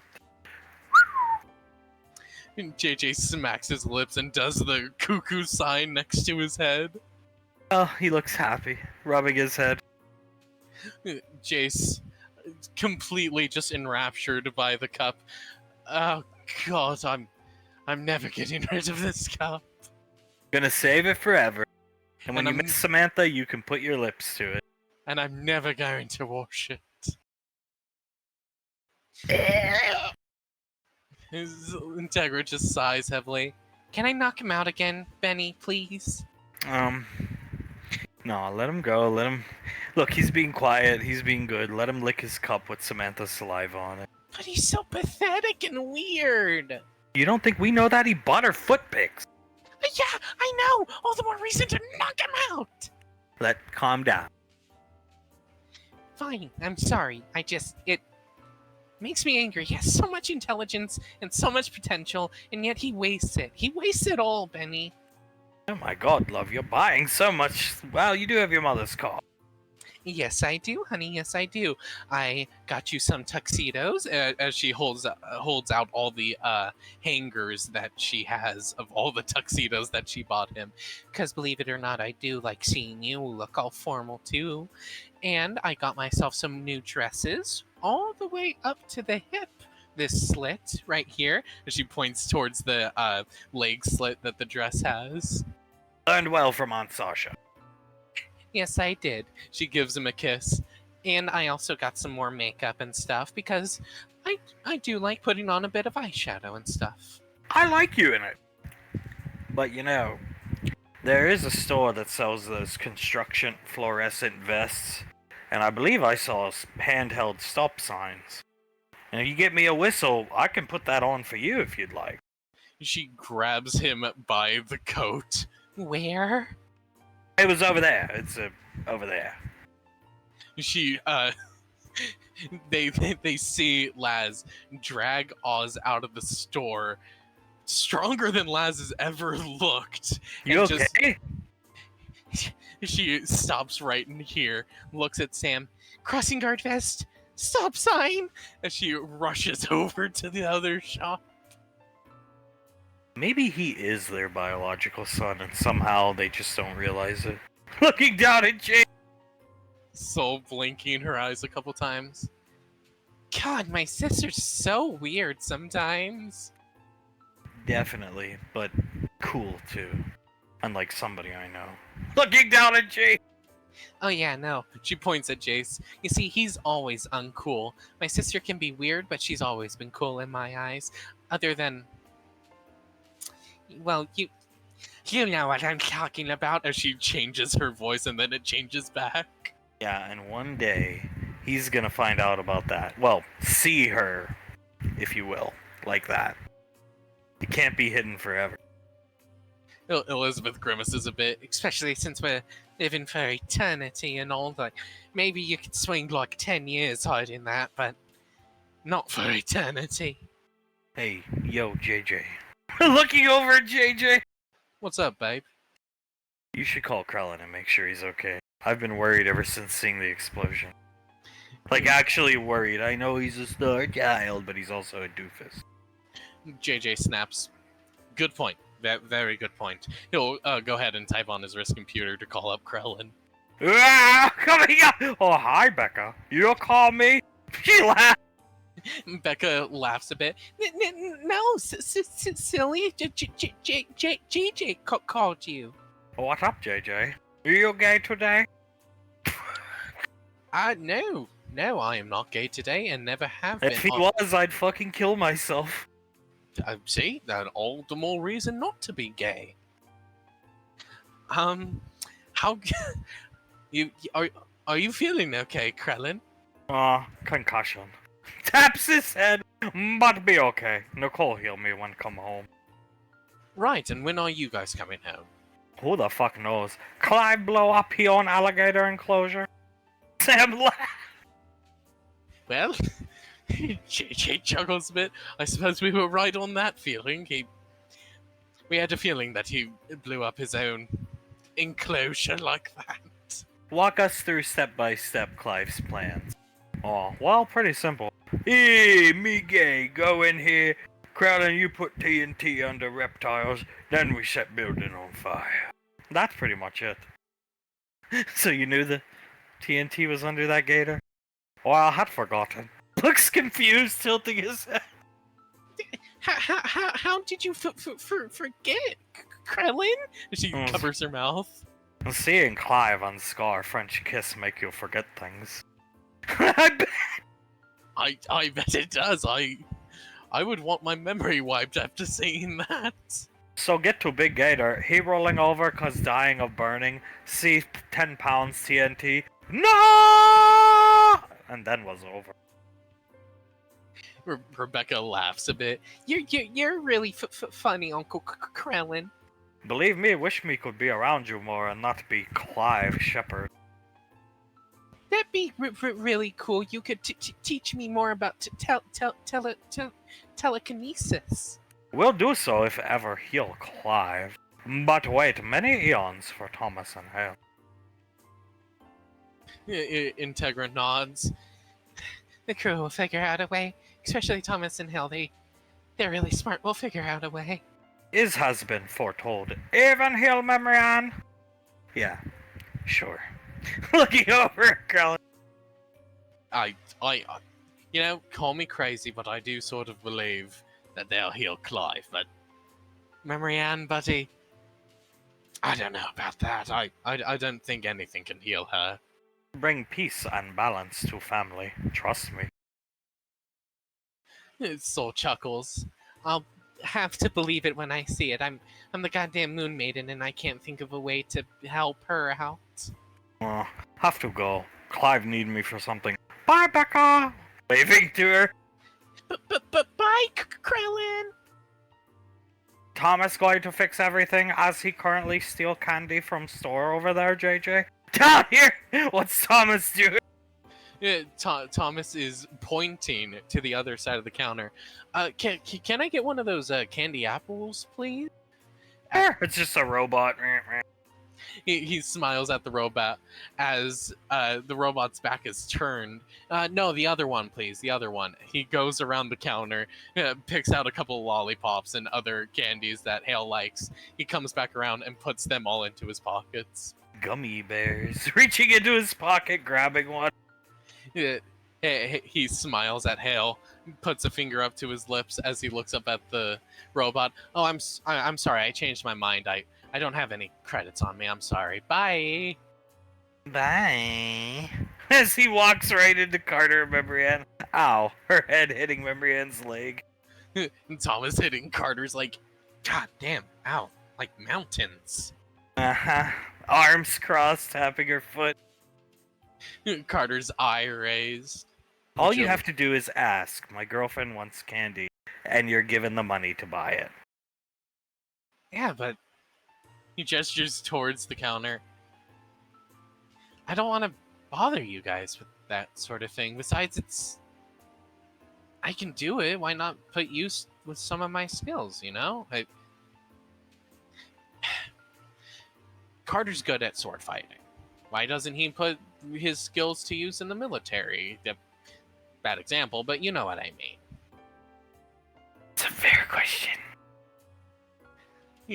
Thomas winces a bit. Yeah, I suppose it is. Carter inhales, then exhales. He gets down on one knee. Because it's against the law, buddy. I'm good at sword fighting, so I went into the military. Partially because of my mother's wishes, partially for my own. I went in, and then I did my job. That's not your job. You might be good at stealing, sure, but it's not a good thing to do, even if it's for Hale. It's definitely not a good thing to do. And if you ever catch him doing it, Hale, I'll be disappointed in you too if you don't stop it. Tilts her head. But Uncle Clive does all this illegal stuff and you guys let him. Thomas. And Carter puts his hand up. I'm sorry, do you want to be like Uncle Clive? Never. Then don't steal, sweetie. Doing illegal stuff is not good. No, it's not. Not at all. Flicks Thomas on the nose and pays for what he took. Thomas sighs.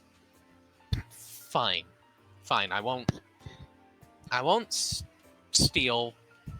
He looks away. If it's illegal and stuff, I won't steal it if it's that wrong.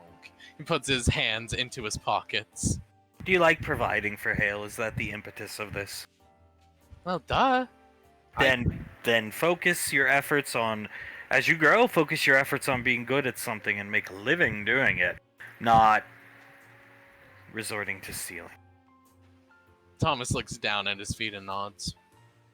I am good at something. You want to see it? Sure.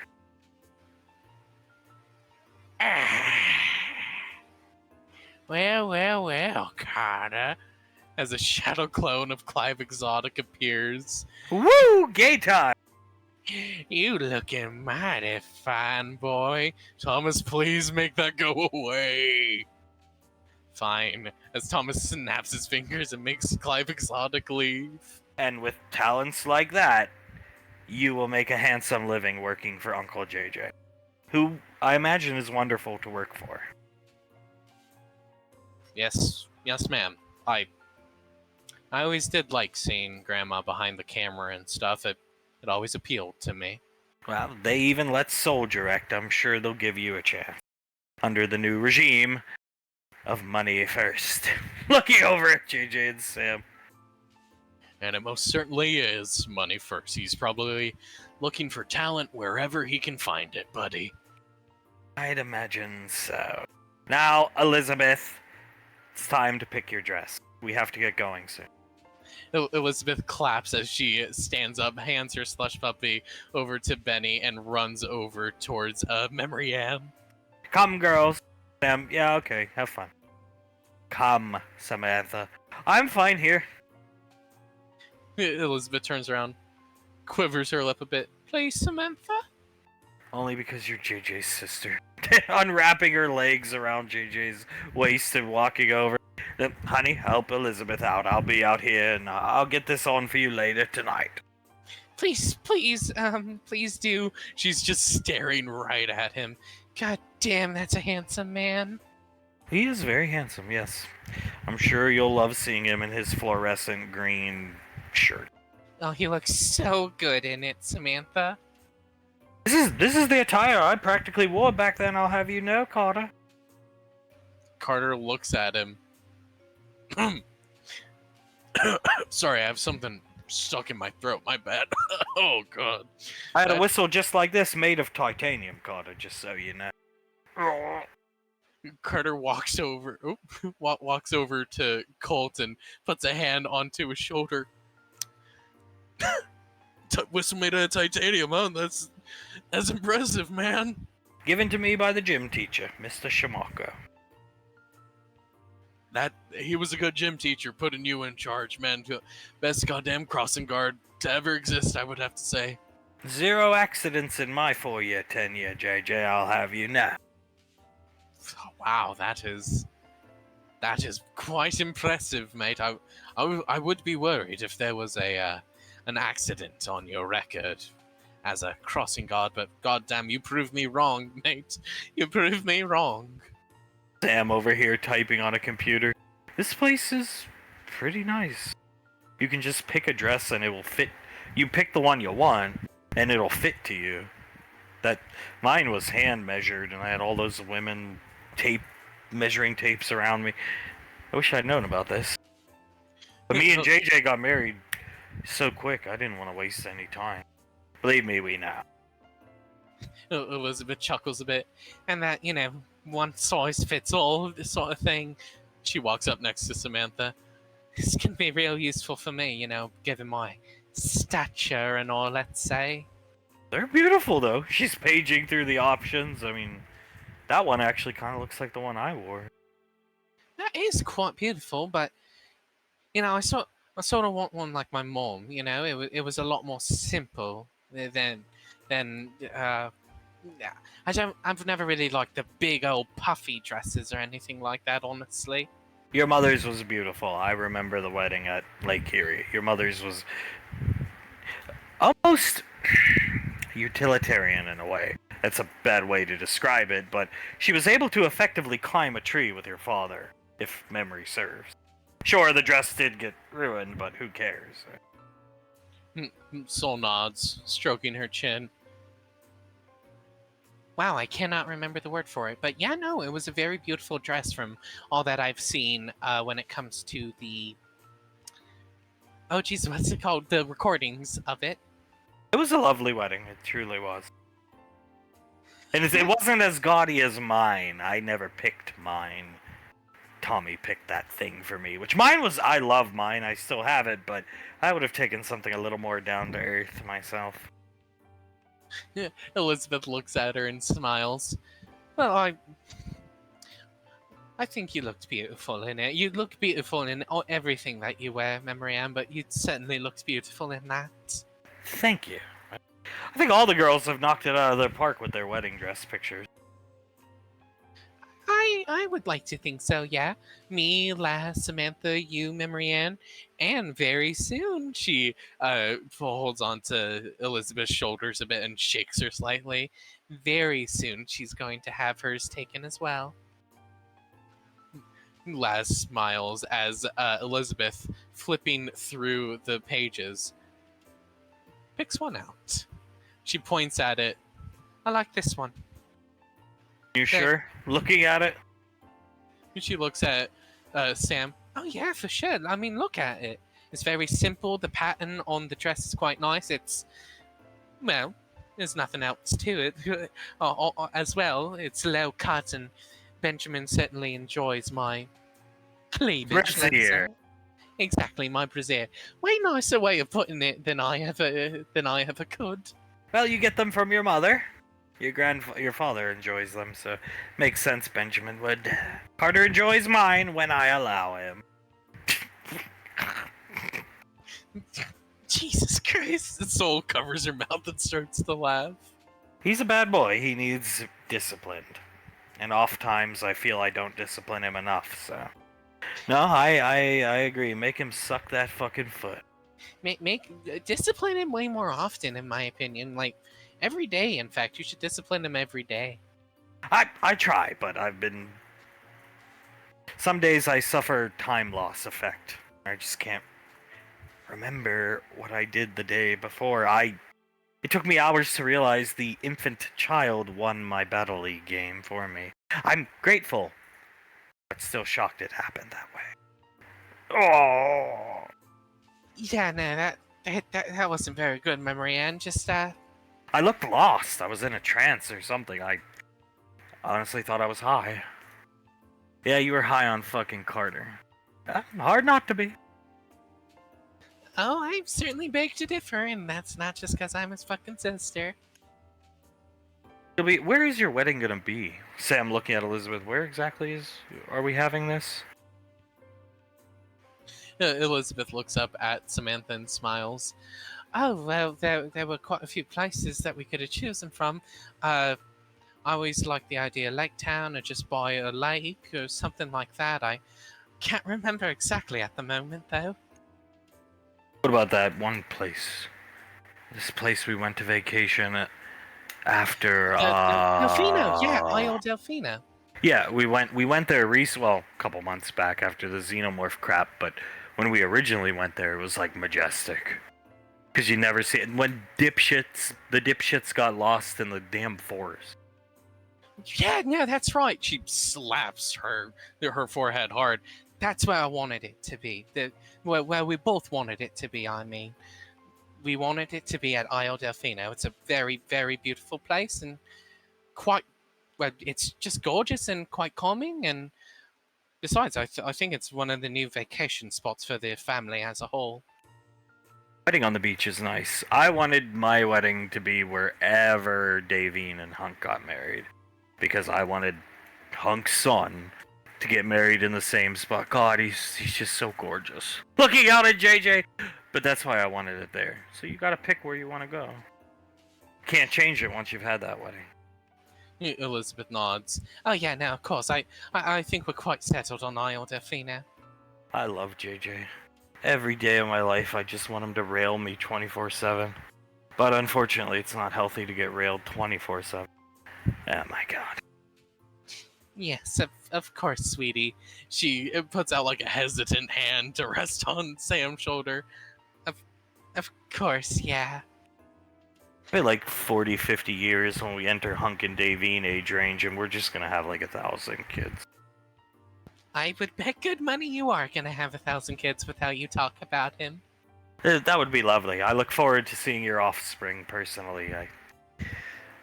I feel sorry for some people here with their adopted offspring. Believe me, I feel sorry for Laz too. Oh, don't bring up Chase right now, please. I'm trying to think good thoughts. When the monkey is the better son than your actual son. Hey, Monkey Boy is a very good boy and very, very wise, and I love him to death. I do too. Sam throwing her arms up in the air. Laz chuckles a bit. He is very nice, and I just sort of wish him and Jace could get along a bit more, but you know what? Monkey Boy is a very good son to me. Hard to get along with bullies. Extremely hard, and trust me, I'm still very disappointed in that little boy for doing that. We all are. Sam crossing her arm. Putting his arm around Julian. I don't know. I kind of feel like the Jumbo Jack's somewhat lackluster. I prefer a Whopper. That's good, I think. Eating it with her mom. It is very good choice, honey. She smiles at Hunk as Julius looks at Hunk. See? Lackluster. That's why it's going to be taken off the menu. Well, son, I understand, but I suggested a Jumbo Jack because there's one right by that game store. That's all, And we're on a time crunch today, son, whether you like it or not. Hey, that is true. Just, Jumbo Jacks and all. He picks it up and takes a bite of it. It's actually not half bad. I don't think it's half bad either. I personally prefer a Big Mac, but that's just me. I don't even really prefer like these large signature burgers, I suppose you could say. I just want a simple cheeseburger from like McDonald's or something. That's like my personal sweet spot. 2 cheeseburgers, 10 McNuggets. I used to eat that all the time. Oh yes, no that is so delectable. Poor Davine, her pregnant self, just starts devouring her burger. We'll get you some McNuggets and cheeseburgers tomorrow, dear. You want the fry basket that goes along with it? Davine nods. Oh yes, please, darling. I need the fry basket. Don't worry, I'm not going to turn into Fat Soul, but oh, I'm so hungry. No, the extra weight is good for the child. Yeah, no, I agree. Yeah. Julius nods. You should get some extra weight on you, Mom. Don't worry about turning into Fat Soul. Jesus You Christ. really gotta try to turn into Soul's level of obesity. Yes, you do. Yeah, no, you really do. It's like eating. What was she eating? Like 3 cartons of ice cream per day? More than that, I think. You'd have to ask Colt to be sure, but definitely heavy on the ice cream. That girl certainly enjoyed her ice cream. Ugh. It was actually pretty gross seeing it at times. She had like the melted ice cream all over her face, and it was rough to see my daughter like that. Yeah, well, it was rough to see you today not being able to get that GameCube thing, son. I'm sorry. I'm telling you, Dad, it would have given me so many good memories. Now I'm gonna be miserable at home knowing that I can't play Super Mario Sunshine. Maybe you could ask your wife to buy you one. How about that? Maybe, maybe, maybe she'll buy it for me. Who knows? Well, your mother won't, that's for sure. No, I will not. I personally believe you have way more than enough game systems and swords at your house. The 1 billion credit sword was ridiculous. I hope Izzy was turning in her grave. Fuck you, Izzy! Eyelid twitching, looking at Suletta. I mean, fuck you, Icicle. I'm just gonna eat my burger. Davine looking at Soletta with eyes wide and her head tilted, smiling. I see hears in her head. Great, now we're going to have to explain, oh, who's Izzy to Julius again. Oh, here we go. Looking at Julius into her mother's mind, saying, "Yeah." Julius looks at his father with an eye of, should I just say who's Izzy or not say anything at all? He remembers Izzy, by the way. Oh, I'm sorry, Hooligan. I wouldn't have said it to begin with. I got excited. Julius takes a couple bites of the burger, sets it down, leans back. Might as well just say it now. Yeah, I suppose. Yeah, no, I remember Izzy. The suppression, Lorelei removed it. He didn't delete her. It's easier to suppress than delete. She sets the burger down. If you delete, you risk deleting other things. The human mind is not like a fucking computer. Okay, calm down. Suppression is the smarter way to go. And part of what made him who he is the struggles in Gallia. So, let's just delete that. I understand. Leave it to fucking Lorelei to cause problem. Julius puts his hands up. It's not causing problems. I would just rather live with my mistakes. I think that's better, personally. Arm around Julius. I hated Izzy. I truly did. As do I, Auntie, as do I. Trust me. Julius crosses his arms. I mean, I'm not stupid, guys. I would have figured it out eventually. You know that, right? She is brought up often, though people aren't supposed to say her fucking name. Yes. It's the hatred for her. I'm sorry. It's the hatred, Istrom. It's the hatred. She starts to pet the top of her head and gives her a kiss on her temple. I never brought her up once. Well, you don't hate her like I do. I hate her more than most people. And could go into the afterlife, find her, and torment her soul forever. I choose not to. Fair point. Awkwardly eating her burger. Julius thins his lips. But with everything going on right now, I truly believe it's just not a good time to bring up that I remember, oh, hey, everyone, we're worried about Memory Ann and the drama Carter's causing once again and everything like that. Oh, and just so you know, honey, I remember Izzy. I think it's for the best. I mean, happy wife, happy life. Davine sighs and nods. I agree, actually. I don't think she necessarily needs to know at this moment, but I do believe she needs to know eventually, Julius. I know, and I will tell her eventually. That's a promise that I'm going to keep. Don't worry. It's just he shakes his head and closes his eyes. It's not going to help anything right now. Maybe when things are calmer or better or more stable, for that matter, I'll tell her. Just not right now. I just hated what she did. The drama she wrought upon us all. Julius puts his arm around Suletta and pats her shoulder.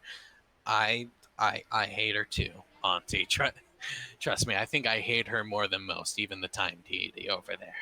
It probably was gonna come around one way or another. Laz has PowerPoints made about Izzy, mentioning you by name.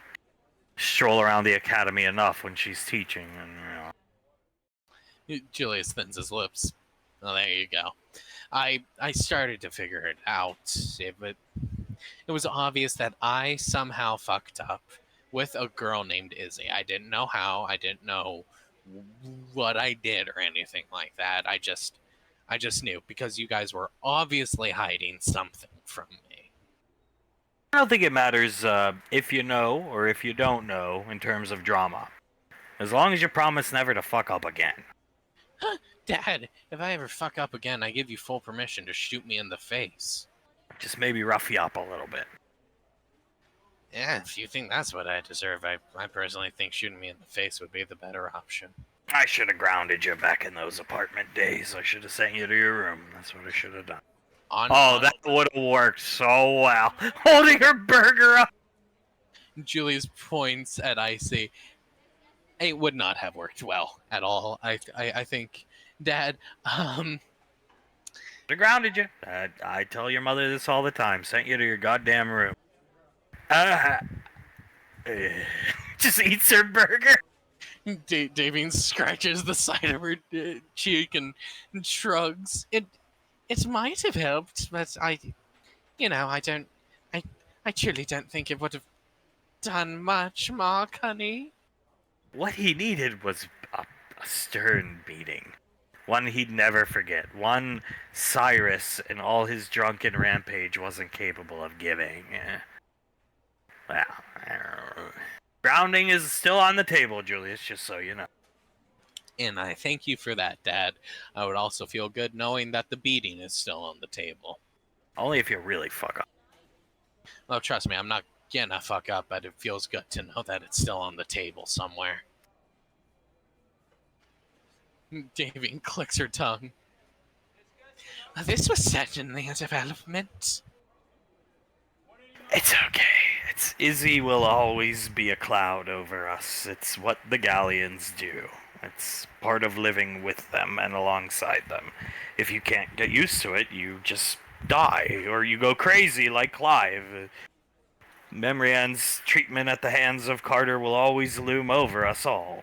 You either forgive them and move on, or you become Norman. She laughs. Sorry. Davine puts her arm around Icy. Oh no, it's it's okay, honey. It's okay. She could tell she's trying not to laugh. Gallia was a horrid place. I was never there and only saw infinitesimal portion of it in the time tombs, but it produced people that are very good at driving other people crazy. It's a fact of life, like taxes and death for those of us without scarves.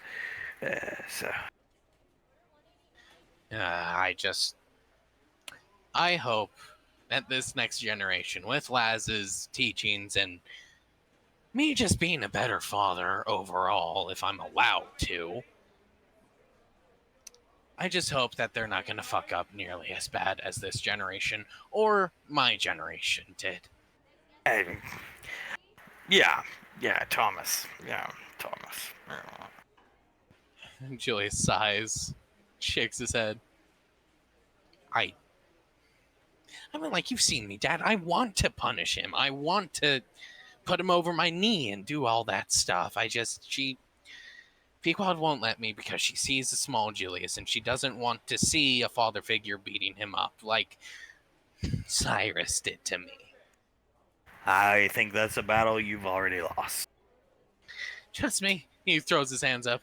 I think it is too. Which is a shame, because if anybody needs discipline, it's that kid. Julius scoffs and shakes his head, just given the way he talks sometimes about crime and how you would go about it and do things like that. It does not give me much hope for the future. I'm sorry to say that, Icy. There is always hope we'll just murder him. Yeah. Looking right at Julie. Julius nods. I'm up to do that. Magic bonds can be broken, Julius. Think about this. I could easily murder someone like that, honestly. Just like that, he snaps his finger. Yes. We all could. Let's give the kid a chance first, huh? Ah, Julius sighs and nods. Sure, Dad. He's gonna have one major advantage you didn't have, son. Education, which is fucking important. Because even if you don't like education, it teaches you critical thinking, which you did not have, son. I'm sorry. In combat, sure, but in social, no, you had none. And honey, you had zero critical thinking social skills. Making a zero pointing at Davine. You didn't have education. People like me did. Thomas will. That is a very good point, yes. He'll have one thing that we never had. Someone to teach him how to use his brain. And Laz teaching him. Who could be better? I agree. No one. There's literally no one who could be better to teach him than Lazuli. Give the kid a chance first. It's an unquantifiable quantity, Thomas and Hale. This young, they act like this. Give him a chance. I'll give him a chance, but as soon as he fucks up, and I mean like as soon as he fucks up, I'm gonna be on him like white on rice, Dad. Sometimes you gotta lay down the law, son. I slapped your mother at one time. I don't know if you remember. Dad, who could forget? It was like the day the earth stood still. I didn't even see it coming, Dad. But, well, you know, My wife replays it in our kitchen on the daily. love it. Some days when I'm feeling like just throwing myself into a pit of spikes, I turn it on and I feel so much better. Mm-hmm. Well, I'm happy that my slap can give my family such great joy. She smiles and chuckles a bit. It was a great slap. Slap heard round the world. At the Oscars, of all places. It had to be done. Pointing at ice. No doubt about that. It certainly had to be done. And again, honey, if you ever want to do it again, I'm completely up for it. Yeah, only if you get out of line. You'd never gotten out of line since. Sometimes, Julius, just one slap. That's all. I don't think my wife would take it very well if I slapped her.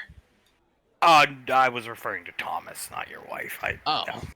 Julius, you're lucky to have what you have. No, I know, exactly. That's why I brought up that point. I just got confused with, you bringing up the example of mom, and my bad. Yes, no, I'll slap Thomas, of course. Did Izzy roll in her grave, though, when the 1 billion sword was... No, she doesn't have a grave. She's off living in the afterlife like Bastion O'Keefe in bliss. Damn. Eating her burger. That's enough talk about Izzy. How about that, huh? Yes, please. I would greatly appreciate it, guys. I mean, yes, the galleons hang a cloud over you and it makes weaker minds crazy, but it is what it is. I mean, it even made Patricia crazy. Think of that insane fervor she went into to become Primarch. The working nearly 20 hours a day, the constant traveling, campaigning, she was driven mad by him because of Izzy, because Izzy could never be a Primarch. Lowering the burger! Julius sets the burger down. I am suddenly not hungry anymore. That is most of her motivation, because we had the money at that point, That was most of her motivation. I am aware of that, Nicole. Yes, I'm not stupid. We tried to talk her out of it. Your mother tried. She told us she wasn't going to have the discussions anymore. She had to beat Izzy. We stopped trying. Your mother tried valiantly many a times. As did I, but, well. I'm sorry, darling, that I couldn't do more to stop it, but there's nothing I could have done. Well, the worst of it's over. She's Primarch, and I don't think anybody is ever getting in office as long as she's around, which will be forever. She is certainly the best for her position. He smiles a bit, the best all around, honestly. You made her better in some ways. Think about that. She never would have been Primarch. I'm gonna tell you the exact same thing that I told Lorelai. He looks at her. All it cost me was my wife thinking she's not beautiful.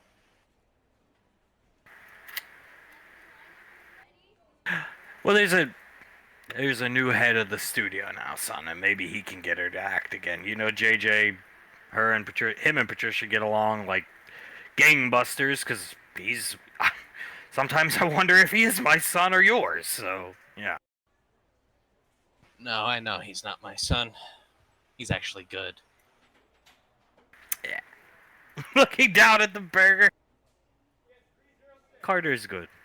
Just, he needs time. Shrugs eating her burger. You bloomed at around 40, Julius. So did I. He'll be there. Julius sighs and shakes his head.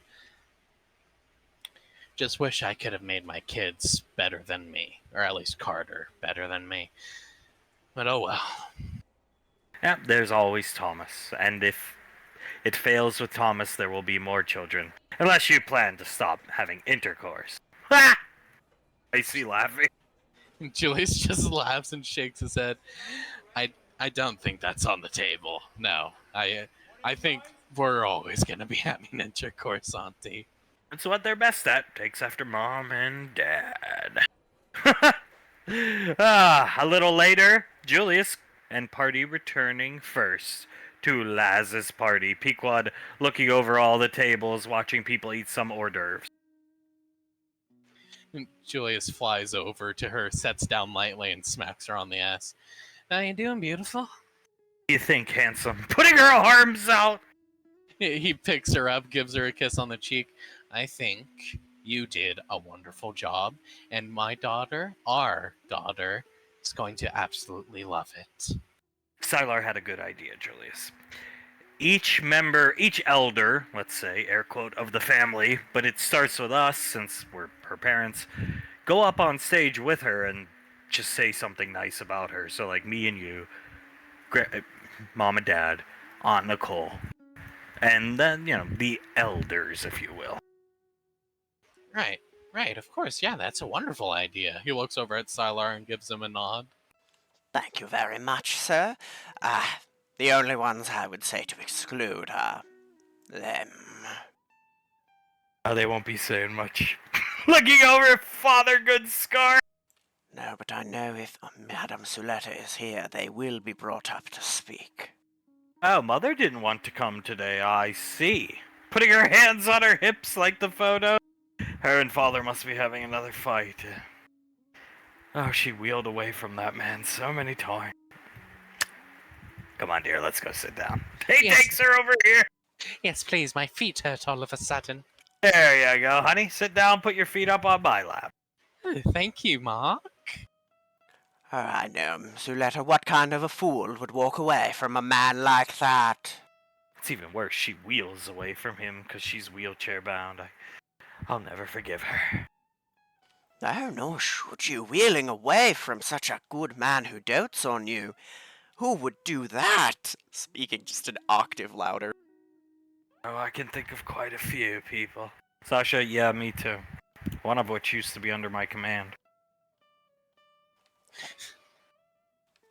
Julius chuckles. Man, they're not even being subtle about it anymore. Speaking of the little devil, seeing Elizabeth coming up with everybody else. Elizabeth smiles and waves at all of them as she'll take Benny's hand and run up to her parents.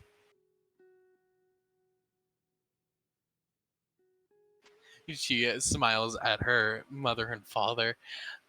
You guys won't ever believe what I got today. What'd you get? I got my wedding dress. All right, he starts clapping. You know, Tommy's been waiting for you to give him a call and tell him where you want the wedding, Isle Delphine, or if you've changed your mind, that's fine.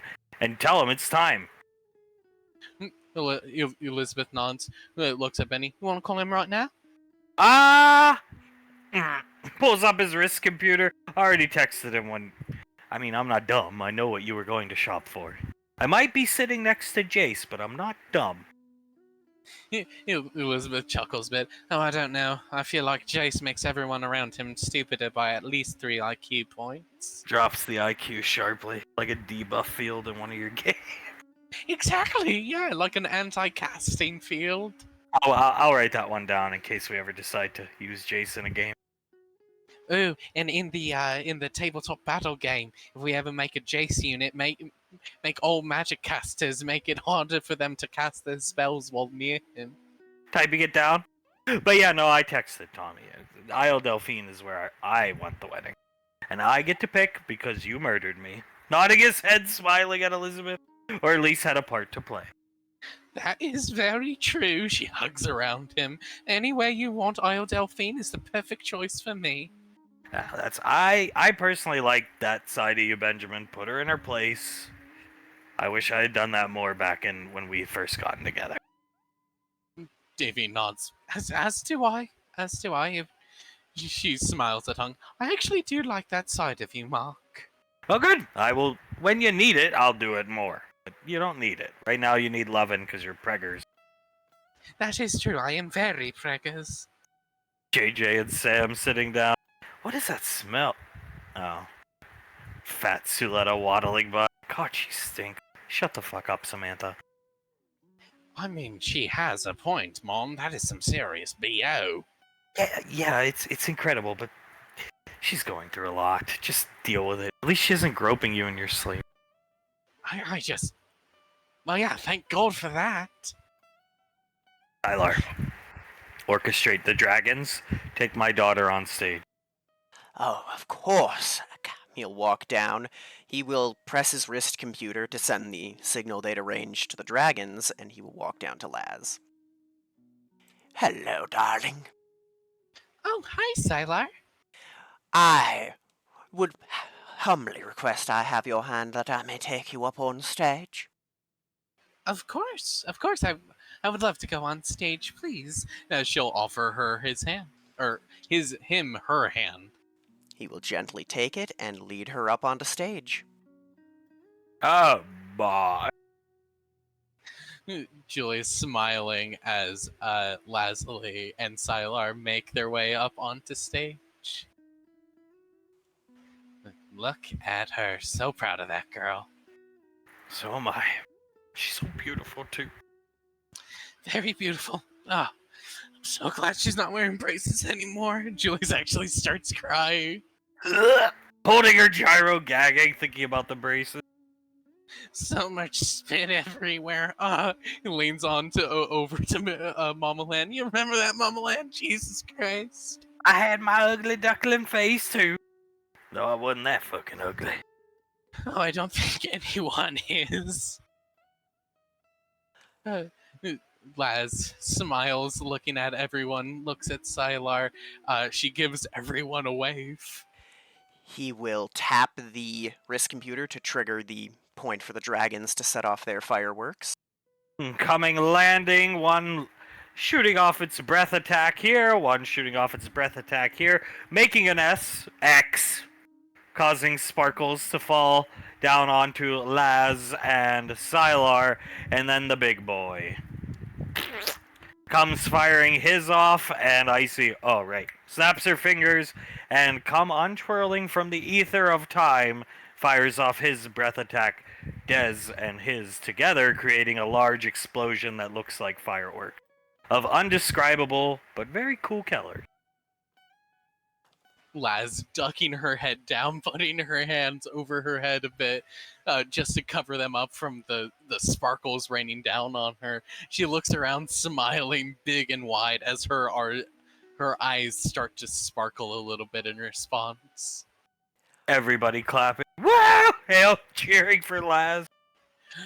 Thomas whistling with 2 fingers in his mouth. Yeah, that's my sister! Goddamn greatest child of the rainfalls next to JJ. Y'all ought to be fucking proud. Julius blinks a couple times, looks down at Zap. Thank you, Zap. I am proud of that girl. I am. One day you done be proud of Carter too. Just give him some time, son. That's all. He's on his bed. So sweet. Thank you, Zap. I'm gonna hug you now as he hugs Zap. Of course, I love attention from Julius, the universal savior. Hugging Julius! Sylar proceeding with the celebration. As we all know, this day is about you, my darling. Everyone here is proud of you. You have accomplished much in your young life. We're going to have some of your family come up and say some nice words, but I have a gift for you. He will reach into his bag and pull out a small, very old and weathered piece of wood and hand it to her. She'll take the piece of wood and look at it, tilt her head. What exactly is it, Sylar? Well, I know that I can't necessarily compete with the gifts of your family, but that took a long time to track down. It is a piece of the Red Baron's aircraft. She blinks a couple times. Oh my god, are you serious? I told you, darling, I know a great many people in the collector's world. Oh, thank you, Sylar. She hugs around him as best she can, seeing as he's half giant. I'm very, very happy that you joined the family, Sylar. Well, I am very honored to have the greatest child of Julius say such a kind thing, and he will gently pat her head. But I should not be the one to take up much time. I should leave the microphone of good words to another elder of your family, and he'll motion his way out to the crowd. Julius will pick Pequod up, give her a kiss on the cheek. You ready, honey? Ready. He will fly her and himself up next to Lazuli. Father speaks first. Julius smiles at her. Lazuli, I just want you to know, puts a hand on her cheek, that I see your mother in you every single day. I see her beauty, I see her smile, and I see her intelligence. I see everything. And I could not be happier than that. You are my greatest child. And I could not be more proud of you every single day when I look at you. I can't help but smile, sweetie. I love you so much. As he leans forward, gives her a kiss on her forehead, tearing up a bit, he'll step out of the way for Pequod to go ahead. Grabs her daughter and hugs her without saying anything at first. And Laz chuckles a bit, hugs her back, and gives Pequod a kiss on the cheek. I am so proud to call you my daughter. Laz's lip starts to quiver a bit as she looks up at the sky. Jeez, Mom, make me tear up, why don't you? I remember you made me the happiest thing human in the world when I found out I was pregnant. I was scared, very scared, mind you, to be pregnant, knowing me and Julius would be in charge of another life form. But I was so happy. And at the lowest point of my life, having you kept me going.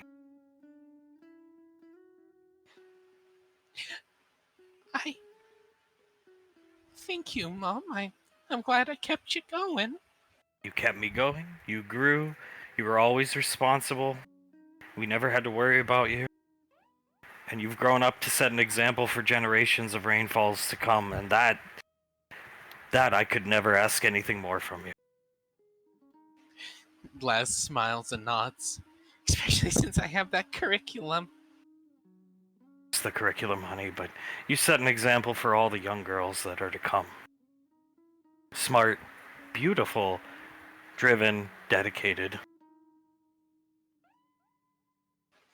She smiles even wider. I get all that from you, Mom. I like to think you do. She fixes Laz's collar, but in reality, you get some of it from your dad, too. And some of it you just get from yourself, honey. Too much is made of who you get what from. You made your own path. You didn't have to be carried, honey. Not 1 second in your life. Metaphorically speaking. She smiles wide. Thank you, Mom. I'm sorry I pressured you into joining the military, but You did get Oz. That is true. I got Oz, and trust me, I was going to do that anyway. I wanted to pay off my own debts without having to ask you for a loan or anything like that. Oh, she grabs her and hugs her, starts crying. And Julius smiles. He takes a step forward and joins in on the hug. God, look at these. My girls. These are my girls right here. At my lowest point, I had you that I could hold and hug and kiss and get affection from, and Carter and Soul in my belly. You kept me going, honey. Of course, Mom. And I'll always be here to keep you going no matter what, okay? Very good. Kissing her daughter. So Laz smiles a bit more. Julius smiles at her, puts a hand on her cheek. Again, very proud of you, sweetie. The crowd are roaring with cheers. The loudest being Samantha. JJ clapping, whistling as loud as he can. Julius looks at Pequod. You ready? You want to step off? Yeah, I think it's time for Mom and Dad. My mascara's running. Oh, yes, it is, sweetie. He gives her a kiss, flies her down. Can I just say you are very poetic, my love? I'm not really good in moments like that. I just want to get my feelings across. Is really, I just want her to know how important she is to me. Well, you certainly did, my love. You did better than me. I think that much, at least. I think we both did good. We made her cry. Julius chuckles. Yes, we did. We made our little girl cry. I guess we're up next, honey. Davine smiles and nods. Yes, we are, my love. Davine first. Davine smiles, looks at Lazuli, tilts her head one way, and then the other. Lazuli, I've known you since you were an infant, and yes, I wasn't the best grandmother in the world for quite some time. I will be the first to admit that forever and always. But I got to watch you grow from a little baby, basically, to a driven young girl, to a awkward teenager, we'll say, to a beautiful, smart, driven young lady who I will forever and always be proud of. The one who's going to teach me a thing or two in classrooms. The one who's going to teach coming generations, coming students at the academy. Everyone, darling. In my opinion, you are our intellectual future as not only a family, but sort of as a military and academy as well. You are destined for great things, even greater than you are currently doing right now. And just know you will have your grandma at every single step of the way. My little gem, my little Lazuli. She goes down, gives her a kiss on the nose, hugs her very tightly. I suppose it's Mark's turn, as Davine starts to cry and tear up. Yes, it is. Putting Davine behind. You know, I used to look at you. I'd eye you up in the apartment, back in the apartment era. I'd eye you up all the time. Because when they brought me back out of retirement, lo and behold, there was Lazuli Rainfall. Laz smiles at her grandfather. I never saw you. I was there the day you were born, but I never saw much of you when I was trapped in the bunker. Let's put it that way. Because I was there and you were up on Gateway. But I regretted every second I didn't get to see you. Not because I was like, you're my granddaughter, but I was there the day you were born. Patricia let me hold you. I was the second person to hold you. Julius was first, then me, then Nicole. And I never thought I'd get this lucky to be able to call you my granddaughter. You're my granddaughter. You're my first. Laz smiles, hugs him. I'm proud to be your granddaughter. I am more proud to be your grandfather. You were my first. You were the first one me and Davine got to spoil, because you don't want to spoil your kids too much, but you do want to spoil other kids too much. Other people's kids too much. Because it's other people's problems then. Laz chuckles a bit and nods. Yeah, no, I definitely know the feeling. I could not be more proud of anybody. Especially what you're doing with your life, education, and what you set out to do on your own. Not with anybody pushing you to do it, and not with you chose your goals and you achieved them. And you still achieve them. Whatever your goal is, you go after. And that says something. Even people who saved the universes didn't have that level of focus, drive, and look at me, dedication. Your grandmother lingered in the gym a long time, right?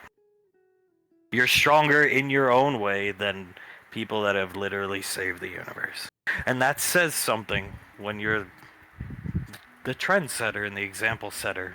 I would say more than just for females, for all the young rainfalls to come.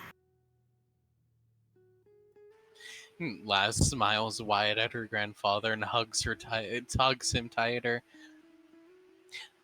You know, I wouldn't have been able to do it without all you pushing me to be better and stuff like that. You know that, right? I don't think you ever really needed us. I think maybe you did. Everybody needs a family, but I think you always were going to do what you wanted to do with your life.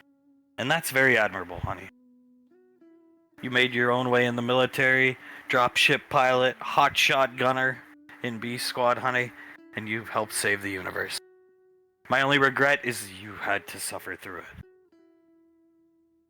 it. She opens her mouth and closes it. She feels her tight hug tighten even further. Certainly suffered. Certainly suffered, but here you stand. Here I stand.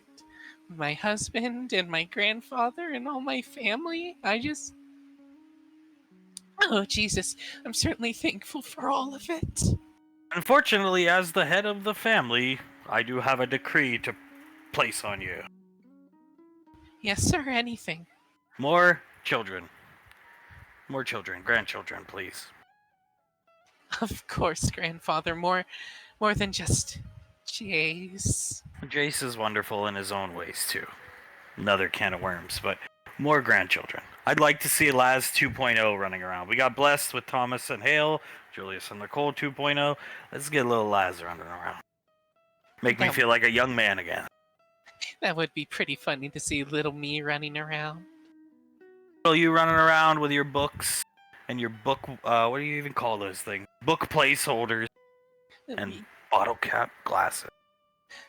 She chuckles. Hey, I like those bottle cap glasses. Thank you very much. Honey, I know. Kissing her on the cheek. It never took them off. No, I did not. I also thought I looked cute in pigtails, but I'm not allowed to wear those anymore. You looked adorable. Holding her hand, kissing it. You always will. That makes Laz cry because all she's ever been told is that she looked awkward and ugly during that phase, and she hugs her grandfather, gives him a kiss on the cheek, and just says, "Thank you." You're welcome, honey. Letting her go, taking Davine back down. Davine, still tearing up and sniffling a bit, leans over to Hunk. We made her cry more. Yes, we did. We're the best. We are the absolute best. Who's next? Nicole? Nah? Eating a gyro? Would anyone else like to come down and say something about Laz here? Oh, yeah, it's just elders, right? Yeah, just the elders. I'm coming. Just give me a second. She flies up on stage. Nice wood. Thank you, it's the Red Baron. What? Holding Laz's hand, spins her around, is the best gift you got today. She tilts her head. I mean, there's been so many, just the time to spend with the family and everything that I was able to give to my husband and the card that my mom gave me. That I quite enjoyed that one, and I think among all of them, one of my favorites was from my best friend Samantha and my one of my other best friends, JJ, the warthog. Well, a warthog's hard to beat, don't you think? An original one, right? It's completely original, yeah. May I present to you and Oz, and mind you, it only works for you and Oz. You can't leave the ship, but you can go on an ultimate tour, snapping her fingers, the Anora, as this boat hovers down slowly. Ever wanted to travel back in time and see the dinosaurs? Now you can. Gesturing to the boat. Fuck! Looking up at the boat, Samantha, angry. Ever wanted to go a little bit into the future? You can't go far, but you can go a little bit. Now you can. Laz just straight up faints. Sylar has to catch her. Oh my! He's gonna hold her up and start fanning her face with his big hand. Oh my god. Taking off his glasses like, Dr. Grant in Jurassic Park. That's bullshit! Sam pointing at the boat. Shut up. JJ shaking his head. Clever girl, my sister. Clever girl. Wakes Laz up, casting a spell on her. Oh, sorry. Sorry about that. I lost consciousness for a second there. It may not be a mechanical vessel like you collect, but made by High Elven kind. They're the ones who made the time tune. As the time deity, I have access to it. Now it's yours and Oz's. And only yours and Oz's. Nobody else can set foot on it. They'll be ejected from the vessel. Laz runs up and hugs around Icy. Thank you. Thank you. Thank you. Thank you. Oh my god, that is an amazing gift. I think that one takes the cake, honestly, Auntie. Best gift of the day. Suck it, everybody else. And your first edition book, Carter. Damn it! Rubbing Carter's shoulder. Carter throws his hands up. I don't know, it was a competition. I love you, honey. I love you. It's a privilege I got to take care of you while your dad was away. It taught me a lot about myself, how to be a mother, a good mother. I like to think I am to Hale. I love you, and I'll always do anything for you. Kissing her on the head. Laz smiles, looks up at Icy. Just like Sasha is my second mom, you're my second mom as well, okay? You got it. Wiping a tear from her eyes. Not to piggyback what your mom said, but those were dark times. And you helped keep me going too. Maybe more so for your mother, but you definitely gave me a reason to get out of the rack and get some food going. Laz chuckles. I'm glad I was so inspirational as a little baby. She is quite inspirational. Fucking magic boat bullshit. Oh, Samantha, be quiet. Smacking Sam in the back of the head. It's not. It's not fair. I mean, like, if I was the time dealer, I would have given that to her too. Sure, I don't think it's a correct metric. You know, you know what I mean, Samantha. Gifts from us mortals, or we still gave the best. Samantha, enough. She sighs angrily. Fine, enough, I suppose. JJ just crosses his arms before he puts an arm around Samantha. So we can go back to, like, the creation of the universe, if you really want to. Talk about a romantic trip. A very romantic trip. We would be able to see, like, the Big Bang and everything like that. That would be awesome. You can see the Big Bang, you can see the dinosaurs, you can traverse space and time with this baby. You do it with your minds. I think we know what we're doing tonight. Clasping his hand. Laz nodding, she looks right at Oz. Reflector vest, stop sign, that. And she points up to the ship. I have always wanted to see dinosaurs, like, not the cloned ones, the real deal, yeah. And see what the planet was like, and it's pretty cool, yeah. Looking up at the ship. Well, we're most certainly gonna be seeing all of that. And it has a spell on it that you're nothing. You go back in time and you look at World War II or something. Nobody can see you. You're perfectly protected and safe. Oh my god, Sylar. Hugging Sylar! Well, I shall graciously say that my gift has been thoroughly trounced. Just remember, if you go back to see Clive before he was insane, don't get too attached. Oh my goodness, we can go back and see Clive before the days of Norman. Oh my god, we can see normal Clive, Oz. We can see normal Clive, the one that we brought home. Coming back to their seats. Well. He got arms crossed. Man, shut up. Coming over here. Julius looks at Icy. Just needed to show us up, didn't you, Nicole? It's not about showing you up, it's about giving her what she deserves, and Oz. And they deserve it. I agree, though I wouldn't mind having a ship like that. No. Julius chuckles. He shakes his head. He rubs the top of Icy's head.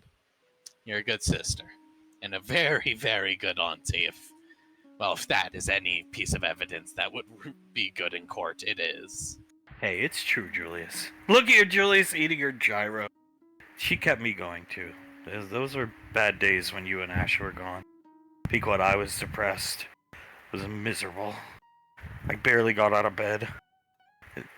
She kept us all going in somewhere. She was like the only light and shining darkness we had in that apartment. Julius opens his mouth and closes it, puts his arms around the both of them and brings them in close. I'm so sorry you guys had to go through that. We just, every day, it was worrying if you and Ash were dead or not. And I had her, and Pequod had depression. But then you came back, and everything was fine. Julius chuckles and nods. Everything was fine, and trust me, I'm happy every single day that I got back. You, Nicole, you never... We don't talk about it, Julius, but... Every single day, Nicole would grumble about how she should have shot Malcolm that day in the Arcane Council chamber. The day I drove you to end up with that asshole. Flew you. Remember I almost shot him? To let him laugh! Julius chuckles. Oh, trust me, I remember. I do not regret to this day calling him a dipshit or whatever I said to him. He was. It was one of my biggest regrets not knowing if you and Ash were still alive. I regretted not capping him there and just going to jail. I had the same experience. I met him twice in passing, and I only regret that I did not kill him then. Did he remember your name, at the very least?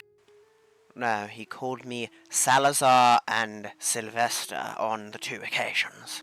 Ah, Sylvester, my good friend! Davine will be impressed by you. Julius shakes his head. To be fair, I'm pretty sure Davine is pretty impressed by Sylar. She quite enjoys him. Well, I shall take that to heart. Oh, that man was quite a nuisance. Beyond, not just from what he did to you, just in general, he was a pompous fool before being put in that position. How do we, what do we do with this thing? It's just like looming over the group. Snap your fingers, Laz. Laz will snap her fingers. Folds up into a little box and goes into Laz's pocket. On demand. Such bullshit, dude. Such bullshit. It's just... Yeah, we're not deities. We can't give that kind of gift. Do you think I wouldn't? You think I would? Of course I would. It's complete bullshit. Clever girl, Nicole, clever girl. It's the thought that counts. Let's just leave it at that and agree to disagree. Bow, bow, bow, bow, bow, bow. You got fucking owned. Pointing at JJ. Do you want to sleep outside today, Snuffles? Meow. No. And shut up. Meow. Nods his head and drinks his coffee. It's all right, you two. Remember, you have infinite birthdays and anniversaries to give the best gift at. Let your aunt have this one. Speaking of Malcolm, what's our family's Malcolm doing? Do we have to? I mean, do we really have to? This is about Laz. I wouldn't mind seeing what the crazy bastard is doing. Last we saw, he blew up his alligator enclosure. Yeah. What? Siletta coming over? Davine covers her mouth as she looks around. He blew up an alligator enclosure, darling. It was a terrible thing to see.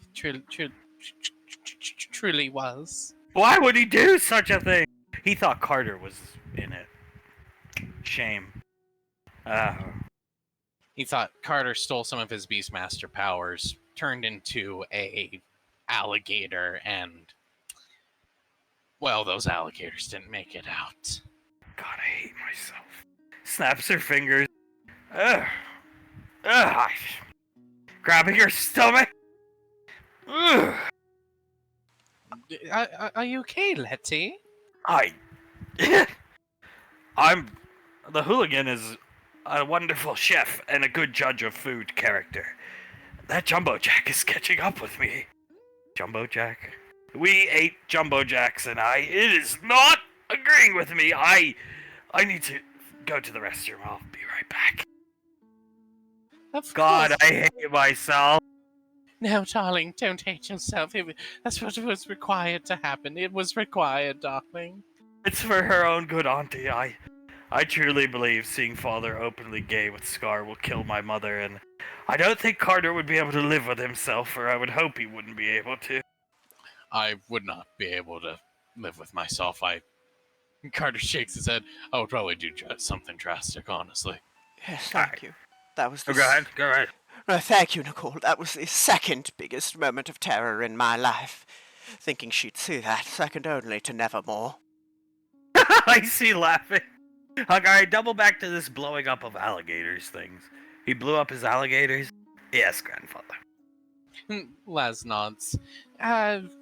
He blew up his alligators. Thomas mentioned it might be for like insurance fraud or something like that, but I don't think so. I don't think so. I think it goes deeper than that, honestly, grandfather. May I pull him up? Yeah, well, she's not around. Go ahead. He is currently, oh dear God, live.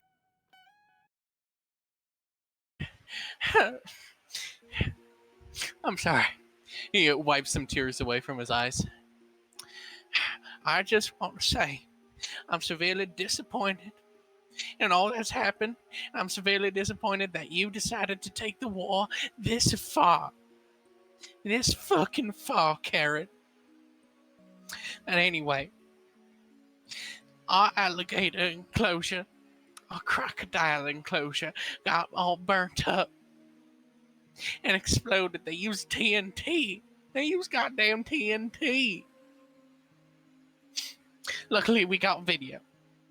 We got video of the person escaping the scene of the crime. He pulls up the video next to him, points right at the figure, quote unquote, that's on the video. If anyone can find or give any information pertaining to the location or identity of this individual, you let us know immediately, and there will be a $10,000 reward out for you, and we will give it to you. Because they killed my goddamn alligators. My goddamn crocodiles. I'm sorry, cut the video. Michael Jackson's alligators. Scar lowering the camera. So, how this going to escalate? Because if look at comments on live video, people saying they hate Karen now. Yeah. It's not going to escalate well. Frederick, with his arms crossed, shaking his head. It's going to escalate to the point where there's riots at her cat enclosure thing that she has. Either that or what is, in my opinion, the worst option. He nods towards Clive. Clive is gonna take action. And no good can come of that. She's most likely going to die, honestly, guys. The hands of the clock are against her now, and her hour swiftly approaches. Rah! To dead Karen. Ho ho! I don't think that's a laughing matter, but it is a strange coincidence. that was clearly him. Yes, grandfather, it's like we tried to tell you. No, but I mean, he made no... That's him walking around with his hands in his jacket and his hat slightly pulled down. Laz puts her hands up. I mean, like, he's real stupid. Honestly, Granddad, there's no logic to what he does or anything like that. That may be the clearest CCTV photo I've ever seen, and it is quite obviously him. Do those alligators really belong to Michael? No, I see your gyro. Julius shaking his head. He walks his way over to Towns, bends down next to him. So remember when Clive went up to you and asked about false flag operations, Towns? Now that discussion might have happened, Julius. Right. All right. Yeah, I think he put to work your knowledge that you gave him. What did you tell him, Towns? I simply explained. It's like you commit an act on yourself to garner sympathy. I use the 9/11 thing, the example that I teach the new agents down at Langley. Oh, you fucking moron. You gave the man SIS level information that you teach to new recruits, Towns. You just. Why'd you give him that information, man? He just blew up and killed alligators. I didn't think he'd blow up Michael Jackson's alligator. Sam laughing. I thank the gods that he did not decide to fly a plane into them.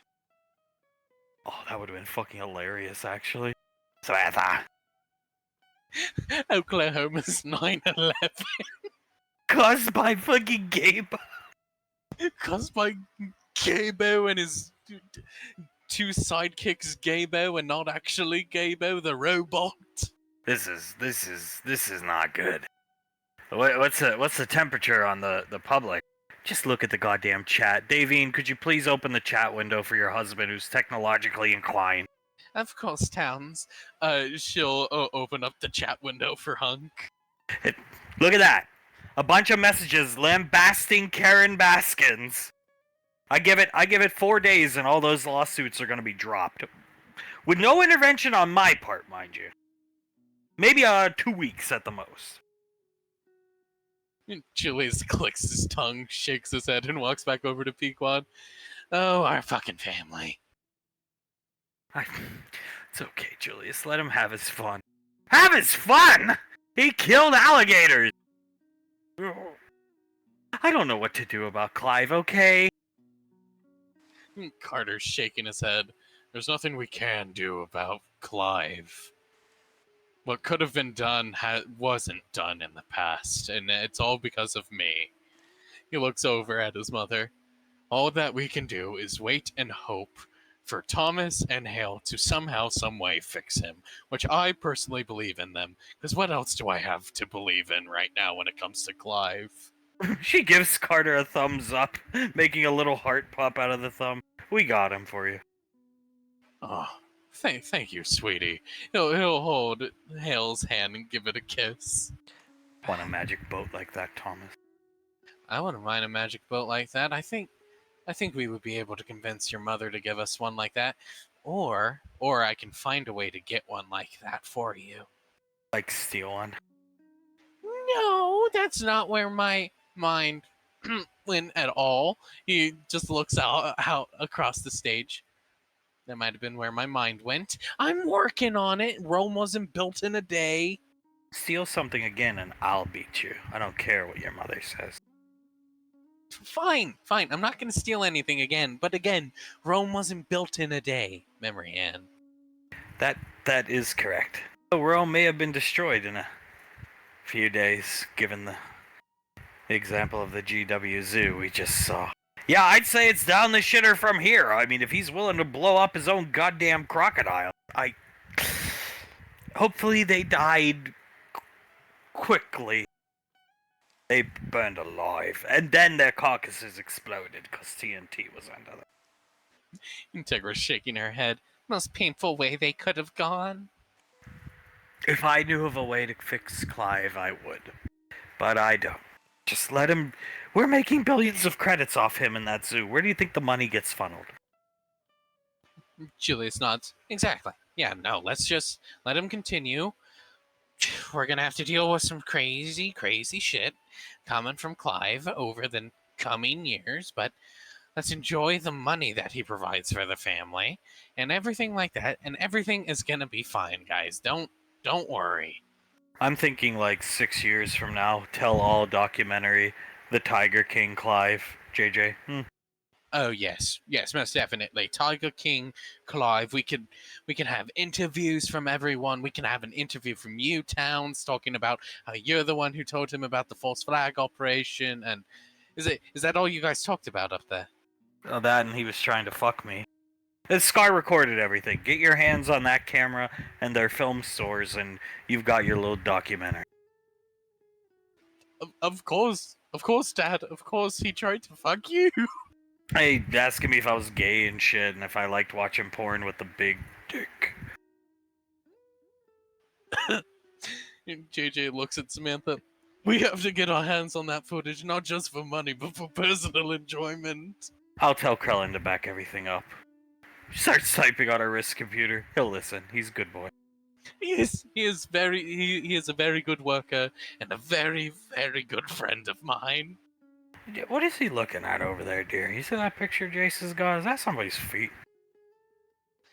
I believe it is. It looks like someone's foot with Samantha's foot pics. Davine smacks her lips a couple times, turns around, looks over her shoulder. Samantha, dear, Huh? did you happen to give Jace a feet pic? Well, I wanted to see if he'd actually buy it, and sure enough, he tried. I gave him the money to shut him up, and he actually bought it. Sad. Really sad. He hasn't stopped looking at it since. He's a loser. Thomas nods to his grandfather. Watch this. Hey, Jace, how you doing? That's just the white toenails. It's beautiful. Okay, all right, I get it. You were doing an experiment for science. Totally understand. Come here. Takes the picture and throws it away. No! I paid good credits for that. You didn't pay anything for that. She gave you the money back. Jace is ready to fight Hunk. It's on. Oh yeah? You want to do that, old man? He will stand up, try to hop on him, and try to punch him in the face with like the weakest, most limp-wristed punch that even a baby would be embarrassed to throw. You're the so-called holding Jace out by the back of his coat. You're the so-called leader of your little crew. Is that right, Thomas? Yeah, I'm the lead. Well, then, why does your sister, setting Jace down, do the disciplining when you should be as the leader? Deal with him. Yeah? Okay. He grabs Jace by the head and just slams his face into the table. There, now someone else can deal with this broken nose. Jace unconscious. Good job. Rubbing Thomas's head. Thomas looks at Hale, smiles. Thank you, honey. He gives her a kiss. Flashing to the next morning. There she is. Look at her in there, Julius. Pequod crying, baby Yen cheering. Julius crying. His head is actually on Blaze's shoulder, and he's just like mumbling to Blaze. I'm just so proud of that girl, Blaze. That's my daughter in there. Yes, it is, and if you'll excuse me, putting his head on Pequod's shoulder, that's better. It's my daughter, honey. Look at her, Julius. Regal, beautiful, commanding. Look at all these kids. They will not take their eyes off her. No, they will not. She has a commanding presence, darling, especially in the classroom. She hasn't even gotten up to teach yet. This is why she is the greatest choice to teach at the academy and the greatest child of Julius. Time for the class. Laz standing up. She's got a video of John Kevin here. She stands up. Attention, class. First of all, I would just like to introduce myself. My name is Lazuli Rainfall. You may call me Mrs. Rainfall and nothing else. She walks in front of the video for a second and puts her pointer stick up to the video. We're going to watch a quick video. You are going to tell me what's wrong with this video at the end of it, or when I pause it. Is that understood, class? She smiles at all of them. Okay, good. She plays the video.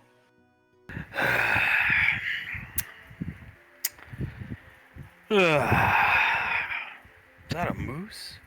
Looking off screen. That's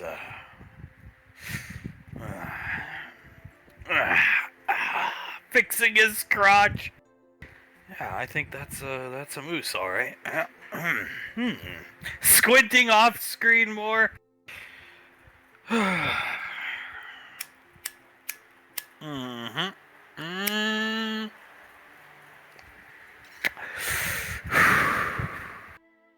Motherfucker! As the moose tramples John. The video ends, and as it ends, Lazuli breaks the pointer stick in half. Who here can tell me what was wrong with that video? Smoking is bad. Raising her hand, some random girl. She points at the kid who said that. Incorrect. Can I get another guess? She walks in front of the video over to another side of the classroom. Fixing your crotch in public and while filming yourself for some reason, bad manners. Well, yes, those are bad manners, and I should say, smoking is bad for you. I should say that. But no, also incorrect. Not the answer I was looking for. She sets the broken pointer stick down and picks up another one. What was wrong with this video? She walks up next to the video and slams her pointer stick onto the screen. Is he didn't dodge the moose? Well, wasn't it like a comedy skit or something, ma'am? No, it was completely real. The whole class just complete and utter silence. This is just how this man was. He saw a moose running towards him. He fixed his crotch, lit up a cigarette, said, "Yep, that's a moose." So obviously he noticed it because he was staring at it for a good 5 minutes, and then he didn't dodge the moose. 2 steps to the left. 2 steps. You're sure it wasn't a comedy skit? I am for damn sure it wasn't a comedy skit. Was he high? Maybe. But he was also just an idiot. She really gets worked up about John Kevin. Holding baby, yeah. Yeah, she does. Yeah, no, she wipes some tears away. She really hates John Kevin when he doesn't dodge the moose. I kind of feel like it's a trick question, though, you know what I mean? Because most of these kids think it's a comedy skit. I would, too. Well, I believe that's why she's teaching the class. If they think it's a comedy skit, she's teaching them that it isn't a comedy skit, for one, and for two, to always dodge the moose. I wonder whatever happened to that moose. Well, I would assume it did not fare well in Michigan. Garden City, Michigan. Probably ended up on some fool's plate. Roadkill.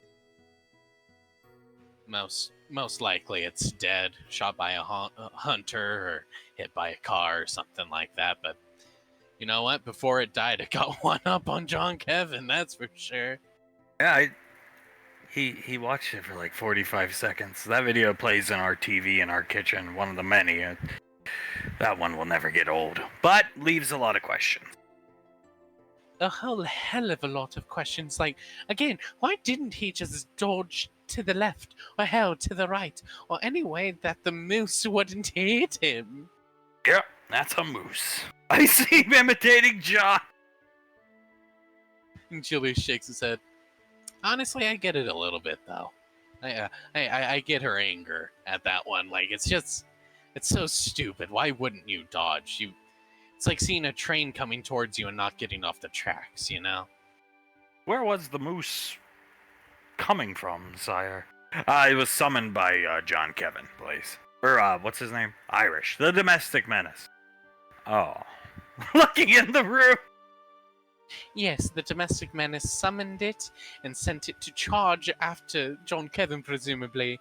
And, well, this was a battle that the menace won. Let's just say that much.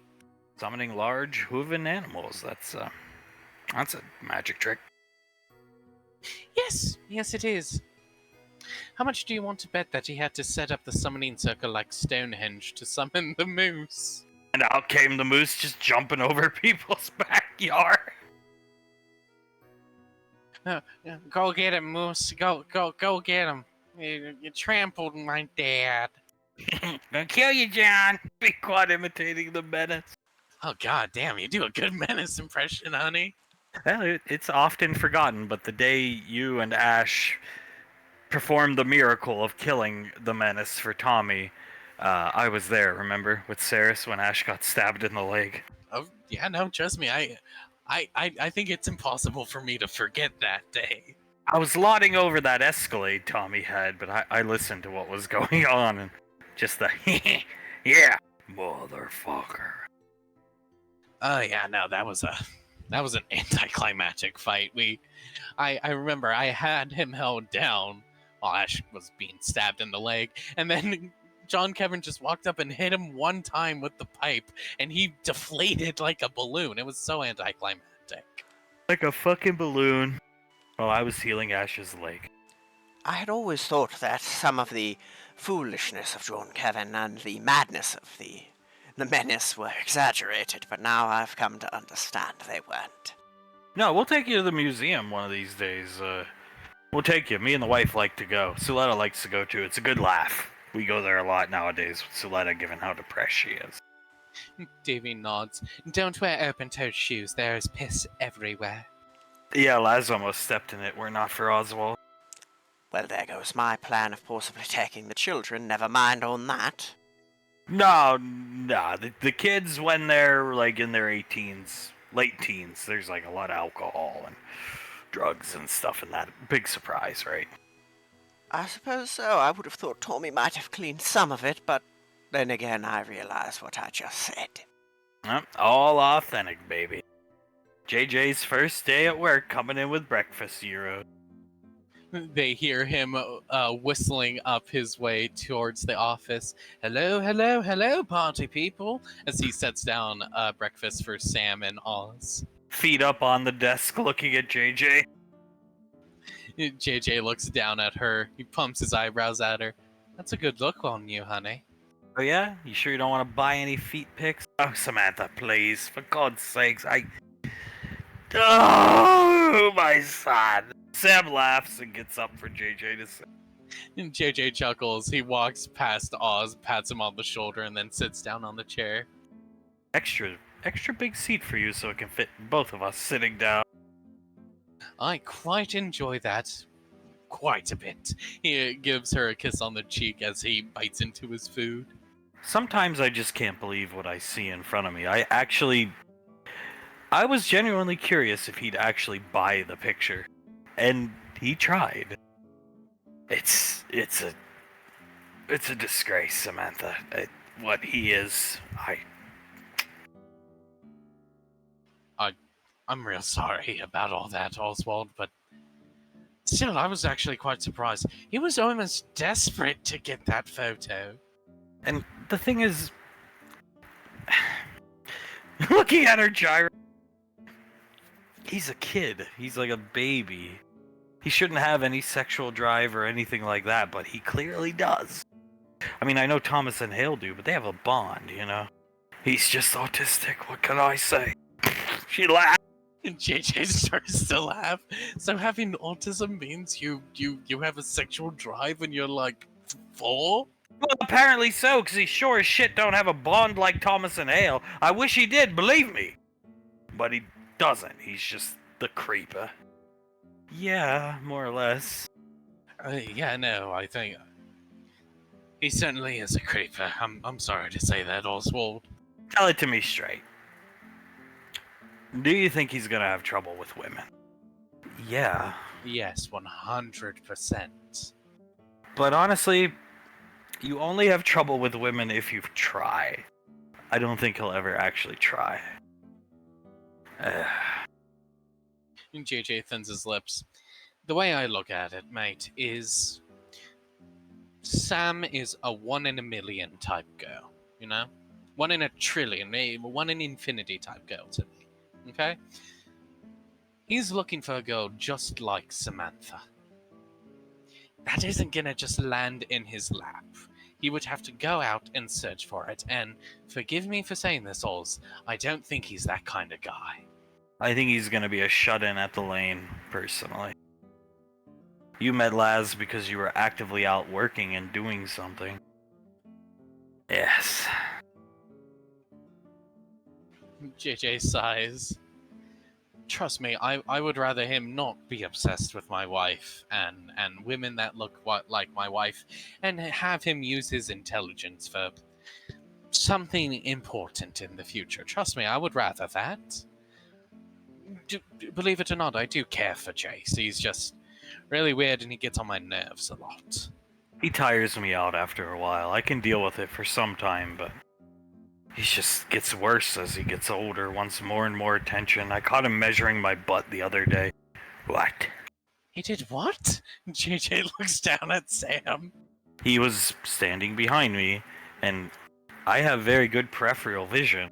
I turned my head to ask him if he was okay, and he had his hands out like this, and he was measuring the length of my butt. Don't tell Laz, please. She will not recover from this.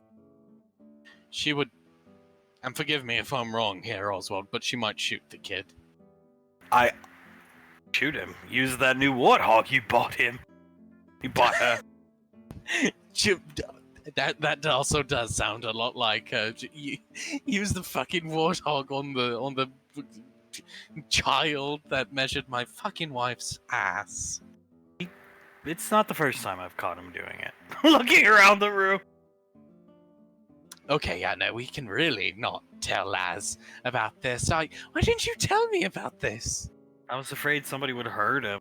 Well, somebody's going to tonight, and it's gonna be me. Once Laz goes to bed. Father-son talk. Father doing most of the talking.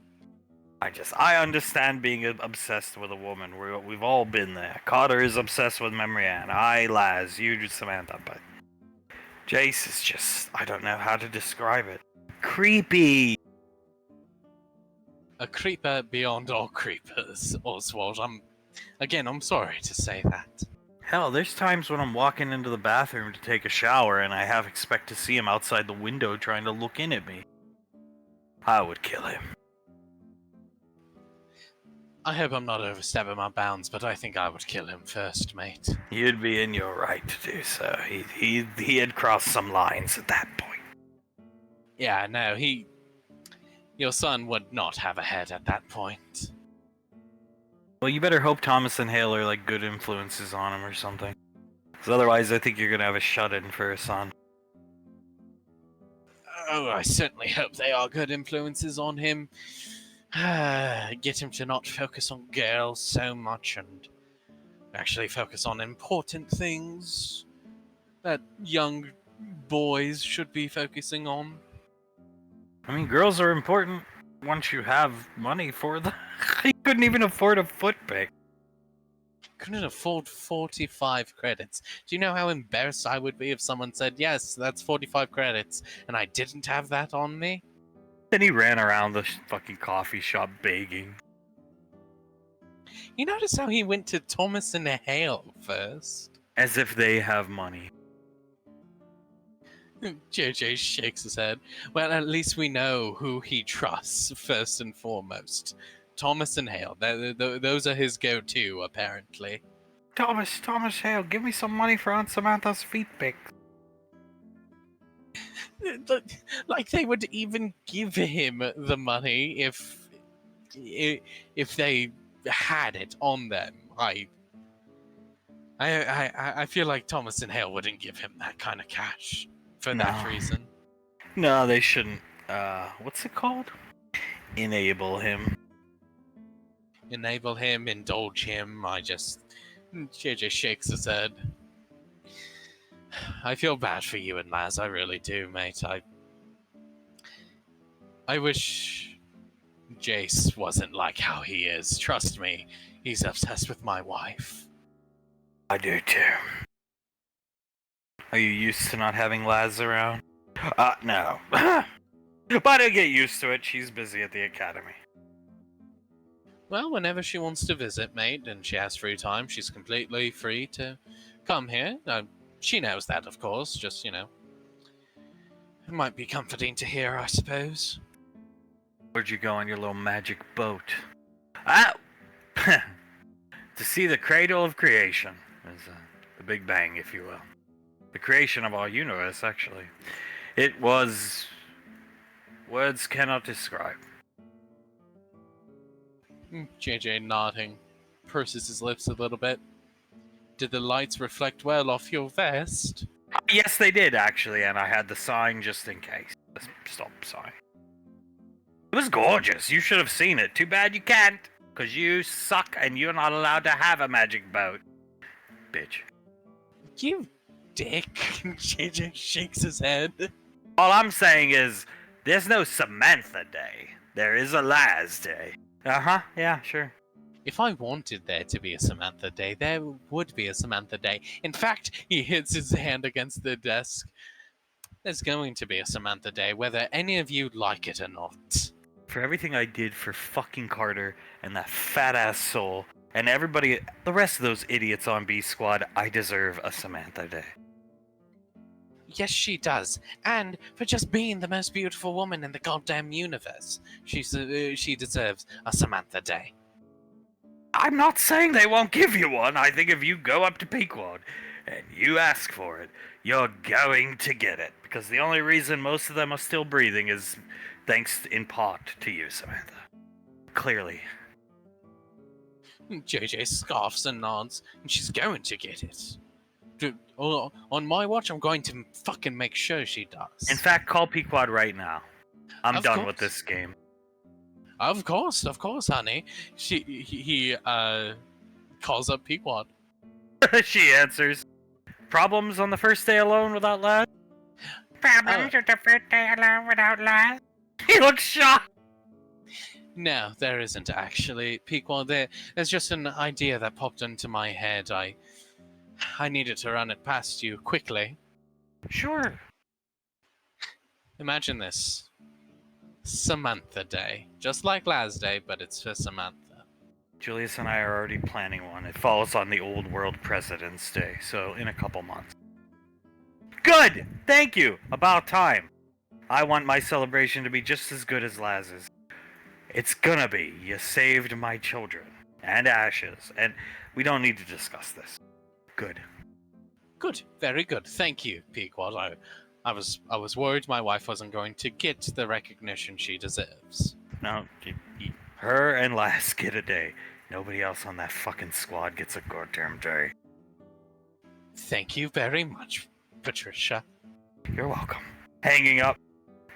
Samantha Day. Samantha Day. It's going to be the best goddamn day in the universe. Better than Laz Day. We'll see if you get a magic fucking boat. Oh, right. Of course. We'll have to see if I get the Hall Monitor of the Year badge. I mean, I don't think I'm going to get it this year, honey.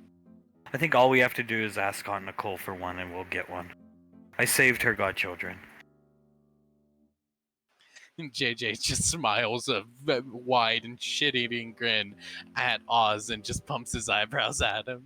I want a magic boat too, JJ. Make it happen. Well, you are going to get a magic boat, and I will be making sure of it, my love. And then we can go back and see things back in time and not wear crossing guard vestiges. And not wear Hall Monitor badges. Was she wearing her Hall Monitor badge? Yes, it was a special occasion for us. We're working on child number 2. Of course, hey, he puts his hands up. I respect that, and I wish you all the luck in the world with child number 2, Oswald. Hopefully it's a girl. Yeah, I'd hope so, because... Man, Galleon men. They suck. Like, they suck the big one. No, they do. They do. Laz does not exemplify Galleon traits, but the blood runs through her veins. Sadly. Sadly, it does. JJ shaking his head, taking a bite of his gyro. Luckily, though, given how you, Oswald, and how she is, I have a feeling even if they exemplify some Galleon traits in the very beginning, you'll be able to push your children through that at least. Oh, believe you me, there will not be a repeat of Jace. Who I am convinced is somehow Galleon, but that's just me. She laughed. I would not be surprised, honestly. Too smart. Too intelligent. JJ looks at Sam and starts laughing. Well, maybe this will make you laugh a little more, head of the studio. I've come up with an idea. We need to produce a film. I'm starting to feel that pressure Pequod described every time I see Grandmother Davine and that baby bump. I'm feeling that pressure. Me too. Crossing her arms. That's like 1 of 1 million she's gonna spit out of that vagina of her. Jesus, Sebastian. Oh, trust me, he puts his hands up. I've been feeling that since day one when I was offered the position, mate. Well, may I present to you, and I will have you know, Aunt Nicole helped me pen this script, so it's on point. My script writing skills aren't quite up to speed yet. 47 Cliven. JJ just looks down and starts to laugh. Okay, Scar has double D's. I like this idea. Looking at Scar! Krellin is tatted up with a goddamn revolver in his hand. Sure. And Clive is a samurai. And Frederick is a goon. Oswald, I think this right here, I think this is cash money. That's what we need. A lot of cash money. ASAFP with grandmother. And God forbid Julius and Patricia started, pumping them out, so to speak.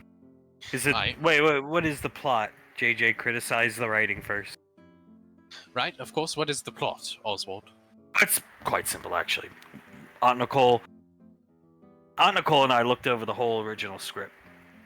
She then threw it away, which shocked me. She said the original script isn't bad, it's the opposite. We need to make it worse. So, the plot revolves around Clive in early 1900s China, even though the original movie set in Japan. Clive's in China. And pretty much what happens is just pretty simple, but stay with me here. Carter kidnaps Scar, who is the woman, to have sex with her and rape her. Carter does so. Clive launches vengeance onto Carter and his illegal crime ring run by Krellin, Frederick, and Samuel, who plays another character. And that's basically it. Clive going around slaughtering people with a katana. And then Carter and him, which Carter has agreed to play the villain, because Carter has no choice because his mother will murder him if he denies.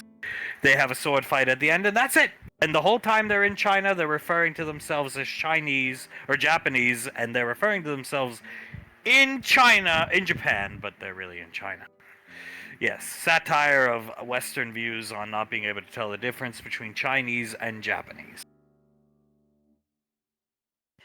JJ stroking his chin. Oh! Wait. Yes, there is a sex scene between Carter and Scar. I thought you'd appreciate Carter being forced into that. Sold! JJ punches the desk. Sold, mate. Yes, approved 110%. Do I need to stamp something? Because approved. Sign right here and here, my friend. Handing him papers. We start filming next month. JJ signs both of the papers. Beautiful, mate. Beautiful. Thank you. Here's the work in progress, or here's the final script. Sam paging through. Oh my god, she wrote this sex scene. It's 30 pages. I told her you would want Carter to suffer, so Aunt Nicole delivered, in my opinion. Gagging, look at some of the stage directions. JJ squints at some of them. His head recoils. Mate, you have more experience with script writing than I do. Isn't it like a rule where it's like a minute a page? Yes. Yes, it is. Somewhere around there, give or take. But again, I told Aunt Nicole that JJ would want Carter to suffer.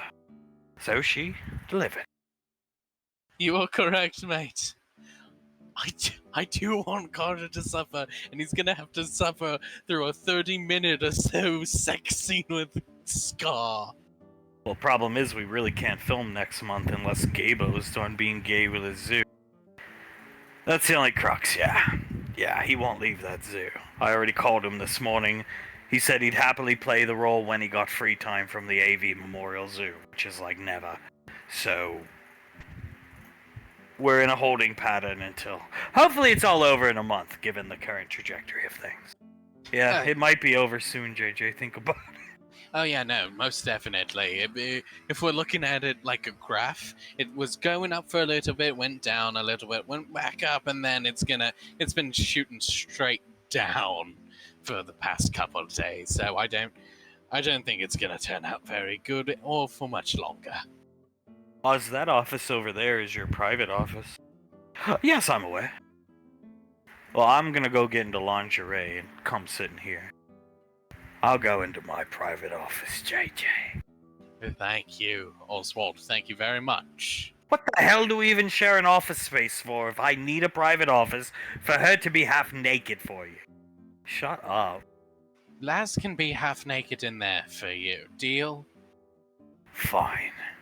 Walking in! Wet blanket. Goddamn wet blanket, crossing guard, reflective vest wearing ass. Loser. Watching him walk off! Jace lamenting over the fact he lost that pig. I lost the pig. He's sitting like starfished on the grass looking up at the sky. I lost the goddamn pig. I wish I still had it with me. It was so beautiful. Why would anybody want a foot pick, Thomas? I'll just tell you. It's because they're attracted to it. Jace is so weird. Pulling Thomas away from Jace. Yes, he is. He is extremely weird. Integra going over to Rebecca, pulling her away from Jace as well. We'll get you another pick of something better, Jace, someday, maybe. There's nothing better than Samantha's toes. Not true. Second best. Dinging on her wrist computer, giving him Suki-Sam. Jace sits up immediately. Oh, hello, Suki-san. It's been so long since I've last seen you. This is fucking ridiculous. These goddamn... She looks over at Jace!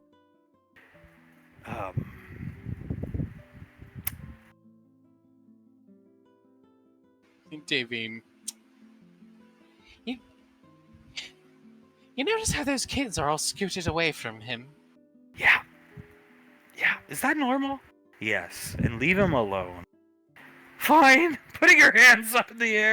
Just let him have his picture and talk to Samantha. I don't agree with that. I think this is just setting him up for failure. It's really weird, Auntie, when he starts doing like a Gollum voice talking to it. I agree.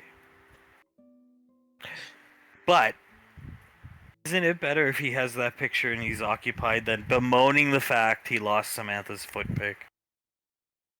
I would rather hear that right now than hear, oh no, I lost the pic, I lost this, I lost it.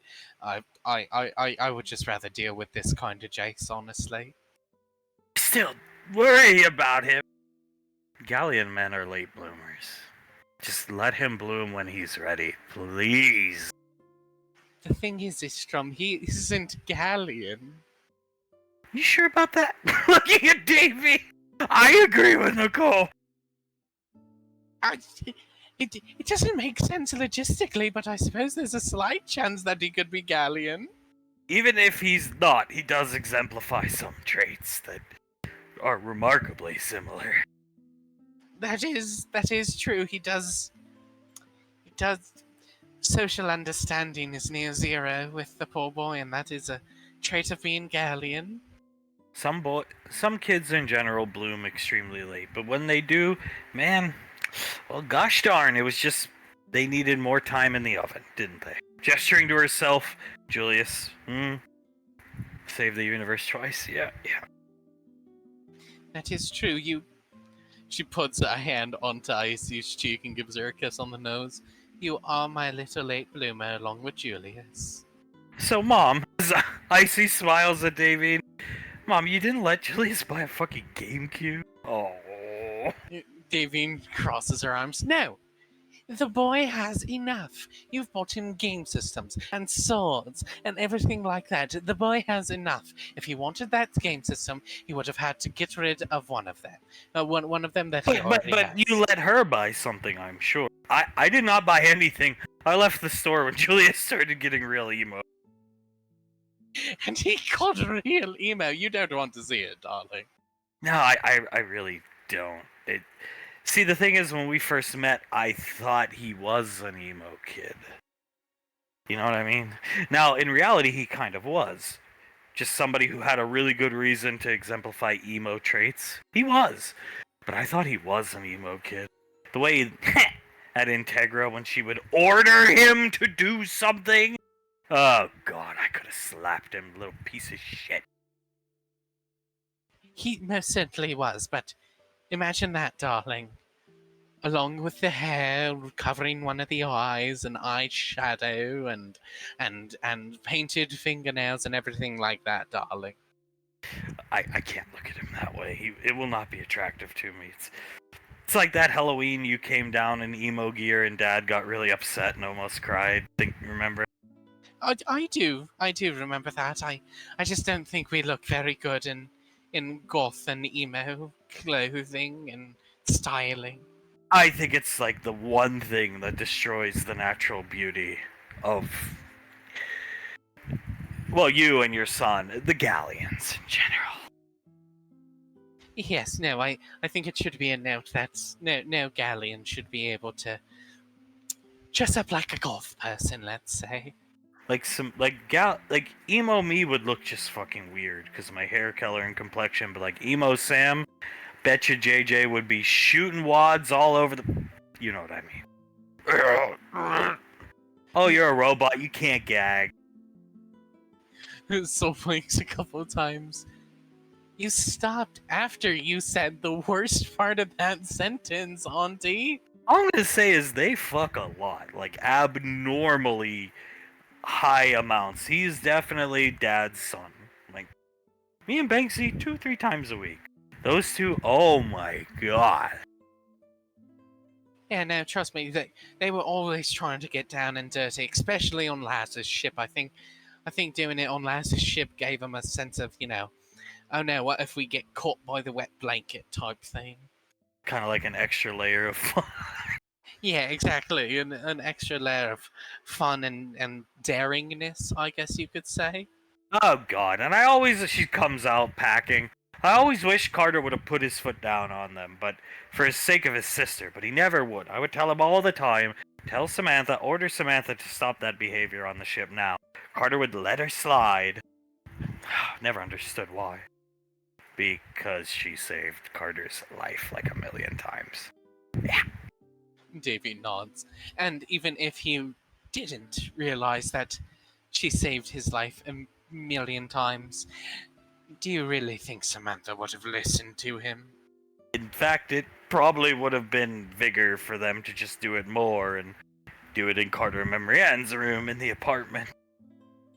Exactly. I think it was the smart decision on Carter's part to just let that slide. Soul looking at her wrist computer clock. Angry, Colt's still gone. Soul stands up and starts pacing around in front of the lake. He's still gone. Still gone. God.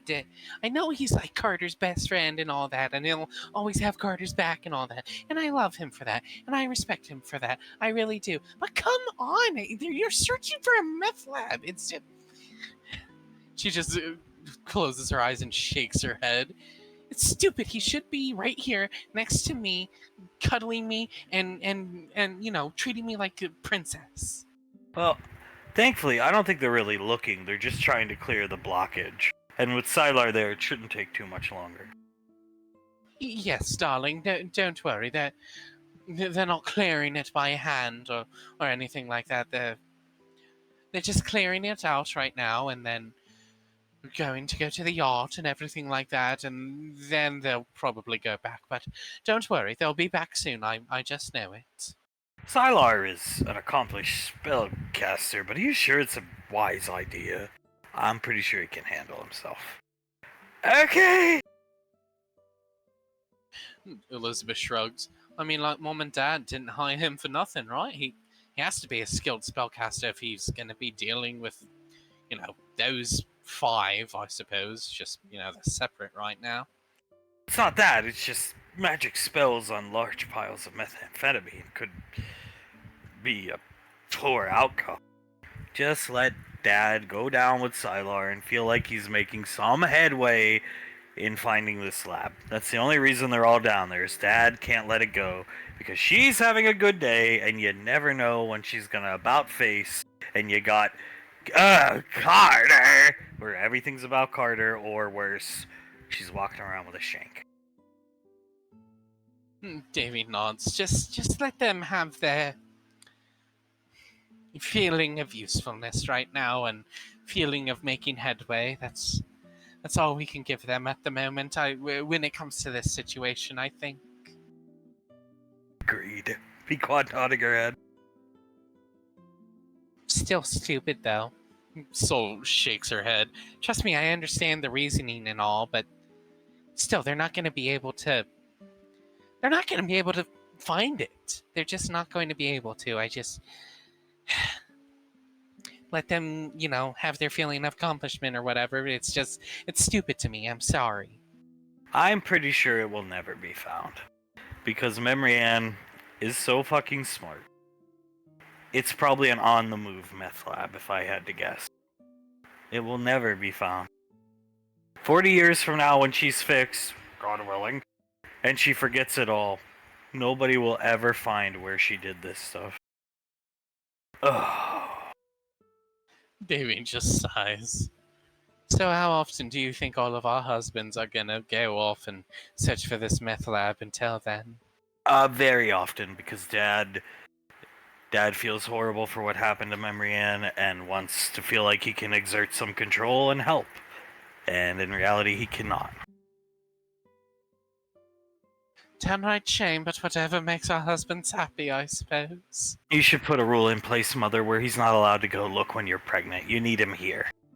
Ooh, that's a good one. She holds Pequod's hand. See, this is why you're the idea girl of all of us. Well, it's just... I'm good at coming up with ideas. I had to keep Mr.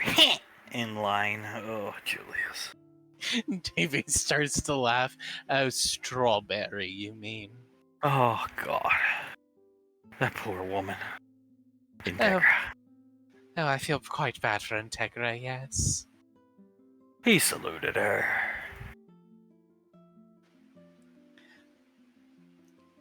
Davy turns around and looks at Blaze.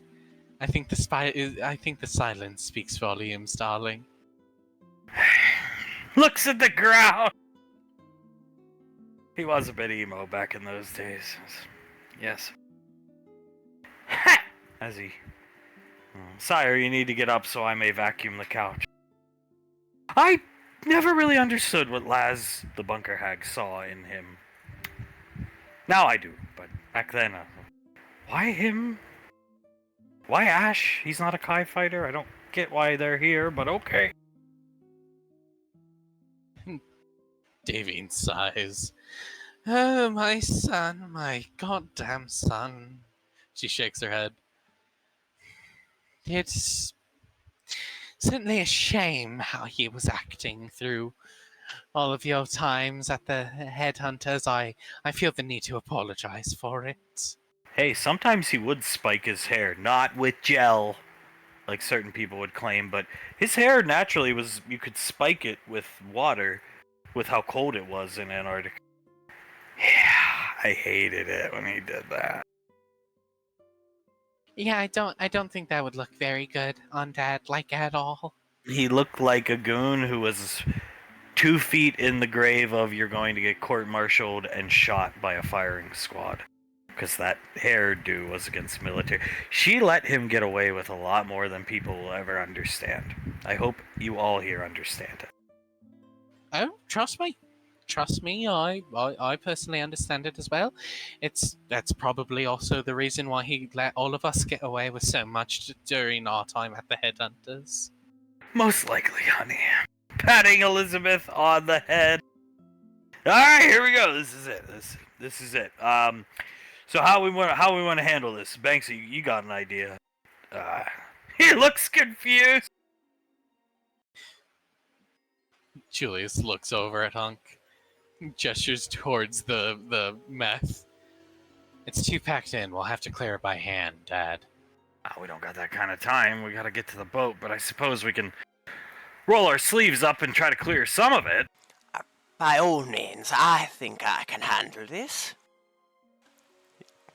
Julius looks over. Oh, that's right. We have a wizard here. The telekinesis or something like that will probably speed it up.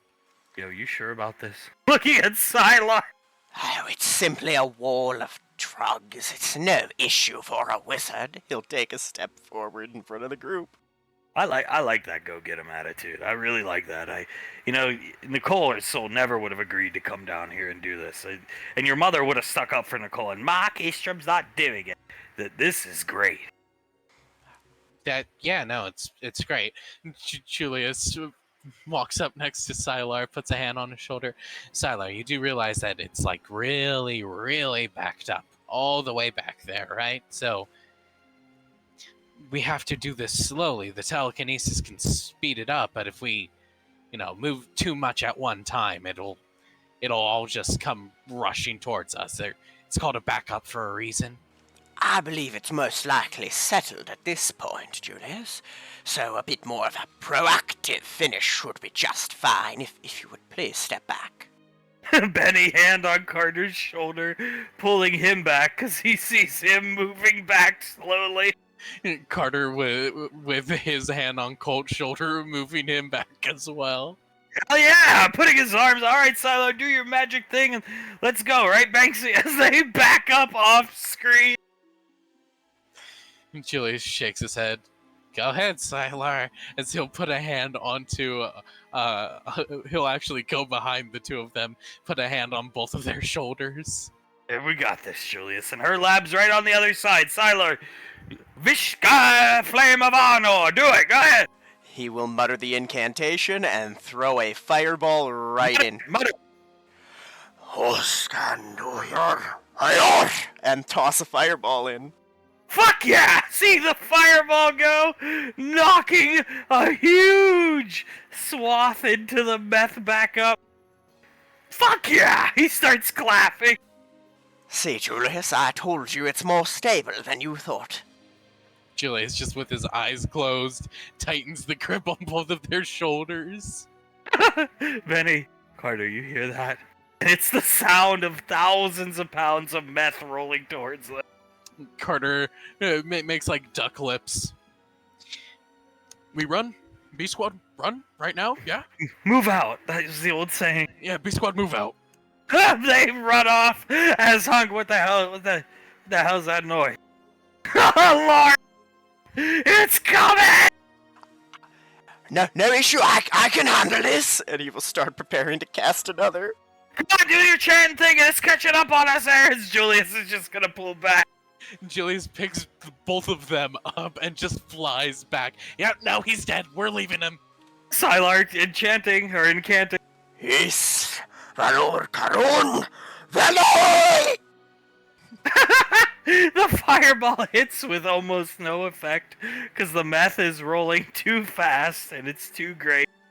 Sylar gets it covered by it.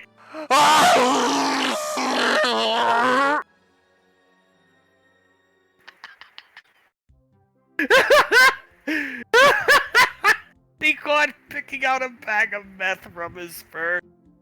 I think that's the last one. Thank you, madam. I really did think that it was more settled than it was. Oh, my fucking daughter. I should go beat her. Oh, I don't know about that, darling. Look at her. She's having a normal day today, please. It was bad. It was bad. It all came rushing at us, and we didn't know what to do. And Sylar made his final stand. At the very least, I slowed it down so you could all escape. It was a valiant effort, dear. You would have been proud. Oh, I'm sure I would have been proud, my love. I'm sure you were quite valiant in your plight against the wave of meth. Julius just shaking his head, knowing exactly what happened. I mean, you should have seen Sylar there. It was like when the Balrog held up... Gandalf held up the Balrog. Sylar agreed! Oh, I quite like that analogy. Yes, it was. A valiant but ultimately failing effort to defeat an enemy. Well, not entirely failing, because in the end, Gandalf beat the Balrog. He just had to wear him down a little bit. Most confused look on Icy's face looking at Sylar. And given enough time, I would have worn that wall of methamphetamines down. It's the military side. It's, well, you could call it the military side of Sylar, the commander, the samurai. Wow. Hell clapping for Sylar, breaking the awkward silence. Yeah, wow, Hale. Wow, claps again. Wow. And Thomas rubs the back of his neck, knowing why everyone is so awkward. It was a gallant stand. It's just all I can say is they'll be talking about it from years to come. What the under breath? Oh, I know they will. Julius shaking his head. He got 2 fireballs off, and then he immediately got drowned by the meth. He caught fighting back laughter because she's in so close proximity to Sylar. I know beating her won't.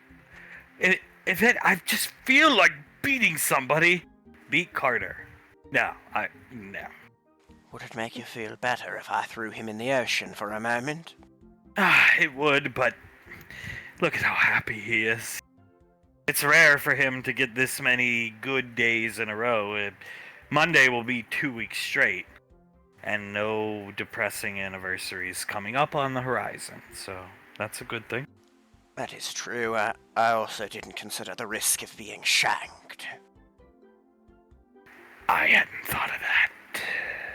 Thinking about Memory Ann holding a shank, yeah, it's not worth it. That she does get from me. She protects her man, and his integrity and his honor. She does get that from me. Julius nods. Oh, she certainly protects Carter's honor. Well, shank a man for just calling him a bad word. Yeah, so what ended up being the whole thing about the guy who got shanked? Did anything come of it news-wise? Oh, yeah. But it's just a random murder. The gas station. They were out in the sticks, so that gas station had no CCTV. Jesus Christ. Luckily, it had no CCTV, and no witnesses could peg Carter, Soul, Memory, and Colt, or any of them. So, yeah, no, we're fine. There's no way they can get caught.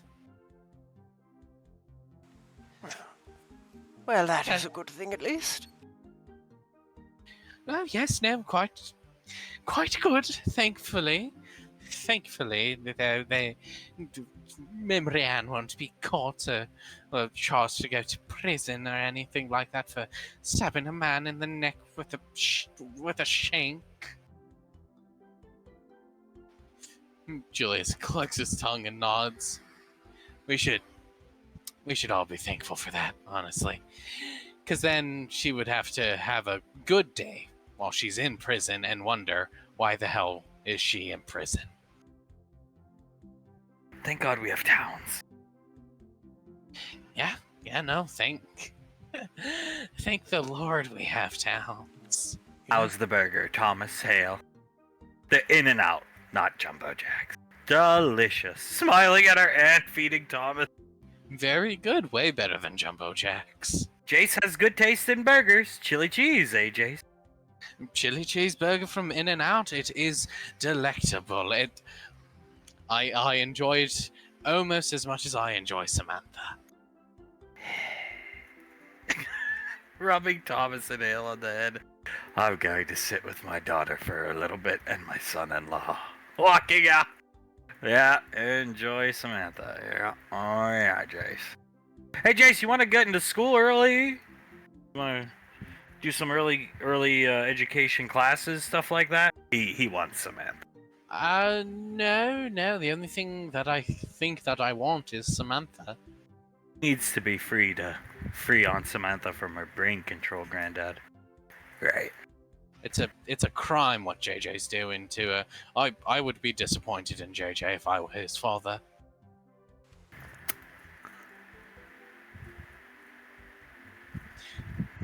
He just looking right at Jace, hand on his holster. Father. Thomas reaches up, puts a hand onto Hunk's holster. Don't. He ain't worth it, Granddad. You'll have to explain to my sister why you killed her son. And yes, even though she's disappointed at times in Jace. You want to explain that to Lazuli? No, I don't. Removing his hand. Right. I don't mind me doing this, though. As he walks over to Jace and just bops him upside the head. Jesus Christ, Jace. Jace, come now, young one. You could go to school to try and learn how to, you see, face palms, disable the hair gel control. Good idea! Pequod putting a finger up. That is an interesting proposition. Is that something that they would teach in school? Oh yeah, the anti-JJ course 101. Is he looking away from Jace? Really? I didn't know that they would teach something like that. I might have to consider this more heavily. If they have ways to teach me about defeating JJ, I might just have to take you up on that offer for early classes. It's fucking funny too, considering the courses are basically how to be JJ 101 if you think about it. Or Dad, or yeah. Yeah. They basically just how to be JJ or Hunk Rainfall 101. Yes, but maybe that's exactly what the boy needs. A lot of it, I think. So, any updates on Clive? Pequod? I'm looking at the YouTube, not yet. Okay. No active updates as of yet. Yeah, no. Julia's looking at Pequod's wrist computer with her. Out here, Suletta sits down, arm around Carter. We're having a good day, son-in-law. Carter looks at her, smiles. Yes, we are, Mom. Puts an arm around her. You feeling okay? I am for the first time in a while, but I'm staying in my fat suit. Ugh. Of course, hey, whatever makes you happy, Auntie. Whatever makes you happy. Me and Towns got you a gift, but... She groaned. Laz turns to Sasha and smiles. What is it, Mom? It's hard to give a gift after that goddamn magical boat. I'm seeing what my daughter was so angry. See? Eating her burger in the hot tub. JJ puts his hands out in front of him. That's what we were saying, Sasha. It's a first edition Winnie the Pooh. Handing it over to Laz. Laz, big smile on her face. She is going to take the Winnie the Pooh, a hug around Sasha, and give her a kiss on the cheek. I love it, Mom. Good, thank you. Because I was quite worried. We wanted to give it to you today when things had calmed down, but then that magic boat came out of the fucking sky. Total bullshit. Total bullshit. Imagine getting her a warthog, or hell, a first edition Wrinkle in Time like Carter. 100 pantsuits! 100 pantsuits, or anything. A specialized card game deck. It's an impossible gift to top. Well, it is, but the moral of the story is you all gave very good gifts, and we appreciate them. Just that boat. Kiss your ass goodbye, JJ! Bitch. Why kiss my ass goodbye, you dick? That boat topped that warthog tenfold. I swear to God, the next time you give me a gift, and it's on Samantha Day. Or you get Samantha a gift, and it's on Samantha Day. And we get one of those boats just like you. I'm gonna rub it in your face so hard, Oswald. Do we really need a Samantha Day? Glaring at her mother! Fine, have your fucking day. Carter puts his hand up. I know my opinion doesn't matter much, but yes, we need a Samantha Day. Alright, fine. If Carter thinks we need one, then I'm fine, Samantha Day. Your face is all over everything rainfall, all over whatever. Samantha Day. Samantha Day. She needs a Samantha Day, and she's going to get a goddamn Samantha Day. I do. And mine's gonna be the best. Way better than Lazuli Day, please. Aww. Sam crying, slightly seeing Jace coming out for her. Oh, dear Jesus, I'm sorry, honey. Do you just want me to deal with him? There's not enough room in the hot tub. Leading Carter into the hot tub. Carter sits down. Jace walking up. So all of you are controlled by JJ, eh? I knew I saw hair gel on your head, Carter. I'll have you know his hair is all natural, thank you, and quite gorgeous. You want to talk about that, Memory, and you have hair gel sticking in your hair for days. You can take yourself back onto the bridge or you're gonna be frozen solid for the rest of the weekend. Fine. I'm keeping my eye on JJ, though, just to make sure he doesn't do anything untoward to Samantha. The adults see Jace walk back in defeat, head hung. Oh, Jesus Christ, this kid. JJ sabotaged you, boy. I would have to say so. He turned everyone against me, even though they all know deep down in their subconscious that I'm the one that's really for Samantha, and she really loves me and not him. Strategically repositioning the former members of B Squad against Jace. But you're playing chess. He's just playing checkers. Hell, looking down at him! That is true. I am playing chess. He might have taken one of my pieces, one of my pawns, if you will. But oh, by God, I'm gonna take his queen, and she is actually going to be my queen, as it always should have been. As it was destined to be. He starts laughing. Yeah, Thomas rolls his eyes a bit, as it was destined to be, Jace. If you just agree with him, he'll stop talking, and then it's over for a while. See, look, he's eating his burger. As he eats his burger. This is a damn good burger, as he continues eating it. He feels vindicated because we agree with him. That's smart, honey. That's smart. A lot like your mother. Smart. Extremely smart. It's a very, very beautiful intelligence, honey. Thomas smiles at her and gives her a kiss. Mwah! Kissing it back, putting the burger in his mouth. Ooh, burger, as he starts eating from the burger. It's okay. It's okay. Gonna have a good weekend. No meth attacks. Evelyn's downstairs napping. All things considered, with Clive off doing this zoo, the lane is peaceful. I don't gotta worry about seeing a German half-track roll down the street and be like, shit, I gotta call Carter, because they got real ammo on that thing, you know. Yeah, that's true. I just wish they'd stop. Do you know how many emails we get of people, like, beside themselves that Ash is dead? Ugh. Too many. Way too many. More than we ever should have gotten, Dad. People email being like, why have you not done a memorial parade for Ash? How dare you? He helped save the universe twice. Meanwhile, Ash is sitting at fucking ranger training, torturing his goddamn son. Alive and well. Probably sneezes every time we get one of those emails. And then he's sneezing a fuck ton.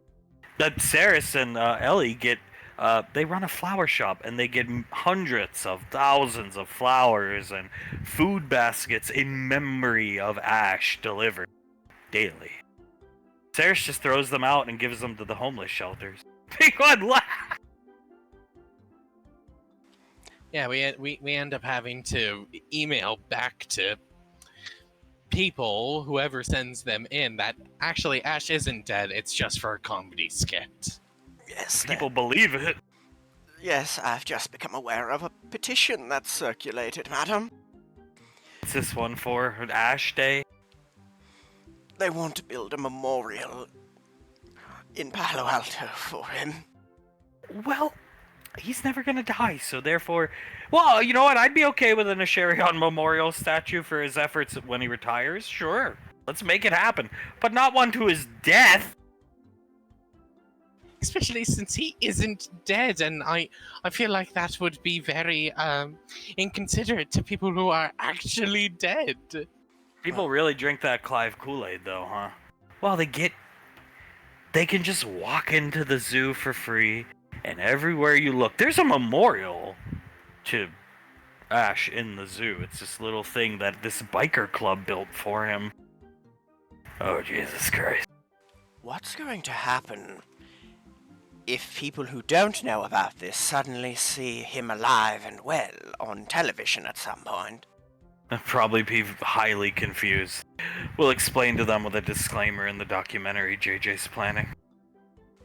Good, because I'm worried Clive may start a religion over this. I would worry more about Krellin doing that than Clive, but call it a mother's gut instinct. Yeah, the guy who has no idea what religion is or how it even functions. Try to get in with those Jehovah's Witnesses, though, that's for sure. They liked him. Yes, he has told me the tale of his father's religious persecution. Ah, Julius, common practice on Gallia. Expect no better from Julius. I wasn't just gonna let my son tell these very nice and understanding people, sure, but I wasn't just about to let him tell these people all of our family secrets. Even if he wasn't telling our secrets, I'd be way more afraid of him somehow unintentionally greatly insulting them. Ah, you stupid for thinking this? Oh, yeah. Oh, You're yes. among me of Julia. Oh yes, no, and especially if he said something blasphemous, like beyond blasphemous, like oh, Clive is Jesus or something like that. Take Zap with him.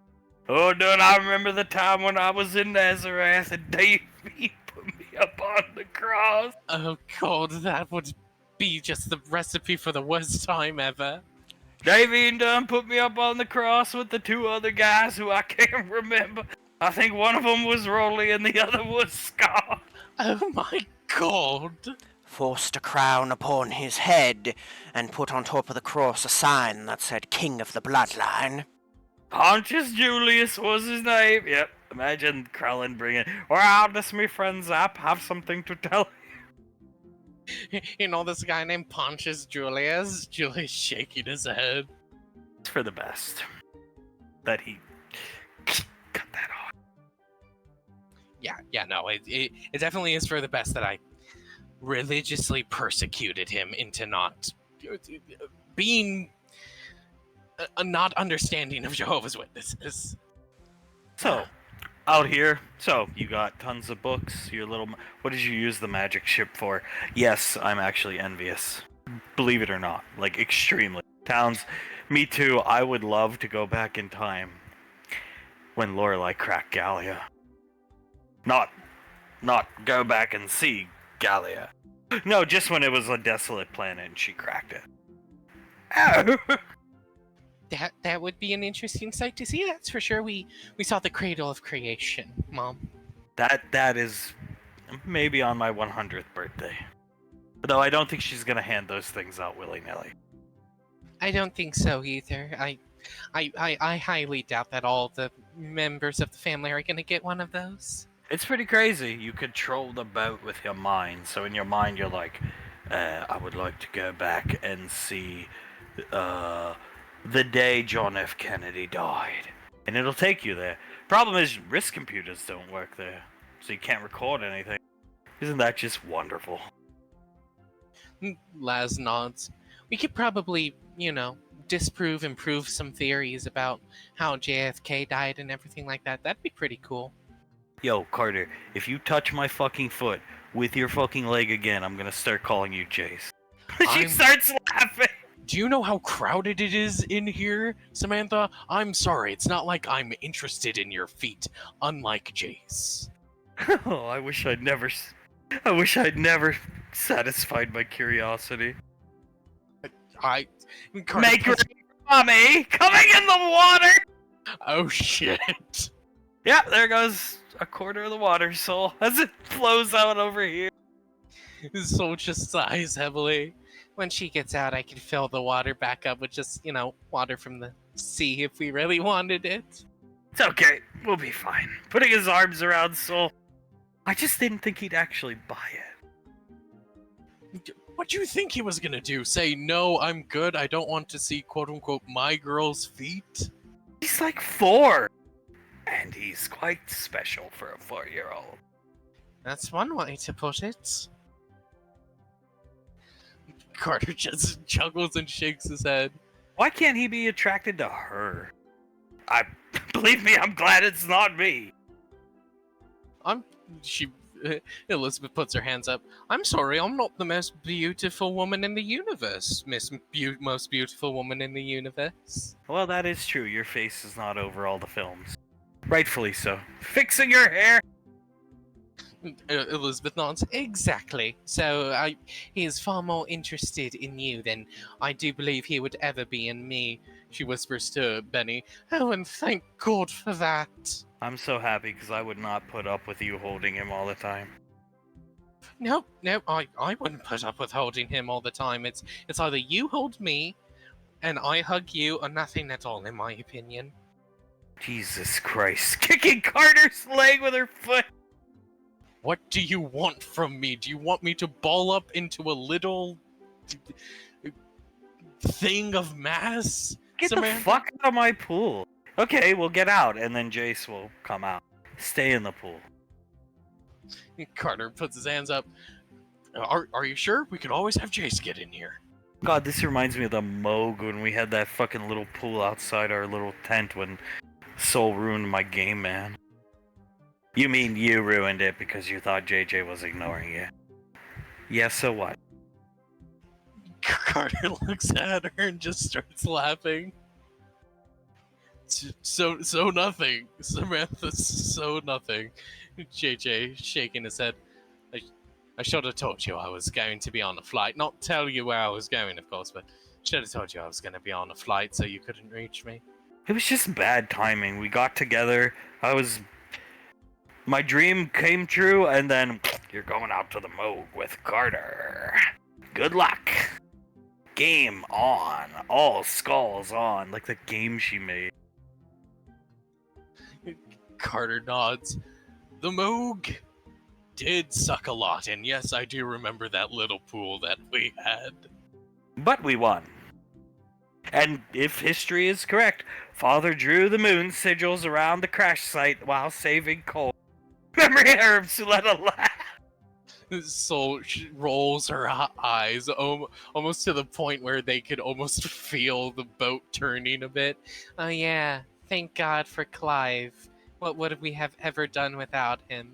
I would have given anything to see Father with a paintbrush and a bucket of paint trying to draw moon sigils as Colt valiantly defended the bodies of those fallen pilots. Just give me a second, Jesus Christ! Soul crosses her arms and shakes her head. You wouldn't even know what a moon sigil looked like. Oh, Carter. Kissing him passionately. Huh. Good day, I guess. Bet you like that, Carter. Carter pulls back from the kiss, cross-eyed. I did. I really did like that. If only every day could be like this with her. Jesus Christ. Oh, there's only so much praying we can do and hoping for a miracle. She shakes her head. We should just enjoy the good days while we have them. Yes, we should. Give me some of that burger. Of course, honey. She starts feeding him the burger. Jace is not the only one interested in our walking limbs. Carter is quite interested in my foot. Thank you. Big surprise. Like, the biggest surprise ever.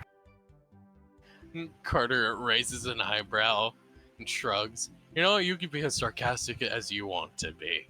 I like my wife's feet. Kill me. and I will discipline with him properly with them this weekend on the boat. Carter looks at her, smiles a big smile. I do deserve to be. I do deserve to be punished, honey. I brought the handcuffs, the ball gag, the whip, everything. And my feet need cleaning. What the heck? Looking up at the sky! Colt can see that Soul is reacting to none of this, just like almost playing with the little bubbles that the jacuzzi makes. She looks at Colt, snaps next to her ear. Oh, I'm sorry, I turned my hearing off. Oh, it's okay. You're not missing anything. Just look at Carter's expression. He's happy. Oh, that's good. That's good. They were talking about BDSM stuff, right? Dummy, mommy, weird foot stuff. Don't. You want me to turn off your hearing? I wouldn't mind. She snaps next to his ear and turns off his hearing. That's just great for me and Elizabeth, because we got the room next to you and Carter. Well, I suggest getting some earplugs then. Wonderful. Carter nods. You're gonna need them. But we're just gonna hear you screaming all night. He likes it. Carter nods. I do. I do quite enjoy it. I like JJ getting physical with me. He throws me around the room, grabs my neck. Samantha! Really? Really? We do not need to hear any of this from either party, you two. Fine, wet blanket. That's what I'm talking about. This is the memory end that we should always have. Carter nods. I really love this memory, and I really do. I'm always here, except when I'm a little confused sometimes. I know. Hale winning my game for me. I'm lucky to still be in the league. If I had lost, I would have been out. Yes, you would have been, but luckily, honey, he gives her a kiss on the cheek. You're in the league, and by God, you look good while you're in the league. Thank you. Kissing Carter back. Ding! Sylar's wrist computer. A new notification from the AV Zoo's memorial post explaining there's going to be a live show later tonight. Very important live show. Oh my, well. You asked for news about Clive? We have. Yeah. Playing with Thomas and Hale. Yeah, what's the deal? Their YouTube is doing a very special live show later tonight. Time. Pequod leaning over. He will show her the time. Oh, 9 p.m. He's going for prime time. Yes, he is, which means we'll have to make sure Suletta is distracted at the time. I think we can handle that. There's enough company on the boat to keep her company. Plus, her daughter's doing well, so she's going to want to be around her daughter.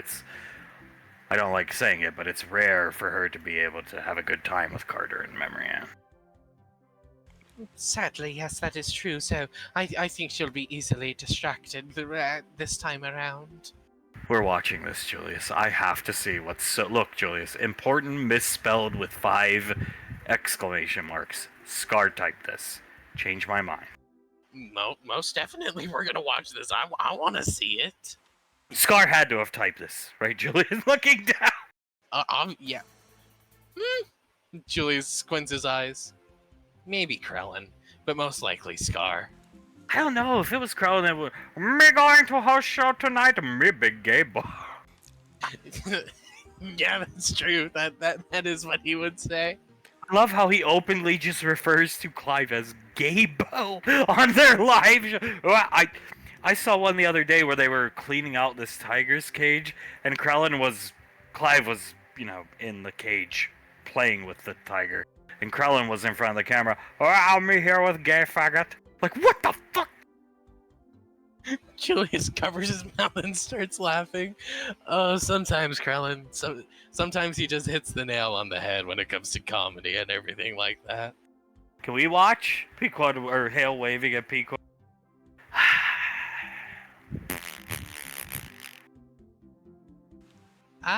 Maybe I don't. Julius bites his bottom lip, looking at Hale and Thomas. I do not think Soul would want Becca to watch. Becca's busy eating her burger, having a good time. You want to watch? Looking down. I mean, you saw a man get not murdered, but killed by your father, the Atari creep.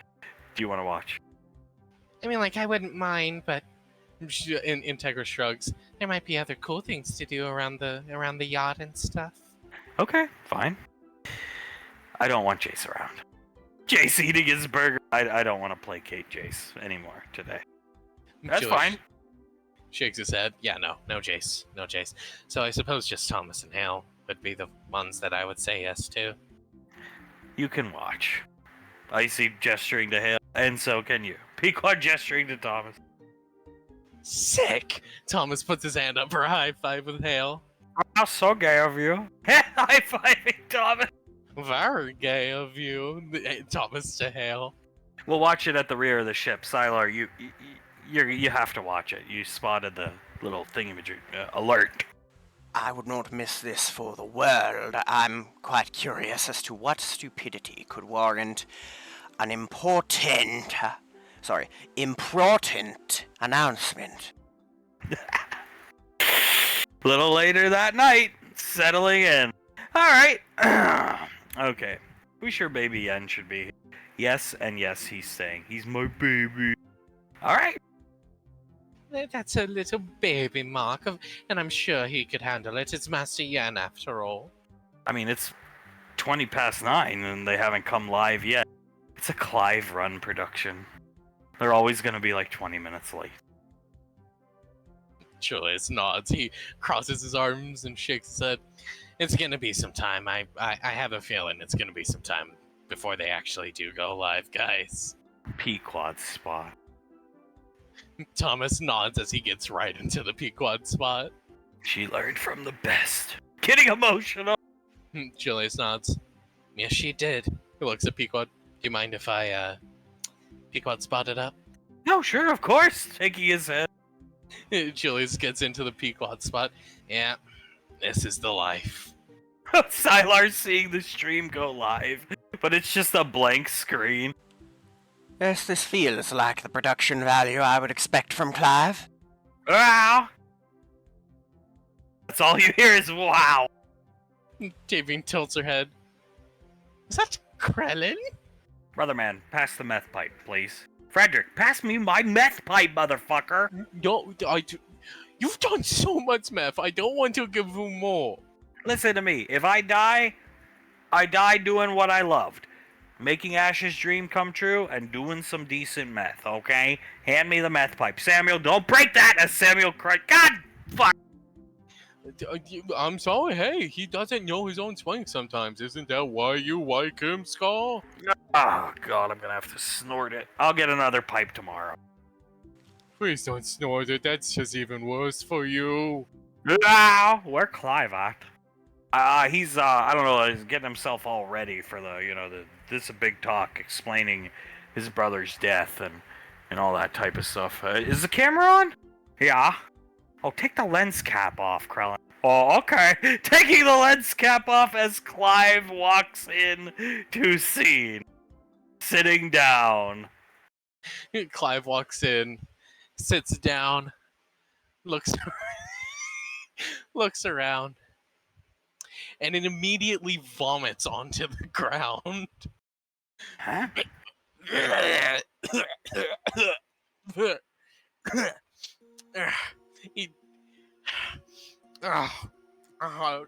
Yeah, sits up really quickly and wipes his face away. I made an E2 post not 3 hours ago. For any of you who haven't seen it, I'm gonna tell you about it, okay? Karen Baskins is trying to destroy my brother's dream. And I'm gonna tell you the story about Sharon Valorius today. It's gonna be rough to get through, but I could get through it. But anyway, Karen Baskins is trying to destroy his dream, and his dream will not be destroyed by her hand. She blew up my alligators. Michael Jackson's alligators. He just looks around. It's now that they notice whenever he scratches at his chin, which he's been doing a lot, that he has an IV in his wrist for some reason. I've been going around recently. For 84 days, I've had broken ribs and internal bleeding. What? Crowlin looking confused. And I've had to deal with the pain, but sometimes it's too much. Just yesterday, I couldn't get through the pain. And I had to have babysitters. Babysitters. You know what, Karen? I'm gonna crawl myself out of this fucking hole. And I'm gonna kick your ass. Publicly. Not physically. Because you are not gonna get me in trouble. But I can promise you, from the day I get out of this hole, I'm gonna bring you down. In the news and the websites, anywhere I have to, because I've had enough of your shit. He shakes his head. My siblings don't even talk to me anymore for a lousy $40,000. Fuck you, Karen. You turned them against me. You fat ass, Karen. Go complain to a McDonald's worker, you bitch. As he starts to throw up once again. What in God's name are we watching? Thomas has one of his eyes covered while in the fetal position, and he's just laughing as hard as a little child like him can. Woo! He's laughing, pointing at the screen. Baby Yen doing the same. That he didn't even say we're cutting to commercial. They just cut. I think Krellin knew how bad it was. If Krellin knows how bad it was, you know for a fact it is just that bad. Sylar wondering about the IV in his ribs. What about the IV? What happened to him? I think it's sympathy. If you look at the videos from earlier today, he doesn't have that. He's sympathy baiting with an IV? It makes sense. It's a follow-up after sympathy baiting for Michael Jackson's Crocodiles got cooked. And apparently he's been bleeding internally with broken ribs for 84 days. Icy furiously typing on her wrist computer. What are you looking up? He's an only child! Oh yeah, he did say he had siblings. Apparently his siblings don't talk to him over a matter of $40,000. Like, he literally, legally looked at it. I see it, Nicole. He's only child born to his mother, just name and fault. Oh my god. Oh my god, he truly is the most insane that we've ever... Is he drunk? Yes, mother. I would bet you all of our fortune he is 25 sheets to the wind. And that's why he vomited! Twice! He vomited twice! What do you think's in that IV? Meth. It's probably just alcohol. That and probably some meth as well. Lots of meth, I think.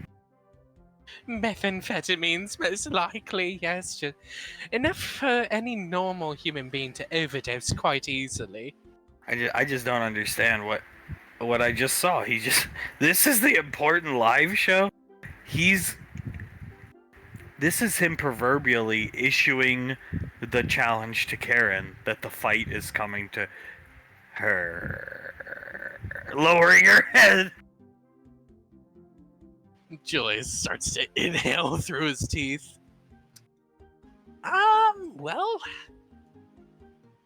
we should just enjoy the live stream while we have it, and he's not actively trying to kill Karen. Sylar, you got the DVR wrist computer thing recording, right? I want this for the future. It's been recording from the beginning. I expected something, but I don't believe I expected that. Back live! Welcome back to Clive Exotic Show with Clive Exotic and my dead brother. Gestures over behind him to Ash. 18 years ago, lung cancer took my brother. What? Looking confused? Quiet, motherfucker. He always loved to partake in various forms of smoking, be it marijuana, or cigarettes, or cigars, or methamphetamines. He loved them all.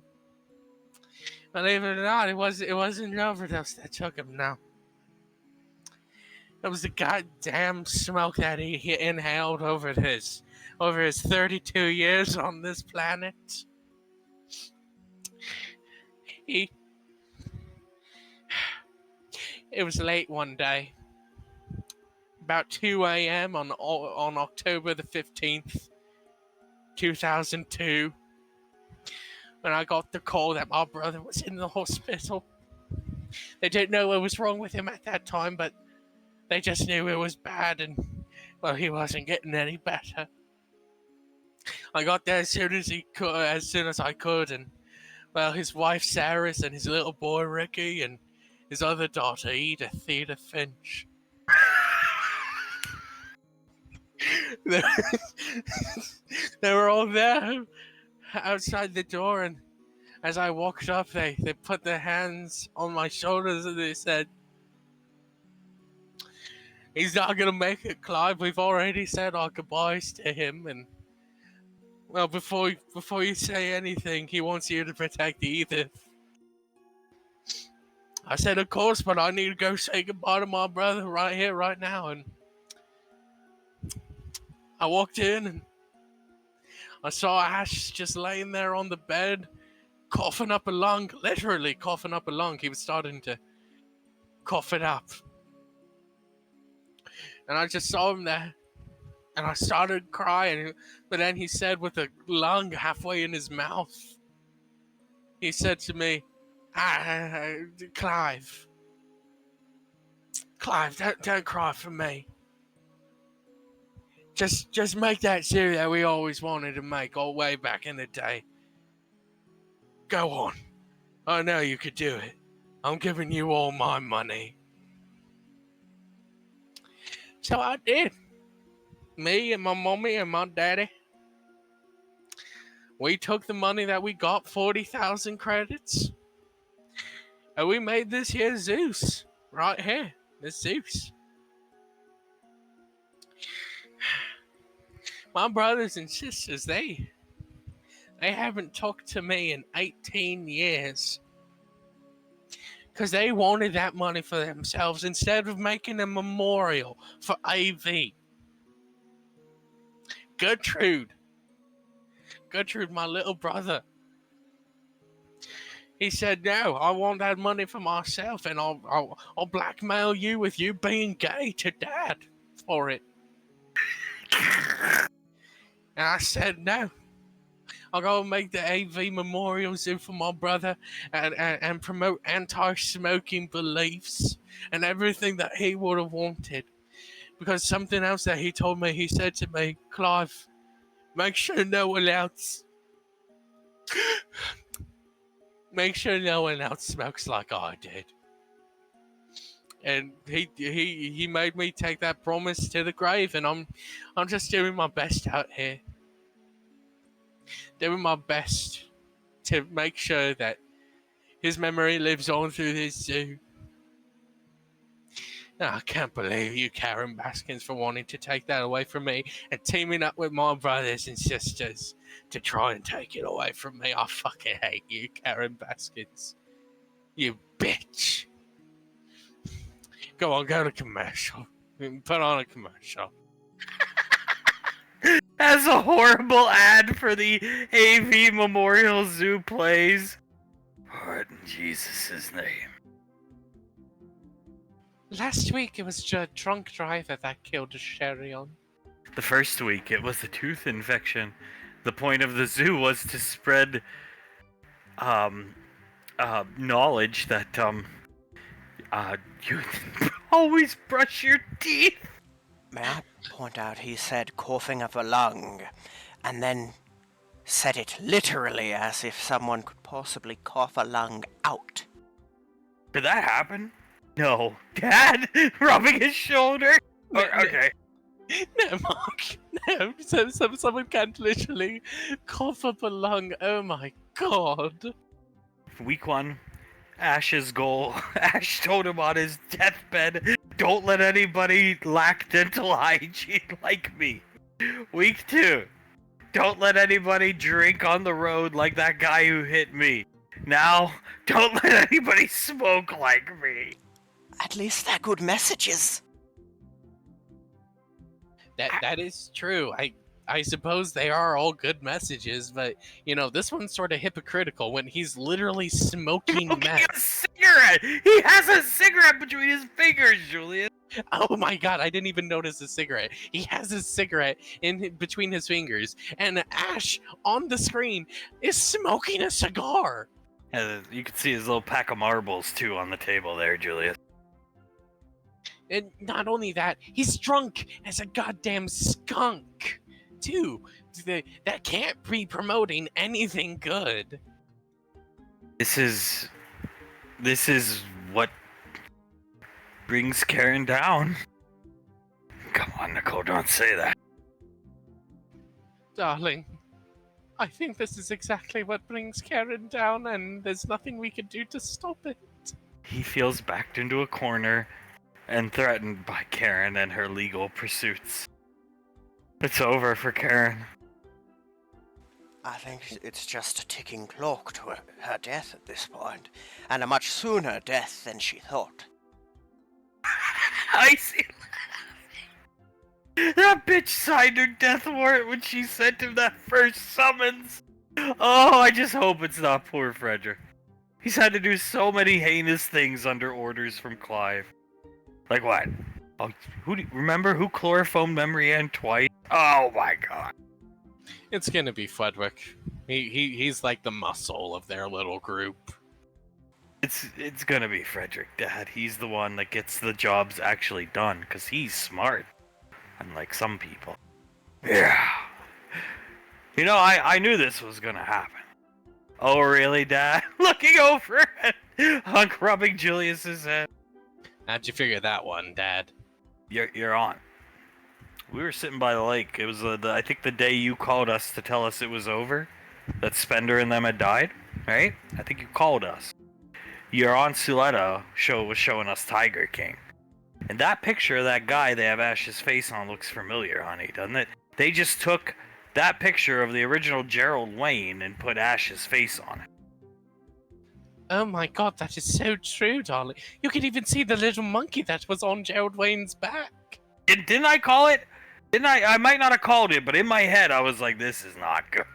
No, Because she said Clive saw this. I believe you did, darling. I believe you did call it, yes. Yeah, I knew this was gonna happen. Well, even if you knew, you wouldn't have been able to stop this. None of us would have been able to stop whatever the hell this is. I just hope Memory Ann does not see this. She's having a good weekend. Carter's happy.